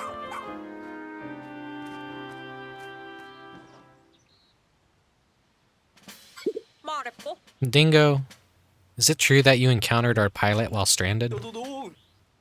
Well, yeah, I ran into Bernard at some point, but then he got, like, snatched up by a leaf creature. Leaf? What? We saw the leaf creature pick up someone else and toss them onto a big pup. Bernard and I tried to follow, but we were too late. They dragged the castaway into a cave, and then suddenly they were growing leaves, too. Like this one? Yeah, exactly. The castaway turned into something just like that. So then, the leaf creature in charge spotted us. We got out of there as fast as we could. Or at least that's what I thought. When I turned around, Bernard was gone. Maybe he didn't make it out, or maybe he got turned into a leafling too. Hey, what's this leafling doing here anyways, and why are they unconscious? This is your work, comms guy? Obviously not. I have no idea why they're currently unconscious. It was Rickubus who recovered them, but based on what you're saying, this leafling could potentially be Bernard? Potentially. By the way, Bernard and I sort of coined the term leafling. We came up with it because they all have those leaves growing out of their heads. Pretty clever, I know.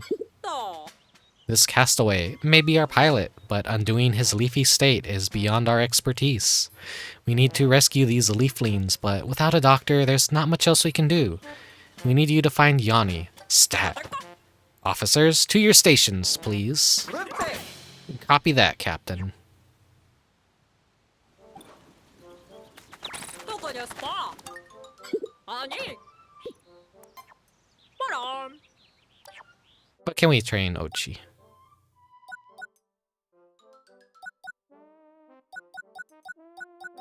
Wait, doggy paddle? Can swim faster when he masters this. I don't think I need water just yet. I do kind of want Rush, though. I'm gonna prioritize that.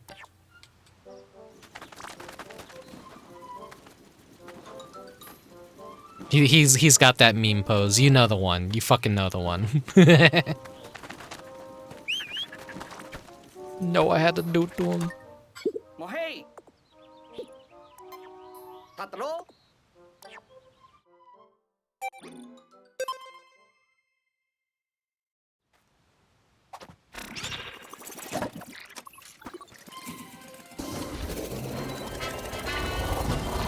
I have the option to skip the cutscene, but I'm not tired of it just yet.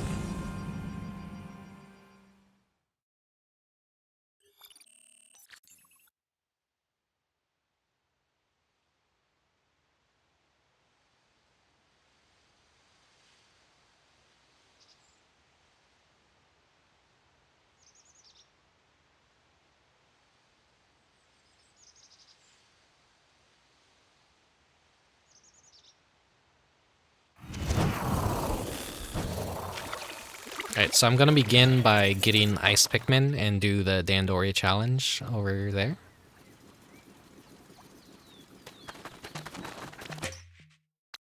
So... I believe it's like 20 is what I needed over here.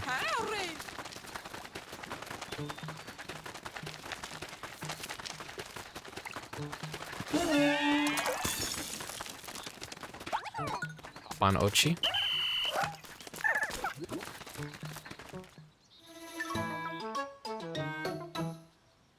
What? That be one of those leaflings that Dingo was talking about? I'm pretty sure that one I saw had a bigger nose. Dandori, Dandori.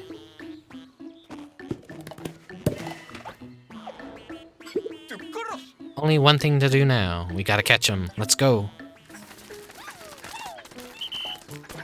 Okay, just in case.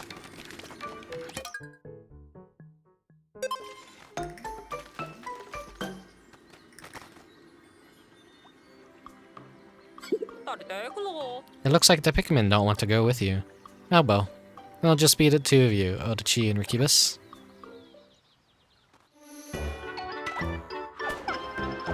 Now, is there a different...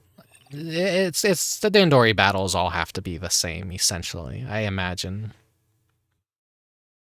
They're not gonna shake it up too much and, like, introduce more mechanics. It's just gonna be different arenas and different enemies and different things you have to adapt to.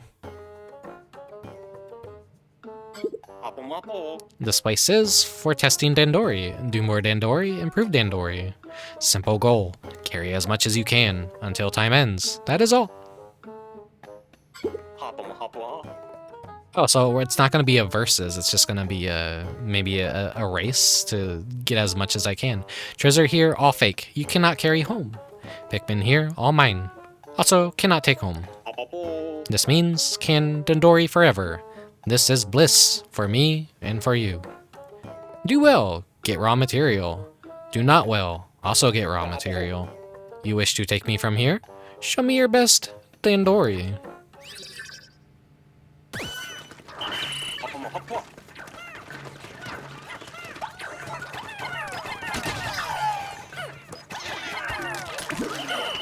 Alright, you guys over here real quick.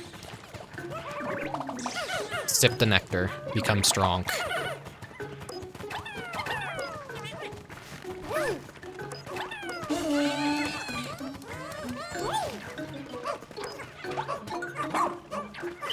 Okay, that's gonna pose a problem.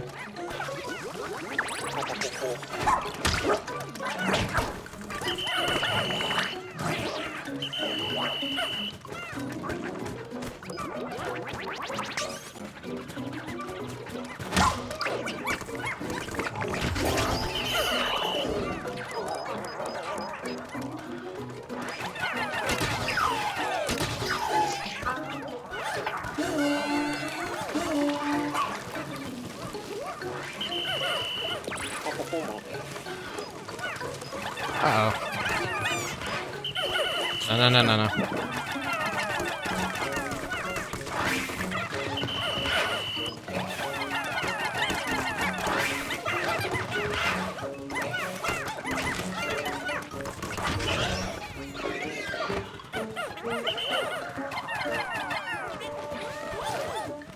Let's take care of that.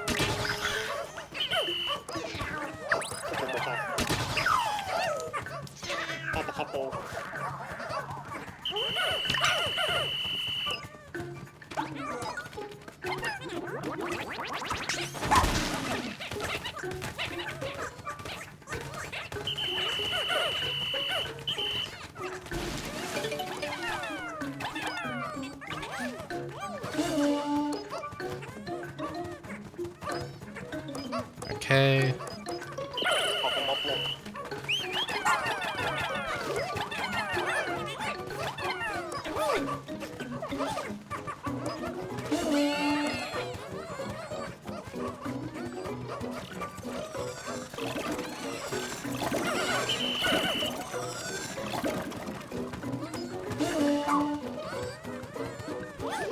Okay, they got that taken care of.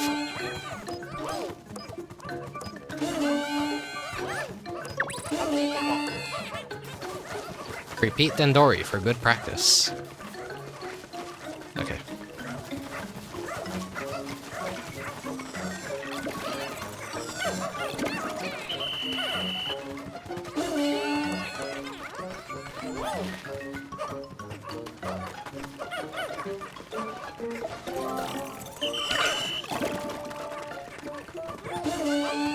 Oh, that looks good. That looks good.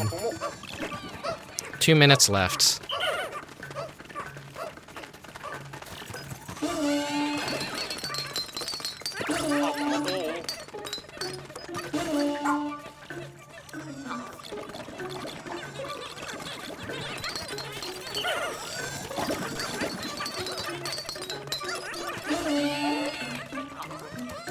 What about this? If they pluck this in here, or is this just for hiding from enemies? It's just for hiding, I think.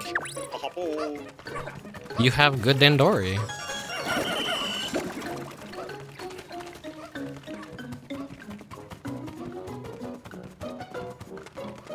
Could have powered these guys up, but I didn't.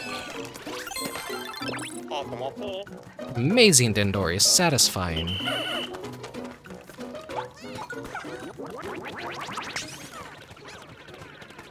See if I can get a gold rating for this one.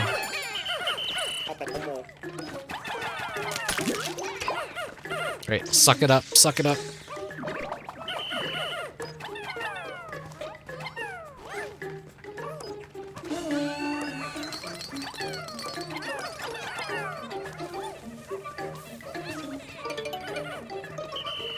Rope unveiled.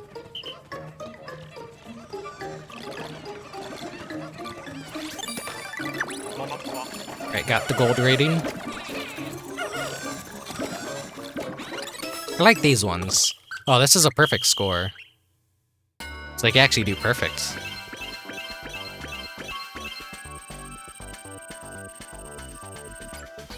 So the Pikmin seem to have a drive for doing productive things efficiently, which bleeds into anyone who gets leafified. Nah, pretty much, I suppose.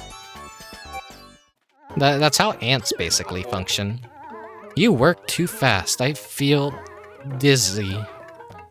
Take these 30 pieces of raw material. This is your reward.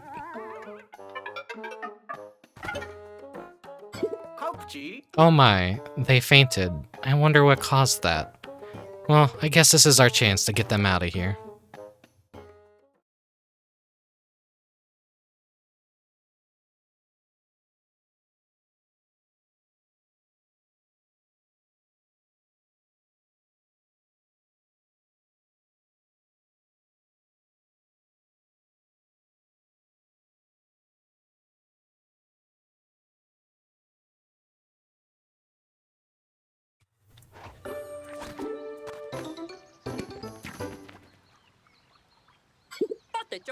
With all that leaf growth, there's no way to tell who this is, but it doesn't matter. It's our job to rescue them. We don't want them finding their way back inside that cave. Let's keep the lid closed as a precaution.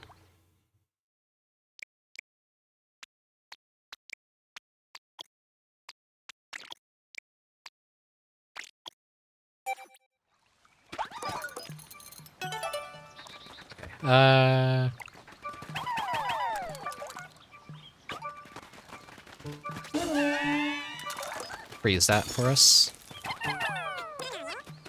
Go ahead and carry.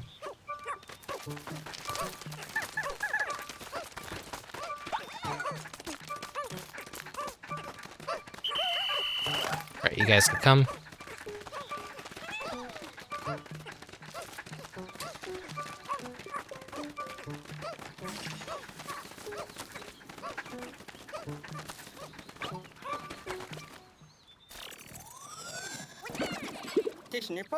Another leafy castaway. Hopefully their ID will tell us something. Error, unable to read data. No luck. Could leaves be causing this error. Or are they dead? Are they zombies? They're not actually who they appear to be.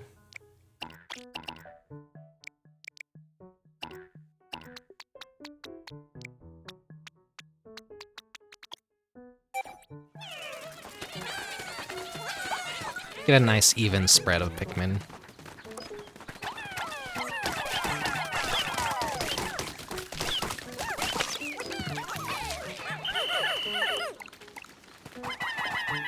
Could use some more yellows.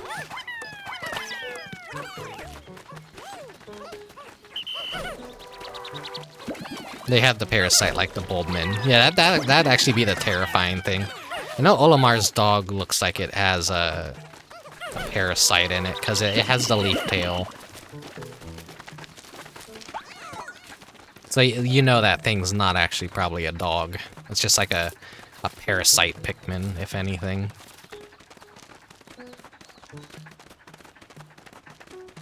Let us go up here.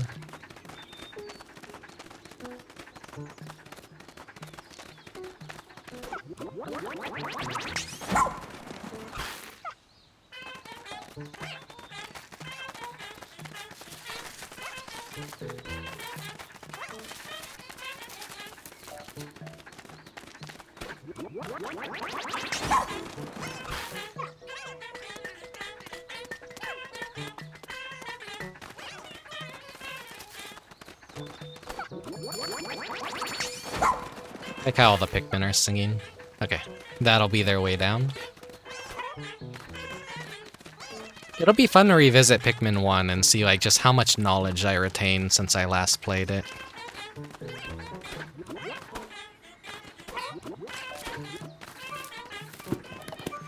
That looks like a boss arena up there if I had to guess. Maybe. Aquaforest Summit. I found a hole that should lead out to the top of the mountain, but the inside was more convoluted than expected, and not only do I see a light at the end of the tunnel, if I ever make it out of this place, I deserve a good rest.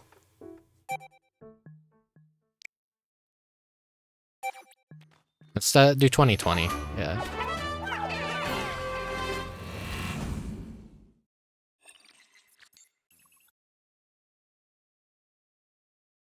Thanks for being good, Rick. What do you mean, thanks for being good? Is my gameplay good? I hope my gameplay is good.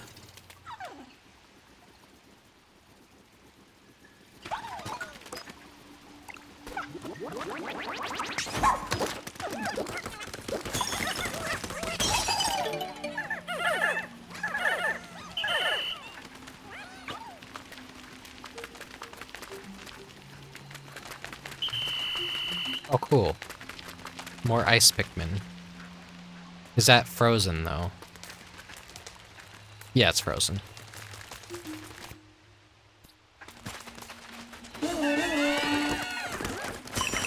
Gameplay, variety, vibe, etc. Oh, thank you.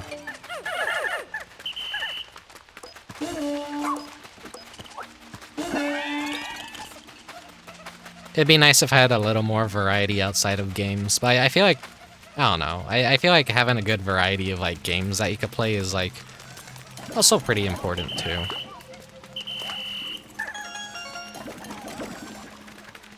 I could finally like get the blue bulb.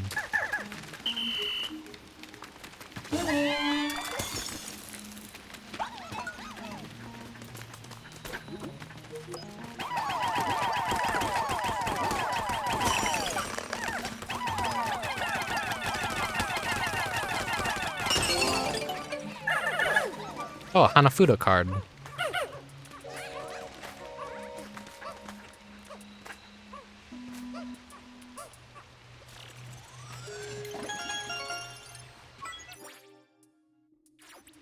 And that's everything here.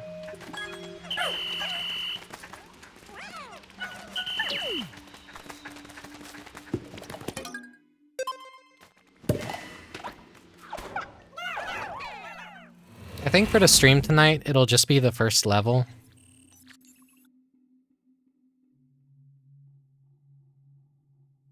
And then I'll probably do another stream tomorrow. Because I've been so eager to play this.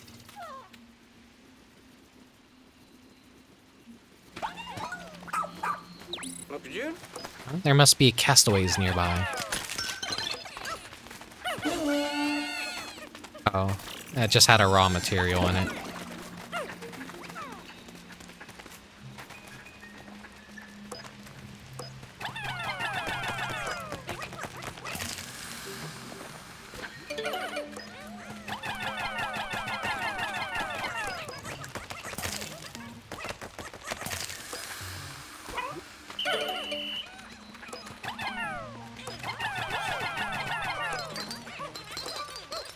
See.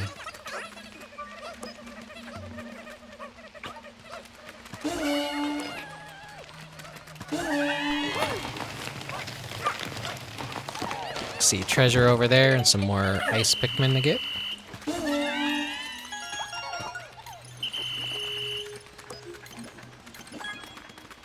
Build some raw materials.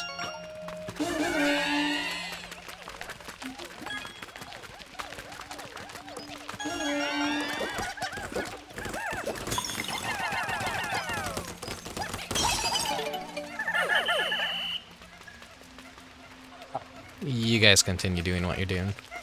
Like how you can't accidentally cancel them out of it. I think you have to like maybe call them twice to snap them out of it if you actually do need them to stop it.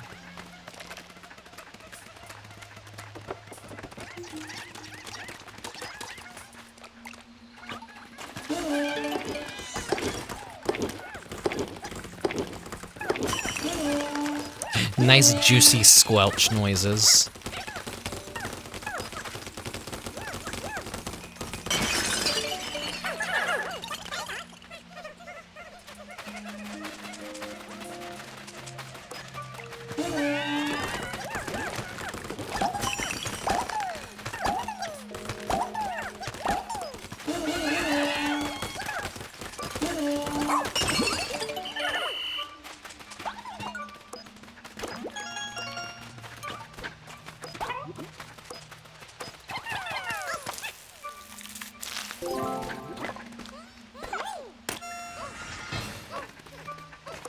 Oh, so I could actually lower the iron fence.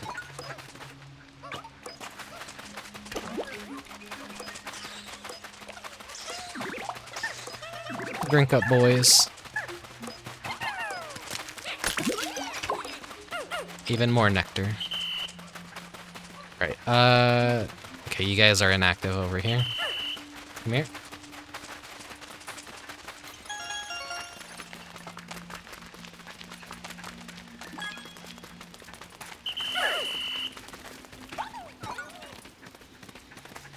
And there's probably another treasure down here. Yeah. Let's see you looking at the radar map just now. Why don't I tell you about a handy little function it has?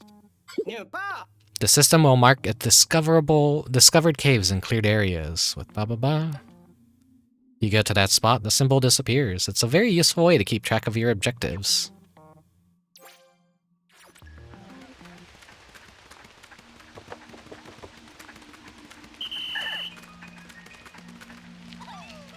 I want you guys to get stronger too, so...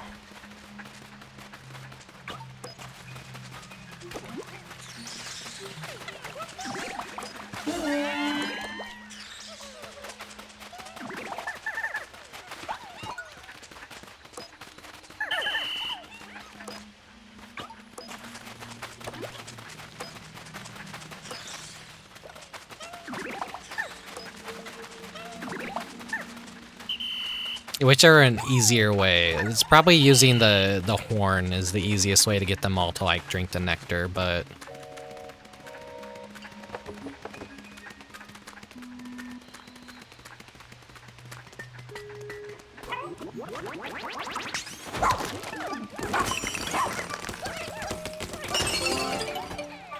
oh, there we go.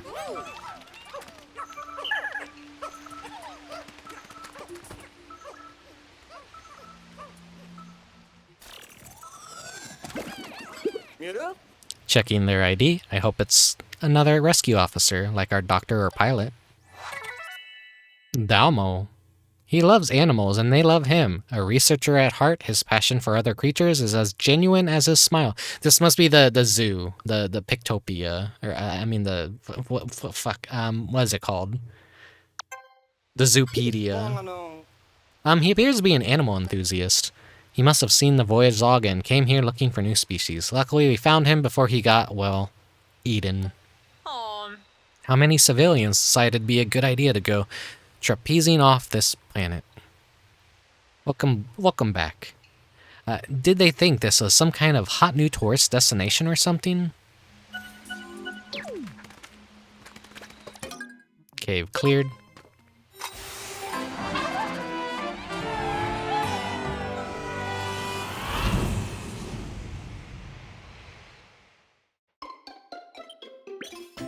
Aquaferous Summit.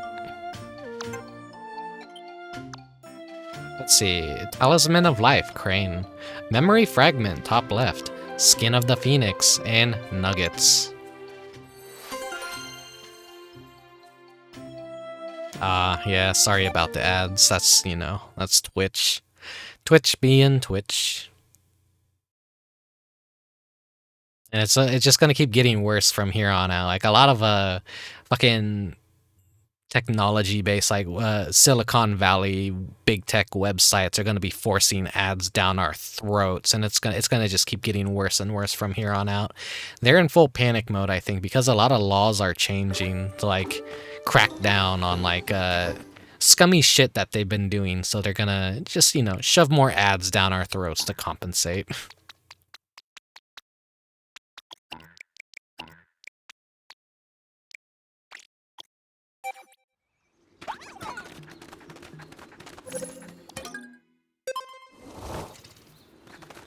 This guy again. I guess this is the boss of this world.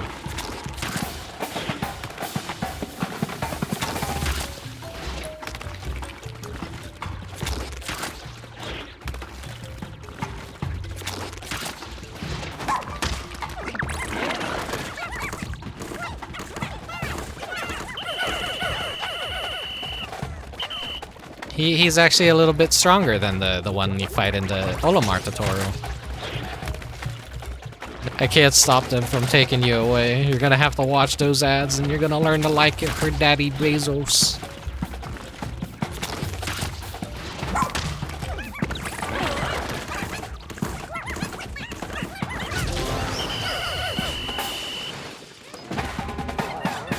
Another Hanafuda card.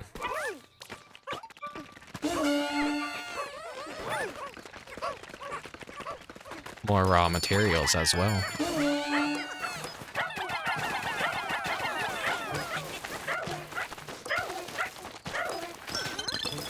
Yeah, it was in the demo. I don't know if you could actually like come up here and fight it. Like, maybe you could. I think the entire first level was accessible in the demo.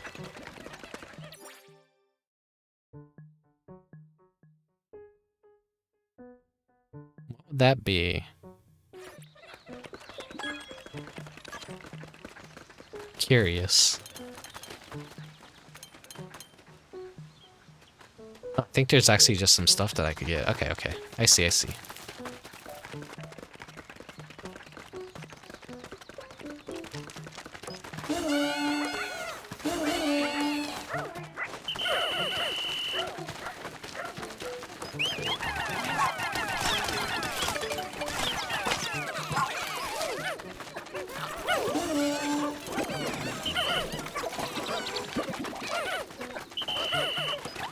It'd be nice if the pellets are like completely controlled now from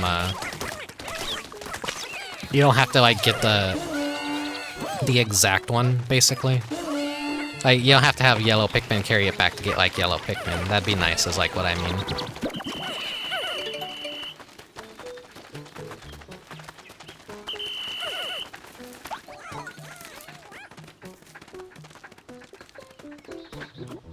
The ad ninjas are coming for us all.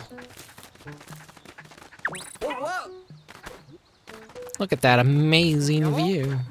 How lucky to explore your way up here. Got my eye on the prize, but yeah, it's a pretty nice view.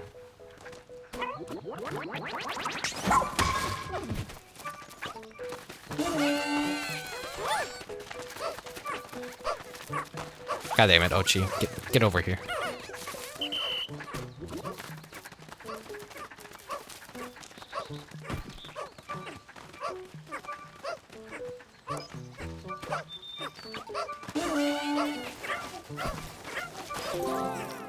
Peanut.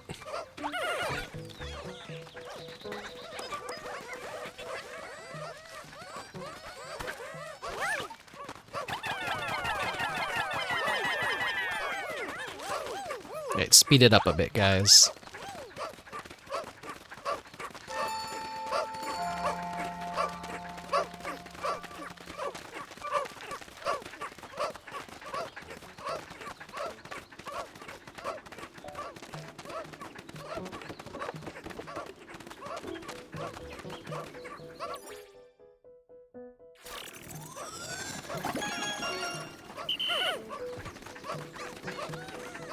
Dragon fruits are like such fascinating fruits to look at.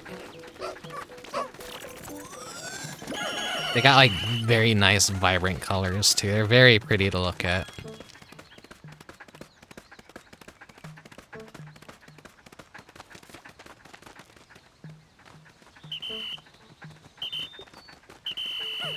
Lone Pikmin right there.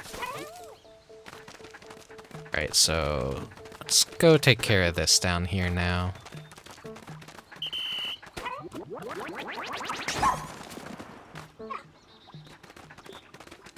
I really wish we could kill ads, though. That'd be fantastic.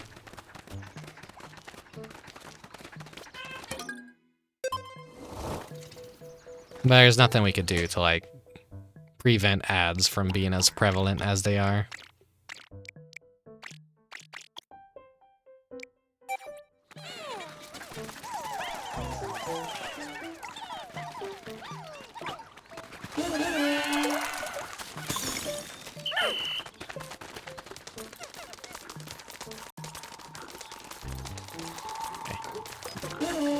Build that bridge.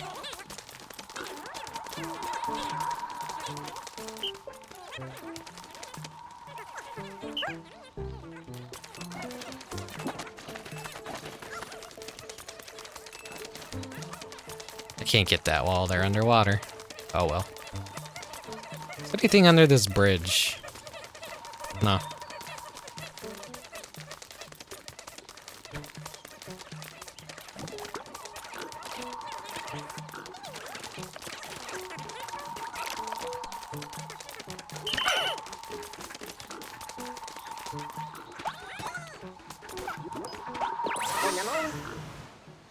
Okay, so that's how you get back on the other side if you get locked out.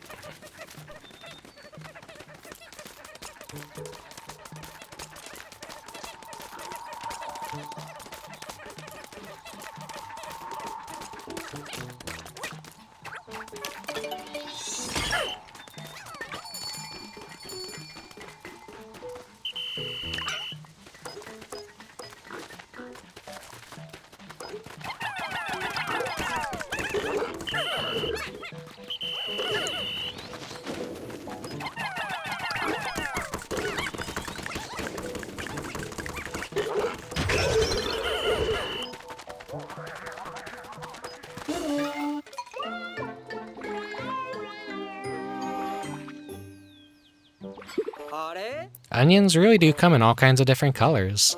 Could there be one for every Pikmin type? Did I get blue Pikmin in the demo? Can't remember. I don't think I did.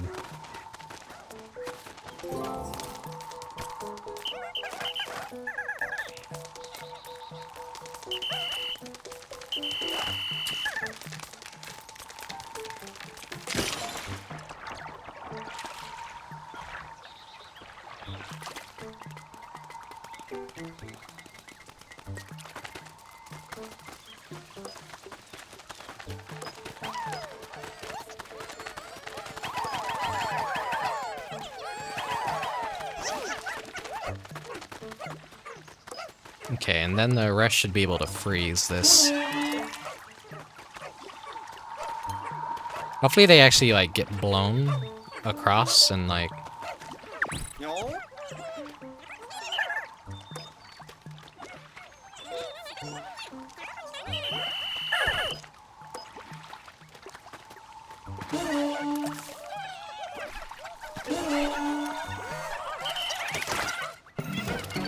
Oh no.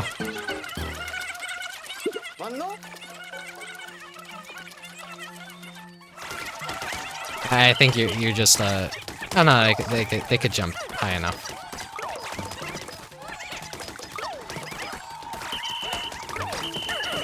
Come on, guys, get down, get down. This annoying lock-on that the ice Pikmin have is, like, giving me a little bit of issue here. Come on, get down, get down.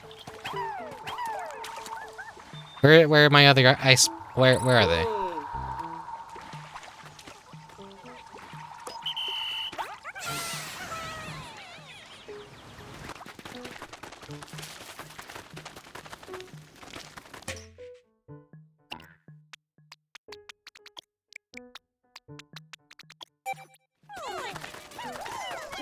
They jump out of the water. They're smarter than their Pikmin 1 counterparts, for sure.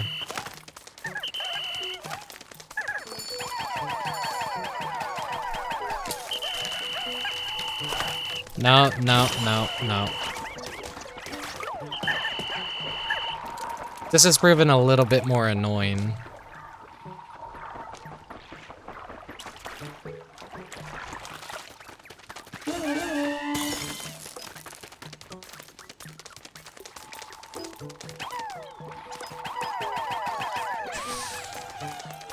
It'd definitely help if Ochi had, like, stronger ability to carry stuff, but I haven't spec'd them.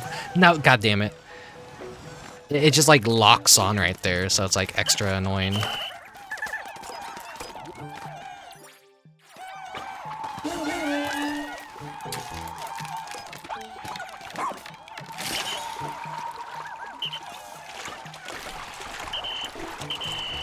Now, what if I just throw the ice Pikmin up there?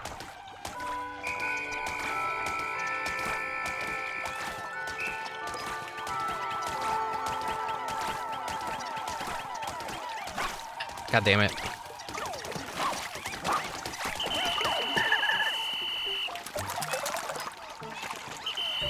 All this effort for the water Pikmin.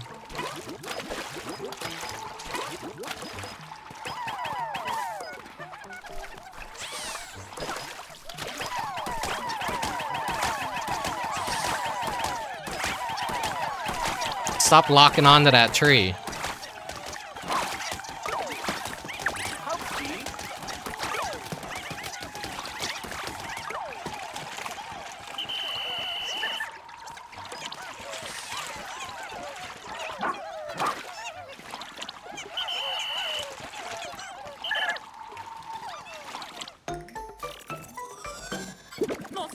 Wow, we've collected quite a lot of those red berries now. That's how you make the ultra spicy spray. After a thorough analysis, it appears that those berries contain large amounts of ultra spicy essence. I suggest you squeeze 10 of them and put the resulting extract in your pack. You never know when you'll need it.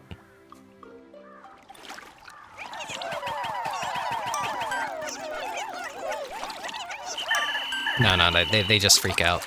God damn it.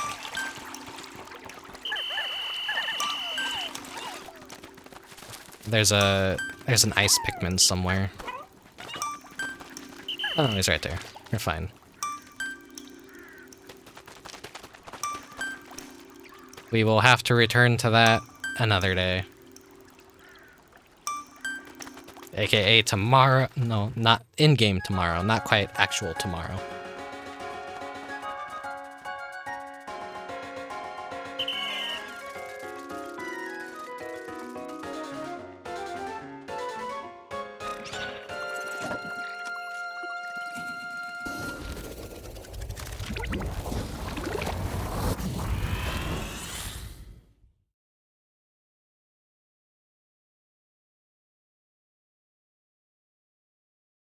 Thank you, Mechanic Cat.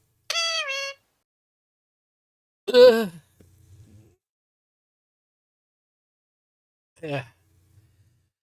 So hey, pup. I don't know if I said hello or not.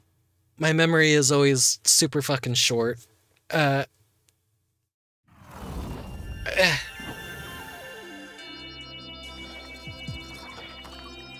You didn't. I'm unsubbing. Oh, I'm sorry.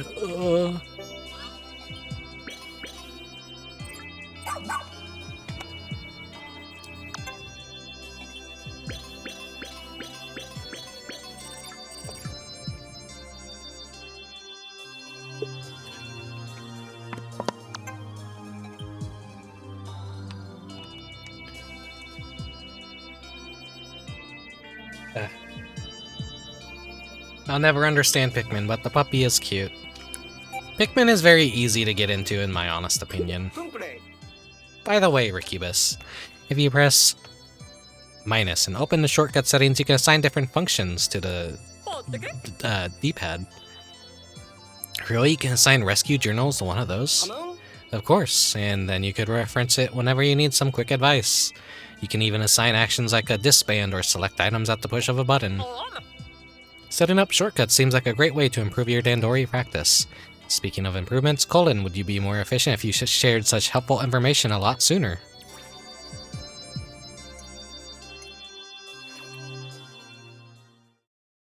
Oh, is Pokey... Why is he currently in jail? What'd that boy do? No, he's not in, like, legit jail, but, he's probably, like, busy or sleeping, or he's, like, in the wage cage. He got banned, what? How did he get banned? Oh, his account got hacked. God damn it.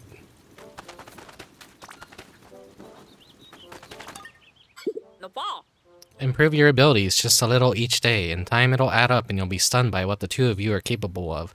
Presumably. God damn it, Pokey. That's the spirit. Let's get started then. He posted in my server. Let me go look.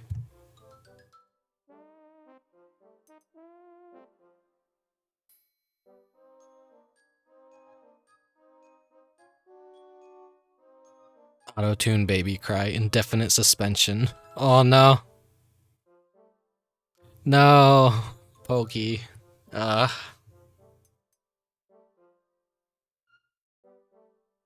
hope he gets his account back.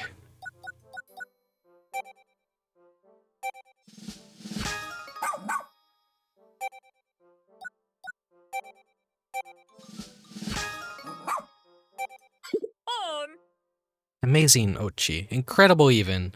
I say you've mastered Rush. Does that mean you're ready for the more advanced Mega Rush? If I warn you... I warn you, this one's not easy. Oh. Mega Rush. You can stun creatures.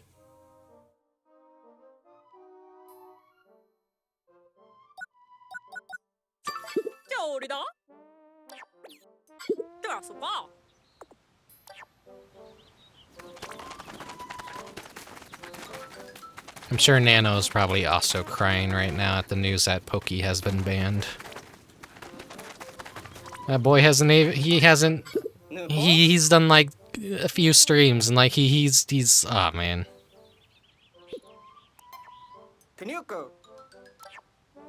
We gotta do something like increase his security on his computer, but ugh.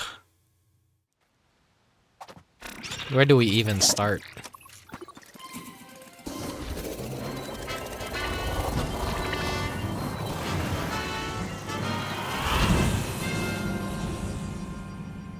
I hope whoever hacked the account didn't go into other people's chats and do sussy stuff. It'll probably like impact his ability to spend money on the account if I had to guess. They'll probably like limit that or whatever and say like, yeah, you're not allowed to like buy subscriptions or do anything with money. Until like maybe after a few months or whatever. They might have to turn that feature off as like an emergency, but he wants to start streaming and get like affiliate and all that. He's got to make sure he's like super secure because it's always like fucking scary to think about like how the internet is like just so fucked.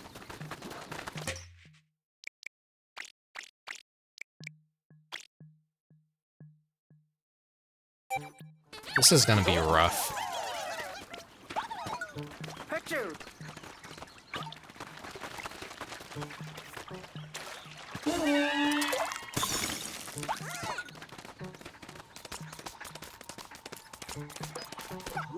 Yeah, they'll fix it.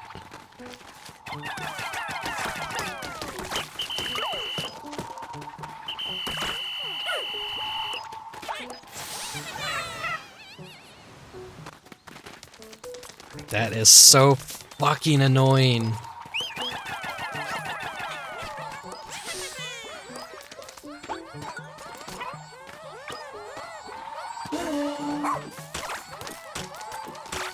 That fucking spicy plant, I swear to God. It is really bad placement.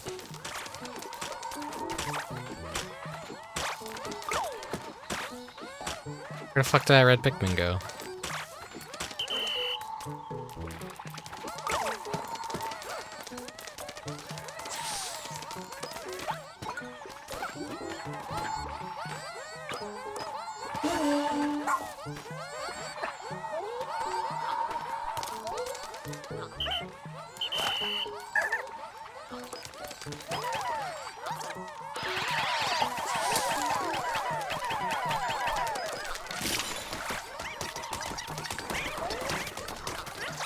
I have an issue where I'm not able to, like, pick that up. Let's take care of that.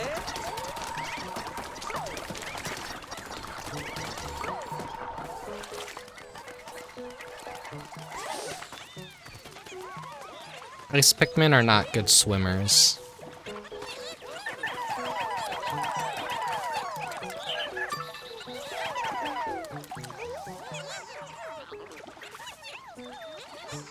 This will give me a blue Pikmin, so that's why I'm like trying to get it.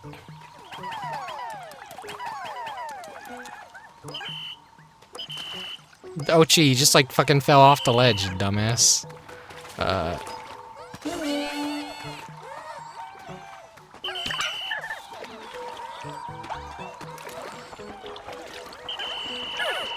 probably doing this completely wrong here. Actually, you know what? I have an idea.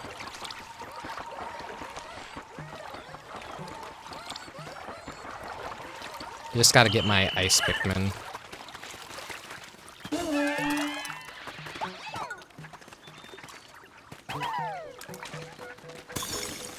Right, that's frozen.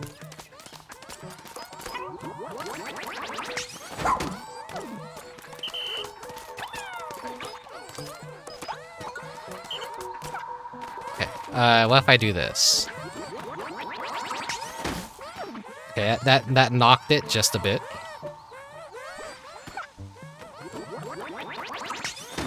We're gonna do this the slow way. The really slow and stupid way.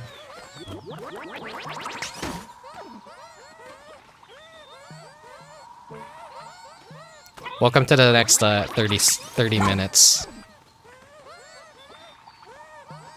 Now I'm thinking outside the box. Yeah, you guys come with me real quick. Shit, no. God damn it. I hate that. It just like automatically like...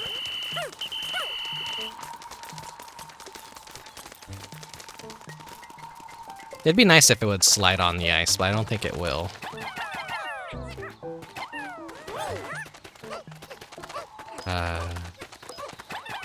You guys take care of that.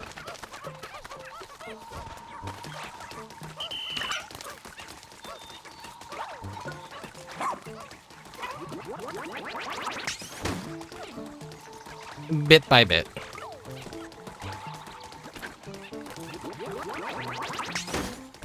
I think this is like the last thing we need to collect on this map.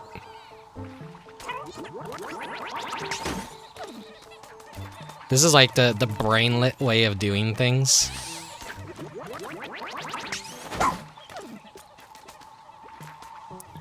Total dumbass solution to a stupid problem. Definitely meant to come back here later, like when I have a more maximum amount of Pikmin.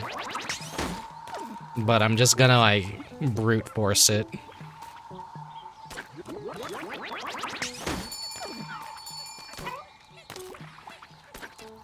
Oh, cheap build. Yeah, yeah.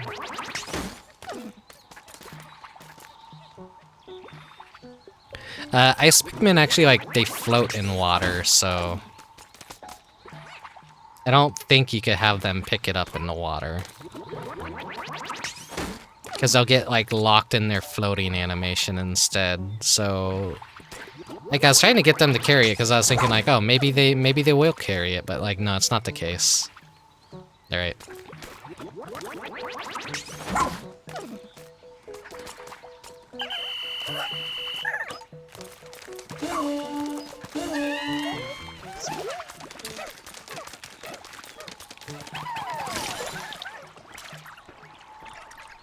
See, like, they float. They can't, like... I think they will follow me around. But they can't do anything more than follow.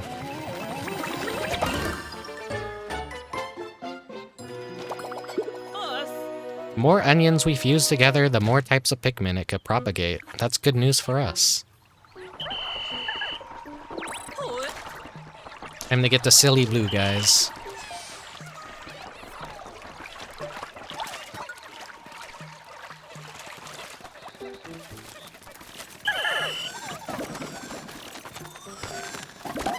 No.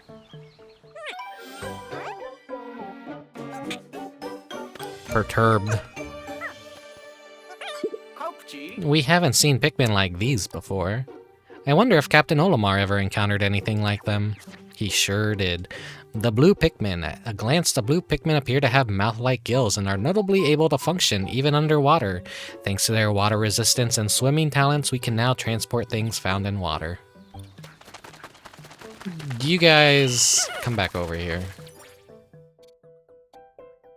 So wait, Sun-Speckled Terrace is like 1% off from being done, so...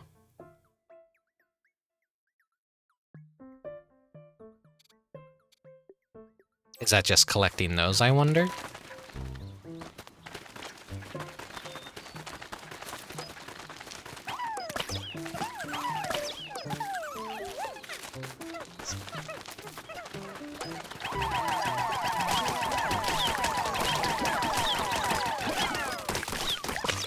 Ice Pikmin are really bad at, like, attacking things, and then you don't get the bodies to, like, make more Pikmin from enemies if you freeze them, so... I don't really advise using Ice Pikmin for much of anything. Huh? What? Why can't these Pikmin come out? Ah, according to the voyage log, only 3 types of Pikmin can be out on the surface at any given time. Ah, there we go. There's the limitation right there, yeah. They really have developed a lot of protective traits to keep their species from getting totally wiped out. Okay, let's go. Let's get all the ice guys out. Let's get the blue guys and then put the reds in there.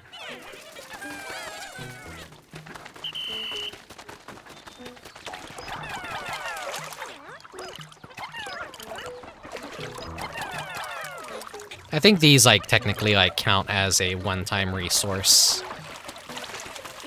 I don't think those will respawn. Yeah, because I think getting that notification there is, like, a confirmation.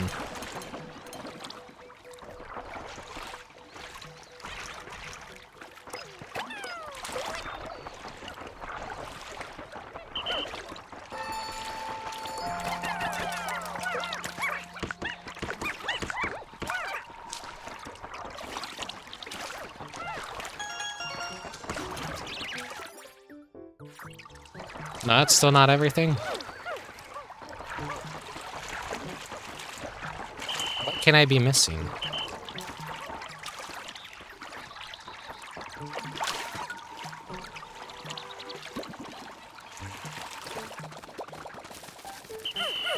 Do enemies count towards completion, maybe?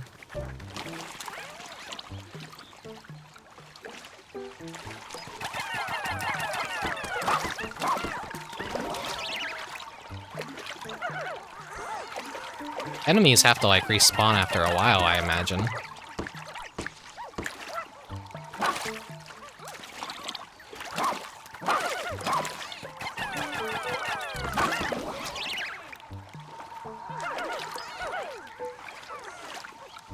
I don't think enemies count.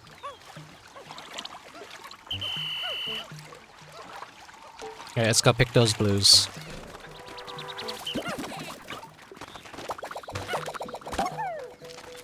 You must kill all endemic life and ruin the ecosystem. Yeah. 99%. Maybe it's because I didn't max the Dandori battle, maybe? Is there something I didn't build, perhaps?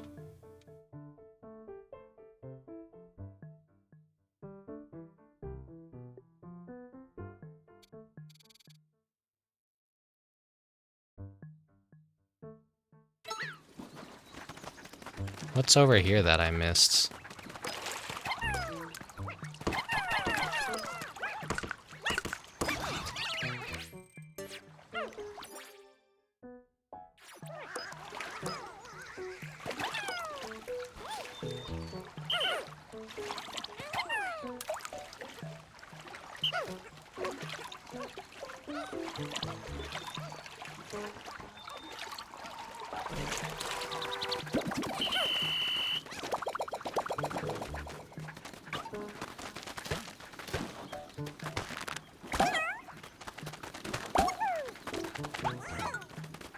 It's gonna drive me nuts. What did I miss?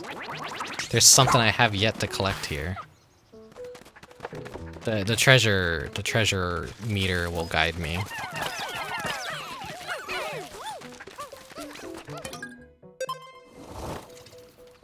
Could just be a couple of gold nuggets somewhere. I know enemies and Dandori scores don't matter when it comes to completion percent. Okay, thank you, Karen.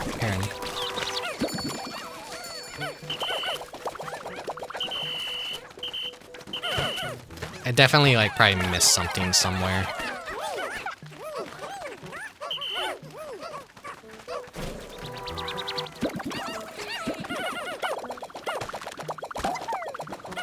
Get my blue Pikmin numbers up.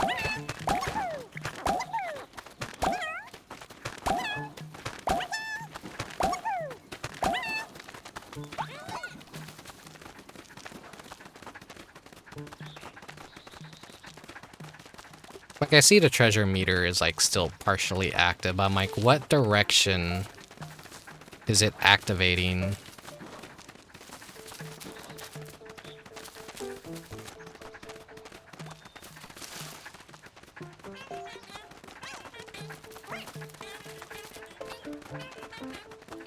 Sometimes it's underground and there's where you lock onto it. Oh.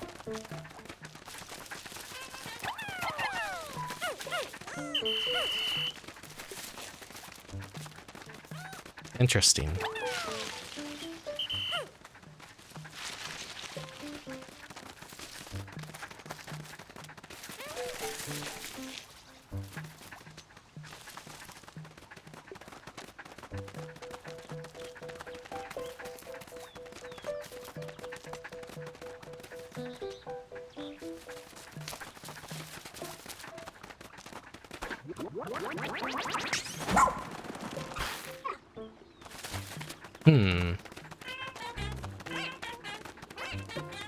Will the meter actually, like, go off, though, if I'm near it? I hope it will.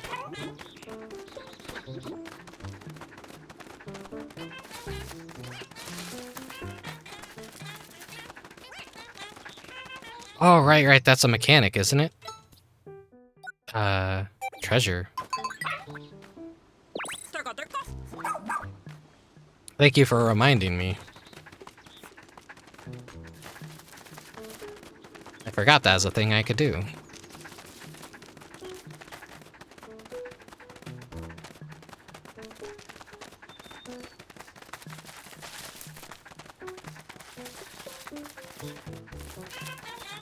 It's making me go the long path. So it was something up on the mountain, I guess, that I forgot.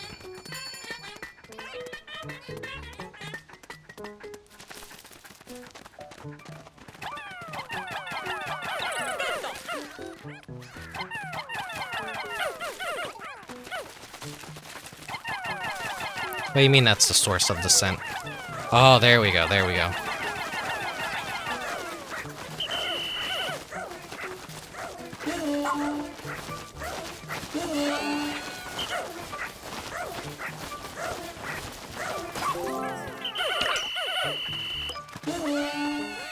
Oh, they do this underground too? Oh, man.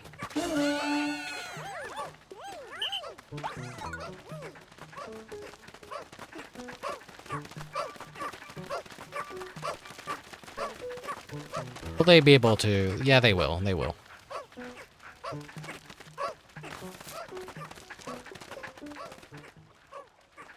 Aaron with the clutch. Yeah. Saved the whole day.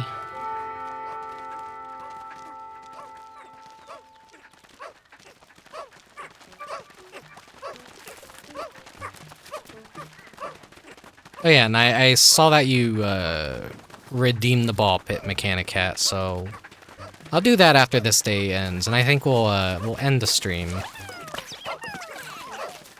And we'll do stage 2 next time.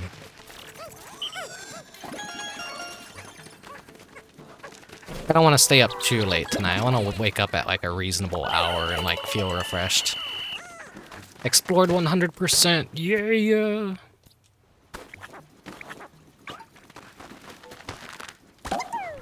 Having to like hold down the button between just like pressing the button is like what's screwing me up a lot.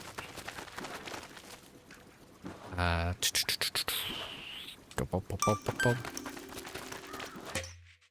like to always like put my Pikmin away. Let's go.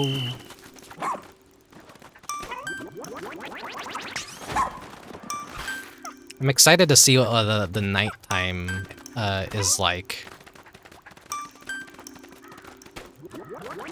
Whenever I get that in the story.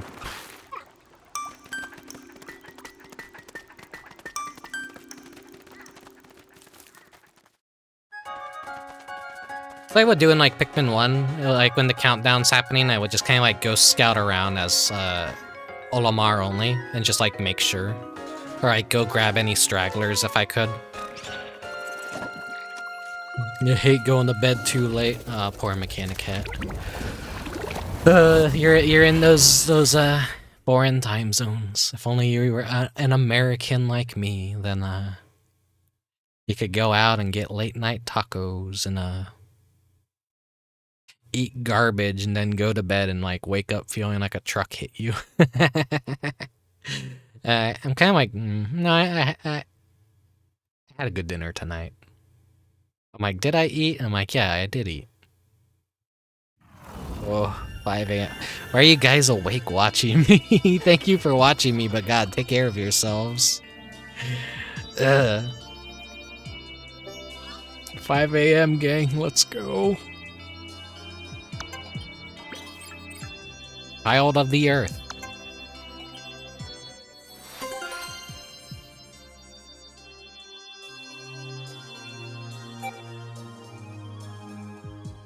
Puff. I don't get it. Why do we fight? And why does everything have to be a competition? I ask the same thing every day. Is something the matter, boss? Amen. Nah, just a passing thought I had while watching that Dandori battle. It just strikes me as sad. Here we are, all living together and sharing the same universe. We should be friends, not foes. Pretty. Makes sense, but then shouldn't we and, you be friends with all the creatures of the universe as well? So what? Creatures? No, that's an entirely different situation.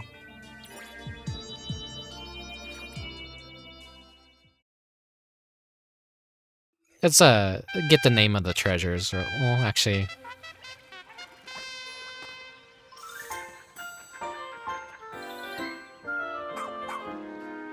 Like, how many more treasures did I collect that I'll have to read through? Maybe I'll check out the treasures next time.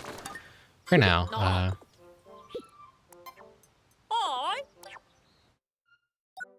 oh no, he doesn't have any talent points right now.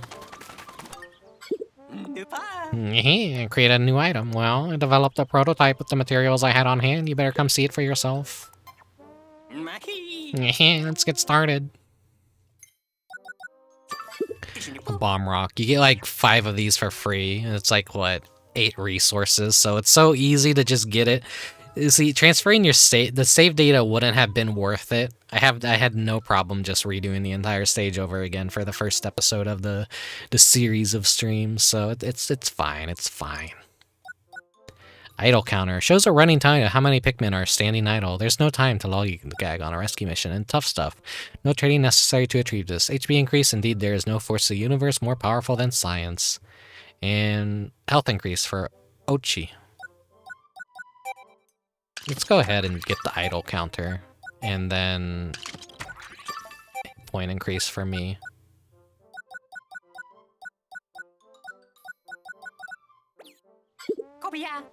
Come back and see me if there's anything else you need.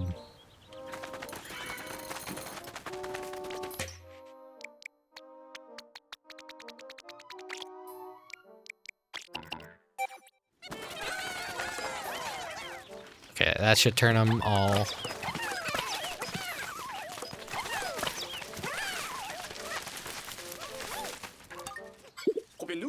You can all relax now. Dingo's back. I don't know how the rescue corps made it this long without me. Guess I'll find out soon enough, since the captain's making me rest up a bit before I get back into action. Usually, like, you see an exclamation point like that, and it would be a quest, but apparently not here. Guess that's just like he had something to say. So each one of those are worth like 2 blue Pikmins, and I won't have to pick them as long as I had 40 out. So that'll just automatically store the Pikmin in the onion pods. So it's a good way to like boost your numbers with like saving on manual labor time.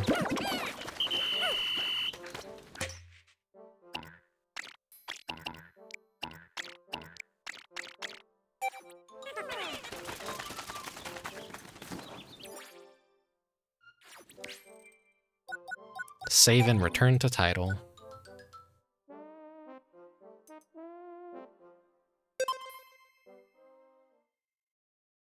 The Pikminification of society. That was a fun first stream. I didn't make a whole lot of progress, but hey, 100% of the first area. We got 4 types of Pikmin currently, and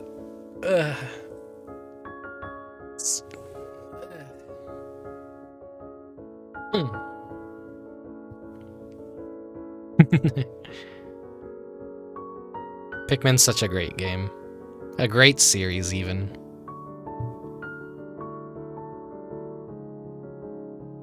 Alright.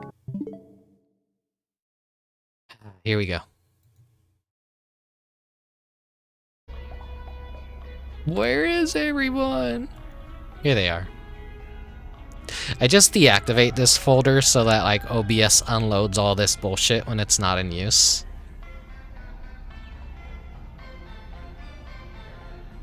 Let me normal size myself. Yeah, here we go. Here we go.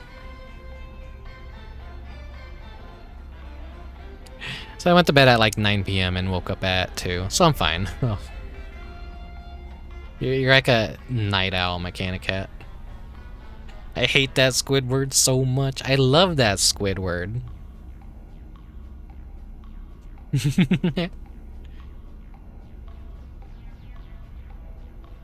You don't like I'll play that video for you guys one day. I'll blast your eardrums out if I do it right now. I don't have the setup for it.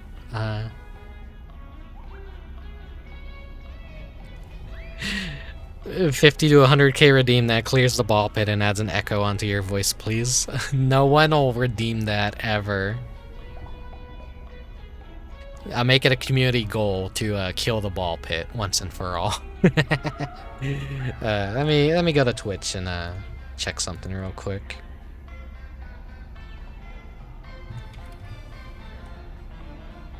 Hopefully I'll have somewhere to send you guys tonight.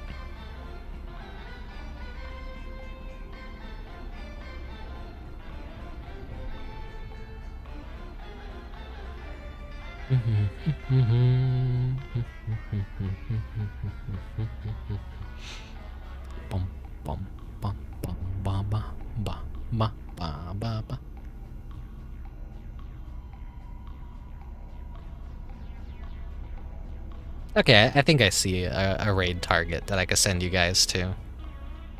some more Nanodan adjacent streamers. So I have a choice between two.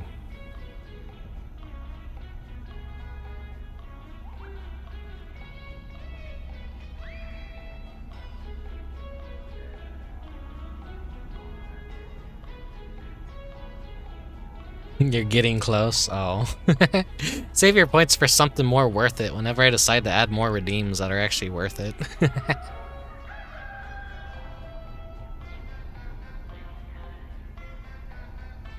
If anything, I'll just decide when the Ballpit is it's time for the Ballpit to be retired, and I'll have a funeral stream. And I'll just like, I'll say my goodbyes to everyone, and it'll be its own big event. The death of the Ballpit. I don't know what to add as redeems. I'm not gonna be one of those like streamers that's like, hey guys, if you redeem this, I'll start role playing and I'll do a little skit, or like it's like it's hard with a balance with my streams and all that. It's like I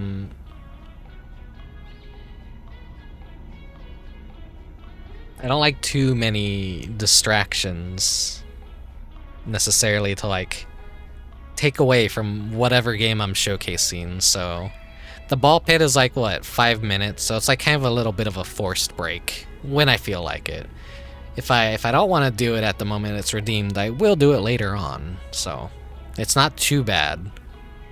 And it gets tagged in the VOD too, so it's not too much of a disruption. I didn't have to do a break tonight, so that was like 5 hours solid of streaming straight. And Boo Bassett and Ara redeems. You joke about that, but I was like, you know, I can make some titties for myself. I still haven't made the titties. They'll be very easy to make, but like, I was like, should I do that for an April Fool's stream and like actually open Live 2D and rig something again? And like, I didn't feel like it. But I could just have like just the boobs by themselves and like just have them be a static image. But like, are boobs really that good if they don't jiggle? Add a Mario Star redeem that makes your Avi Rainbow strobe and plays the song at 50 plus decimal. I don't even know how to do that. I don't know if there's like a filter that I could have that'll like make me cycle through a bunch of different colors. I'm always like experimenting with the filters and all that, and like settings in VTube Studio. It'd be nice if they like maybe added something like that to VTube Studio if it's not capable of doing that, where it could just like make your avatar's colors like go fucking crazy and just apply like random strobe lights and stuff. There is. What? In OBS there is? Huh. I'm not gonna do any like the throw stuff because that's like an extra program and an add-on that I have to probably install. I'm kind of maybe just waiting for that to be added in VTube Studio if it's ever actually gonna be a feature that gets baked in. I would like it to. There's the emote dropper, but that's not the same. And then I'd have to like make a bunch of different throw assets too. Like it's always a lot. It's never ending when I have to like draw all this stuff up and like make sure it fits properly. The Ballpit is like the most the style of the Ballpit doesn't match me at all. All the characters in video games are very very me, but like, as I'm saying, it's just like a mess. This is like you go to someone else's stream, and this is like their starting soon screen, or like just their regular background. And I'm like, I like to kind of keep my stuff clean and very decorated, and that's just my style of tism, basically.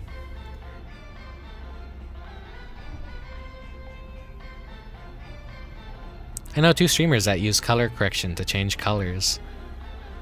Yeah, I could do that too. I could, Can I get all the Ballpit yet? I think it's been 5 minutes. I didn't add anyone today, but I'm running out of PNGs to be honest, and I'm also really running out of room. Let's head back to the living room.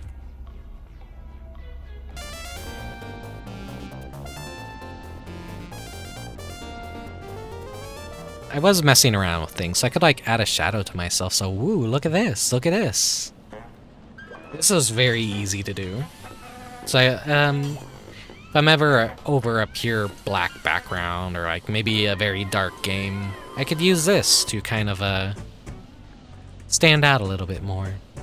Very easy to do. I can't see, I can't still see wall and floor in the ball pit screen. There's plenty of space. Yeah, but it's a nightmare to organize that. Here's another, whoa! I'm one of your old black and white cartoons. Whoa! It's fucking, I'm just like messing around with shit. Like if a game ever calls for this kind of stuff where I could look like a cartoon like this, and I could always stream like this. So OBS filters are very underrated, and a lot of people don't think about just what you can do with it. And like, you don't have to make a completely new model and like change all the colors up and all that. You could, there's plenty of stuff you could just do with such a basic ass model. Oh my god, is that Cuphead? Oh my god. One day, maybe Cuphead I'll do this. But like, Cuphead is like Technicolor, so this wouldn't be as fitting. I'd have to like maybe make it a little bit more washed out, but still kind of like keep the colors and all that. Here, let me go back to normal color. I am made of ink though, so like, I am supposed to be able to change colors like this.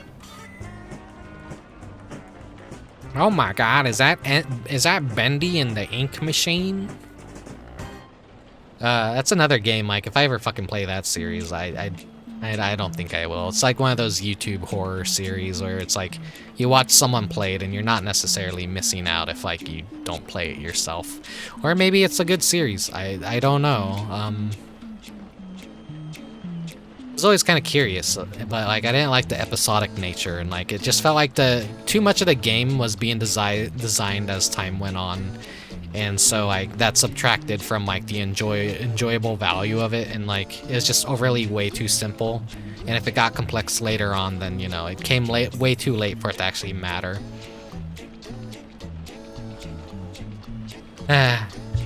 Anyways, I go off on a tangent and all that. So, not much else for me to talk about, I guess. Let's see you tomorrow for more Pikmin. Maybe I'll try and do a little bit earlier stream, but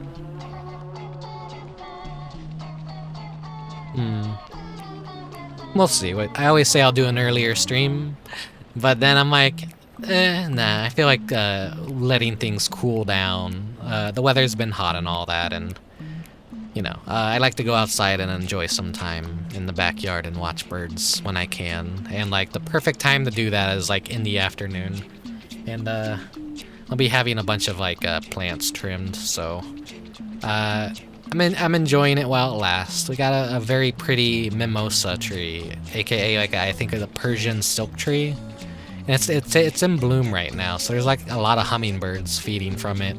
And a lot of bees also come and like pollinate it too. It's like, it's got very pretty flowers on it, so I like to watch and look at those and like see all the hummingbirds drinking out of it. The literal watching of the birds and the bees. Anyways, yeah, have a good night, guys, and have a good night, Colchis. Thank you for staying with me the entire duration. I'm amazed you managed to stick around this long and listen to my voice.